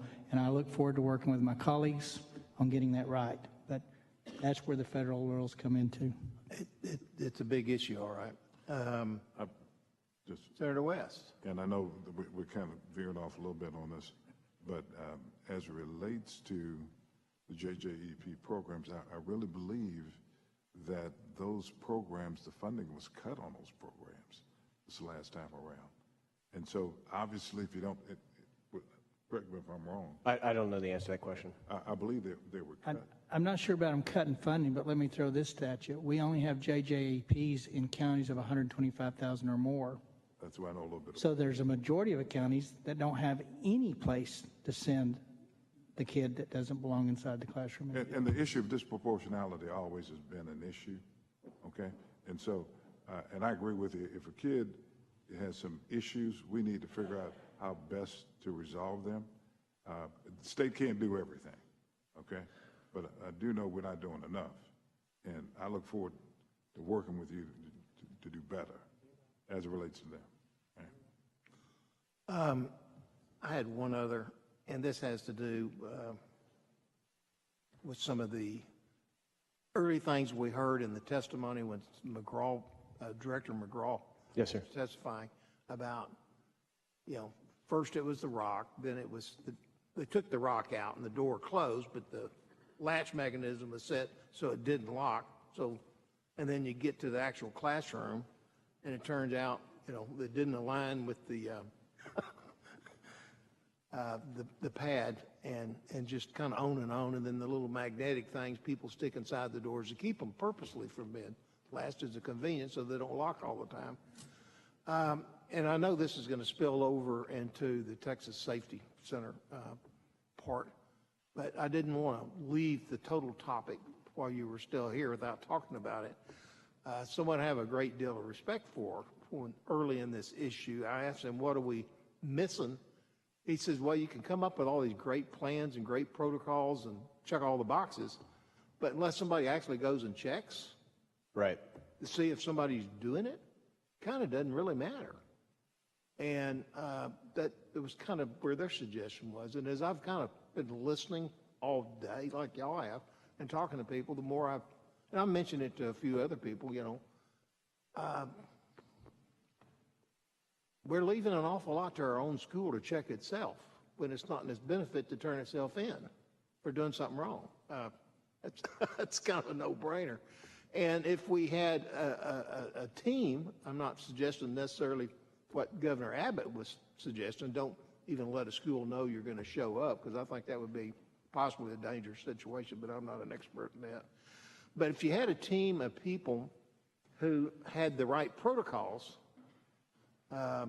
maybe laid out by the school safety center, because they're supposed to have the best protocols, and maybe the night before call the superintendent and let them know, I've got 2 people going to show up and check your campus to make sure the latches work and all these kind of things. And then just go campus to campus. I know there's 9,000 campuses. Some of them are pretty small, like in my district. Some of them are quite large in y'all's district. But I think we could get a manageable number of people, probably 120 or so, including clerical, that could actually go out and do something like that, and maybe hit each of the campuses twice a year. So I think what you've actually described, Director Martinez and I have been working on how to create this on an integrated plan basis. So the intrusion test that you just described is exactly what they are planning to deploy. It is different than a 100% maintenance review. Correct. But you would not need to check. I'm walking on campus. Let me see if I can get into this door. If it's unlocked, it's unlocked, and I can get in. And then I let people know, hey, I just got in this door. They are working again with us in partnership to deploy a team to begin doing this on a. Because I've kind of listened to different members. I've Yeah. had several members. And I'm happy to stick around for Dr. Martinez-Prather's testimony in case there's any sort of joint questions that come up. We'll let her talk on that. But I think just from the members I've talked to, I've seen a number of them that might be willing to work towards something like that. Where it would actually be, who would run it, who do they report to? I think that's all up for discussion. Well, they're very good at what Best they practices do. and protocols certainly would be set up. I would think they're over there at the safety center. Yeah. Senator Betancourt. Thank you, Mr. Chairman. Just to Senator West's point, Senator Taylor's staff checked, and they do have 25 employees that were reviewing the plans within SB 11, but there was no physical inspection of schools. That was the final version. There were 25 employees that were reviewing plans within SB 11, but there was no physical inspection of schools in the bill. It must not have made the last run. Thank you, Mr. Chairman. Okay, anyone else have any questions? Oh, Senator Hall. Any of the other members? Larry, did you want to ask any questions?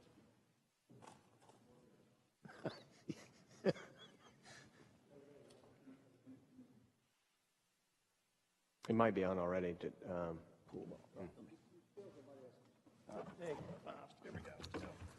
I'll talk to the Houston mic here.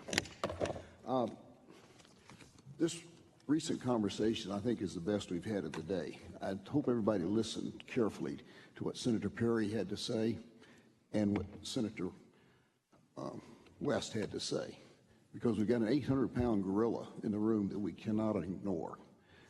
Because there are 2 aspects to what I think we can divide this thing into. There's protection, but then there is also prevention. The protection side of it, I think, is something that we can readily get our hands on. It's definable, it's tangible. Hardening of the facilities, resource officers, training, all those problems can be solved with money. I mean, that's basically but the prevention aspect is where I think we really need to come away from here with something meaningful to be done. I mean, there's no adage in medicine that an ounce of prevention is worth a pound to cure. And I think this last couple of years, we've seen that early prevention with COVID was a whole lot better than trying to cure it after you're almost dead. And the question we have to answer is why we have had this explosive growth in, I'll call it, mental issues with our kids. And I say that because I can't define mental illness, but it's what Senator Perry and Senator West were talking about. It's a behavior, it's an attitude. There is something that has happened different that's led to an increase of ADA, ADHA, anger management, anger, discipline, dysphoria, all of these things that used to be almost non-existent is almost a basic part of school now today. And while we put a big effort into doing something in prevention, the hardness side of it, I really think we have got to put an effort into determining why. Why is this happening? In SB 11, we put a lot of money into the mental illness, health, and so on. My question is there latitude in there rather than, okay, here's a kid with a problem, now let's see what the problem is. Figuring out what is it that's causing these problems. Get back ahead of this, of saying, okay, what are the circumstances, what is happening, no matter, and leave it wide open. Don't put any bounds on what would be to address, because I think we have to have an honest and complete answer to it, or we can't come up with a solution. But I think we have to understand, why are these kids behaving the way they are in ever increasing numbers, and why are they and it's more than just behavior. It is the other problems they're having in their learning abilities and dysphoria and all this. And so my question I have for you in that is there any latitude in SB 11 for what you're going to do in mental health for the kids to put some effort into looking at the root cause? Because that, to me, is where we ought to be trying to get for a solution, not solving it with thick doors and bulletproof windows. We've got to have that until we get it solved, no question, but to really look at a solution. Yeah, I mean, I think that is the question that I wrestle with each morning, each night. How do we improve the level of love, the level of resilience, while also growing literacy and numeracy? I think about Well, I guess my question is, that is a big bill with a lot of money in it. Can you use that? Or do we need to do something in the legislature with a new piece of legislation and additional money? So Senate Bill 11 provided funds to the coordinating board and universities directly. So that money school districts don't have any control over. The money that was in the bill that the school districts have control over is the $9.72 per ADA. And that you can spend on prevention, these kinds of activities as well. So that is in that bill. Okay. That was my point, Mr. Chairman. I'd hope that we would recognize that, and whatever it comes out of is. I think as you get into that, you'll find out it's a breakup of the family unit. I mean, we got a lot of broken families. You got drugs, which are probably part of the cause of the family breakup. And I got a feeling the internet's in there somewhere. A lot of information moving real fast. But when I talk to my superintendents about some of these issues, what most of them say, if you want to know what's wrong with that child, meet the parents. And you'll probably know what's wrong with that child if you can meet the parents. Some of the teachers I've talked to also say that it's a sum of what we're teaching the kids and how we're teaching them too. We can't overlook. Of course, I'm dealing with smaller schools, more like Charles Perry schools, just very small. And everybody knows everybody. They know who the kids are. They know who the problem kids are. They know who's been bullied. They know who's scared to be around other kids. They know who the bullies are, and they know them all. What to do with them is a whole different thing. And we've got, with the consortium, which we'll be getting into more tomorrow, we have mental health becoming available, not totally available yet, but becoming available. But it's not there yet, but it is available in some areas to bring it to just general practitioners can take the advice of some of this stuff. But it has to be approved by the parents, which I agree with that. If the parents don't agree, the child needs treatment. He gets no treatment. He or she gets no treatment. And, but that's up to the parents. But if the parents are the problem to start with, it's a vicious cycle. No, and I understand that, but I think it's also somewhere along the line, nobody talks about what is causing this. And I think somewhere somebody's got to start talking about it before we ever do anything about it, of what is the collapse? Where is it? Where are we failing? And what is it we're doing different that we didn't used to do that now is resulting in something that nobody's paying any attention to except wringing their hands and saying, oh, it's a problem. So that was my point. Okay. Any other questions? Senator Kokors. Thank you, Mr. Chairman. Thank you for your comments. I just wanted to say on SB 11, I think it was originally slated to be $50 per student on ADA. I know we settled at just below $10. Had some conversations with my superintendents, as I said in my opening remarks. Whatever we do there, Commissioner and members, one of the things that one of my smaller school districts brought up to me, if we did it on a per-child basis, it's not scalable. Correct. A door, as you've described, or maybe an entry door that doesn't have windows that could be busted out, or alarms if a door is propped open, et cetera, is the same price for a small school as it is for a large school. And so I would encourage us, when we look at that, to do a floor. I thought it was an excellent conversation that I had with a smaller group of superintendents as a floor. Be it 50,000 for the smallest and everything above that on an ADA, or whatever that number is. I know y'all are going to be looking at some cost estimates. So I'd encourage your staff, as well as us, in finance, and as we see different bills move through sessions, to consider that. Thank you, Mr. Chairman. Mr. Chairman, one follow-up. Yes. So, Commissioner Morath, I've got a data point here that in fiscal year 21, there were 167 terroristic threat conversations with kids statewide. There was an additional 151 that were expulsion offenses related to a threat or exhibit of a firearm. That's $89 a day, or a total cost of $5.5 million on the first part, and another 4.9, so close to $10 million if we were to lock up the kids that show aggression in a real way under the JJAEP system today.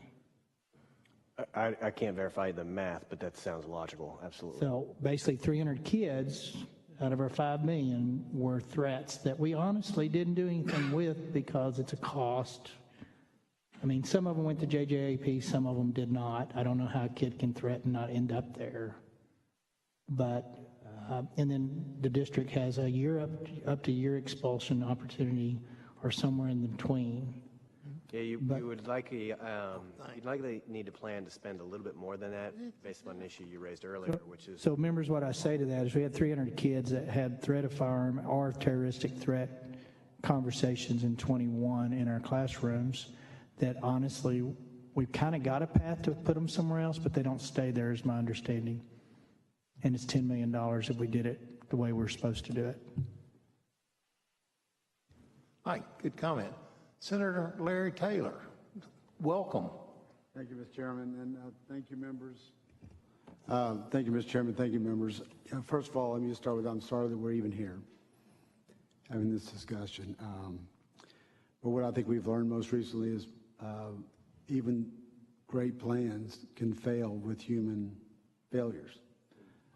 So I think it's imperative that all of our districts take this very seriously. This is not a freak deal. It can happen anywhere, as we've seen.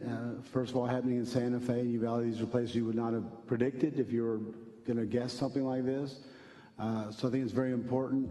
The more we're finding out things like doors not locking, these are things that should have been found by the people doing daily walkarounds. If you've got a defective door lock, everyone there should know that.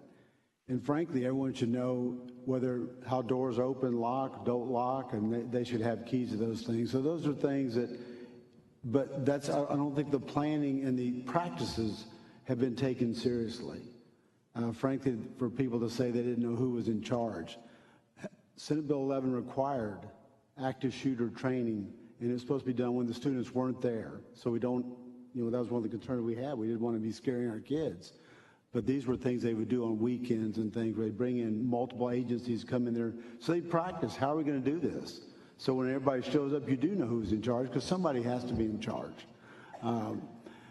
As far as prevention goes, I mean, I think the more we're finding out, there were certainly signals along the way for this latest terrible tragedy. Some of these things predated Senate Bill 11 and some of the teacher training, so those things weren't happening. But we're supposed to be training our teachers today to be looking for those kinds of signs. Truancy is one, family issues at home is another, how they're dealing with their fellow students. I mean, you noted that his truancy dropped off from 4th grade to 5th grade. That's one of those signals that what's going on with Johnny or whoever, that all of a sudden their truancy is going up. It was brought up about truancy. We had some issues where people felt like we were criminalizing truancy, and we took JPs out of it. We had a lot of JP courts that were doing an excellent job with truancy. I think that's something that the legislature needs to go back and look at. It was working. You took away the teeth to truancy, but also, once again, these are things that teachers and people around the schools need to be looking into. The mental health, Senator Nichols, it's not everywhere, but we've got a lot of telehealth that's in there. And that's one of the things we set up so that everyone can have access to health, for mental health, particularly for our students. So if teachers and people will identify students, they can get them on telehealth very quickly and have those opportunities to visit and see exactly what's going on and try to find out what that is. So I encourage this. One of the things I will say, I think the idea of having someone looking over the shoulders of these local districts, whether it's a random audit, you know, the beauty of a random audit is you don't know if you're going to be the one that's going to be randomly picked. And once they start hearing about people having those random audits and the results of those audits being published and publicized, guess what? Everyone else is going to jump on board pretty quick, and they're going to take it very seriously. So that's maybe something that needs to be considered, that we do have that random audit. I think the governor brought that up, that we have random physical audits where somebody comes out there and does check those doors and does see what all's involved with that. And there's ways to work that out. Once again, we're not trying to scare kids, but you need to be able to do these things. And I think by having that hanging over people's heads, that they will take that a little bit more seriously. And Senator Nichols, I appreciate your opportunity to let me speak to this issue. It's very close to my heart, as you can imagine. And I wish you the very best. I'm happy to help any way I can. Thank you. We appreciate all the work you've done in this area. Else have any questions? Is Commissioner Morath? Okay. Senator Dafferini stepped out. So, okay. Thank you very much for all that you do for our students and for the state. We've greatly appreciate you being here pretty much all day. I didn't mean to take your whole day, but taking our day too. Thank you. I'll stick around for a few minutes just in case there's any other questions as you talk through the school. Okay, so you want to stay while she comes up? I was going to sit back there, if that's all right. Sure. You can come back up if you need me. So Dr. Prather, Thank you. come on. After Dr. Prather, it'll be Mike Matranga, Texas Police Chiefs Association. There's about 3 or 4 people there. And then the Sheriff's Association. Please state your name for the record and lay your case out, or your testimony. Good afternoon, Chairman Nichols, committee members. My name is Kathy Martinez-Prather, and I am the director of the Texas School Safety Center at Texas State University. The Texas School Safety Center was established in 1999, shortly after the Columbine school shooting. The center is legislatively charged to serve as the central clearinghouse for the dissemination of safety and security information, including training, technical assistance, and best practices for K-12 schools, charter schools, and junior community colleges.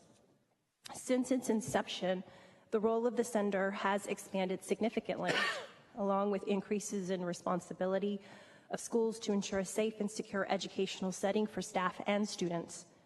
The center has provided all Texas schools with training, resources, and technical assistance that is based on best practices to ensure safe and secure learning environments. The mission of the Texas School Safety Center is to serve schools and communities to create safe, secure, and healthy environments. We provide annual training and resources to stakeholders such as district and campus administrators, teachers, counselors, school-based law enforcement on a variety of topics, covering emergency operations planning, drilling and exercising, safety and security audits, school behavioral threat assessment, and also specialized training to our school-based law enforcement officers. Fiscal year 21, the center trained over 18,000 school personnel and school-based law enforcement. And in addition, over 38,000 school personnel have completed our online courses. In addition to providing statewide school safety training and resources, the center is also charged with collecting school safety and security audit information from schools and reviewing their multi-hazard emergency operation plans. Since 2007, the Texas Education Code requires districts to conduct safety and security audits of their facilities at least once every 3 years and to report the results of those audits to the center. The center is required to develop audit procedures for use by school districts to assist with conducting audits, collecting the results of those audits from the districts, and compiling those results of the audits in a statewide report, which have been referenced today. The purpose of the safety and security audit of Texas school facilities for schools is, one, to assess their safety and security within each of their facilities, physical assessment, but also to identify current policies and procedures and features of their campus, really, for compliance with Texas laws and best practices, with the goal of identifying gaps, making corrective improvement, and making direct recommendations to their Board of Trustees. Since 2005, school districts have been required to have a multi-hazard emergency operations plan. In 2019, the center was required to establish a random or needs-based cycle for the center's review and verification of school district plans. So the center verifies the plans to make sure they meet Chapter 37-108 requirements, provide districts with written notice describing any deficiencies, and stating that the district must correct those deficiencies and resubmit the plan within a certain time frame. And so the compliance aspect to this, or follow-up, if you will, is if a district doesn't submit a plan or doesn't make corrective improvements within a certain amount of time, they have to have a public hearing. Their Board of Trustees does, to let the community know of their failure to submit a plan and their plan to address that failure. And then they have a certain amount of time to do that work. And if they don't, TEA has the authority to issue a conservator. I wanted to highlight a few pieces that we've heard a little bit about today in terms of the implementation of Senate Bill 11. So the 87th or 86th legislative session passed Senate Bill 11 that made significant changes to help improve safety and security in our schools. And so the role of the center was enhanced to help schools with this work. Senate Bill 11 required each school district to have a multi-hazard, multidisciplinary threat assessment team. So with expertise from counseling, behavior management, mental health and substance abuse, classroom instruction, special education, school administration, and law enforcement available to each campus. The purpose of a threat assessment team is to connect individuals with interventions before an act of violence occurs, and from a state level, the center is providing training to support schools in achieving that end. Research on U.S. school shootings has shown that these violence events can be prevented because the acts are typically planned in advance, the actors tell others beforehand about their violent plans, and the acts are often carried out because there's some level of desperation, some level of grievance, or the view that violence is really the only option left to solve their problem. Behavioral threat assessment provides a proactive, evidence-based approach for identifying individuals who may pose a threat, not just to harm others, but themselves, intervening with appropriate resources, and ultimately improving the safety and well-being of the individual that's in crisis, the situation, and the school. The goal of threat assessment is not to punish a child, although that could be the case, but to connect them with the appropriate interventions they need so we can prevent an individual from getting on what we've heard about, this pathway to violence in the first place, and or intervene to get an individual off a pathway to violence. And so keeping our schools safe involves not just effectively responding to violent events, but, as we've heard a lot today, preventing them as well. And behavioral threat assessment is a means to do just that when it's implemented with fidelity. The center is required to provide that threat assessment training, which covers a 4-part process on how to, 1, identify students in situations that have raised some sort of behavioral concern, gather additional information about that individual, evaluate information gathered to determine if that individual poses an imminent danger to themselves or others, and then the most important piece is develop and implement a plan to manage the situation and reduce risk, get that individual off a pathway to violence if we believe that they pose a threat. We've trained a total of over 23,000 school personnel serving on threat assessment teams, developed model policy and procedures for school districts, created an online behavioral threat assessment toolkit. In addition to SB 11, school districts were now required to submit those plans, their multi-hazard emergency operation plans, to the Texas School Safety Center. The planning process creates opportunities for us to be able to focus on what we call desired outcomes and prepare and implement procedures to help ensure that when something does go wrong, that we end up as close to the possible desired outcome instead of trying to sort of haphazardly create something in the middle of a situation. So being prepared is critical. SB 11, as I've mentioned, required the center to establish a random or needs-based cycle for our review and verification of the plans. In June of 2020, the center initiated the request for submission of all 1,022 K-12 plans.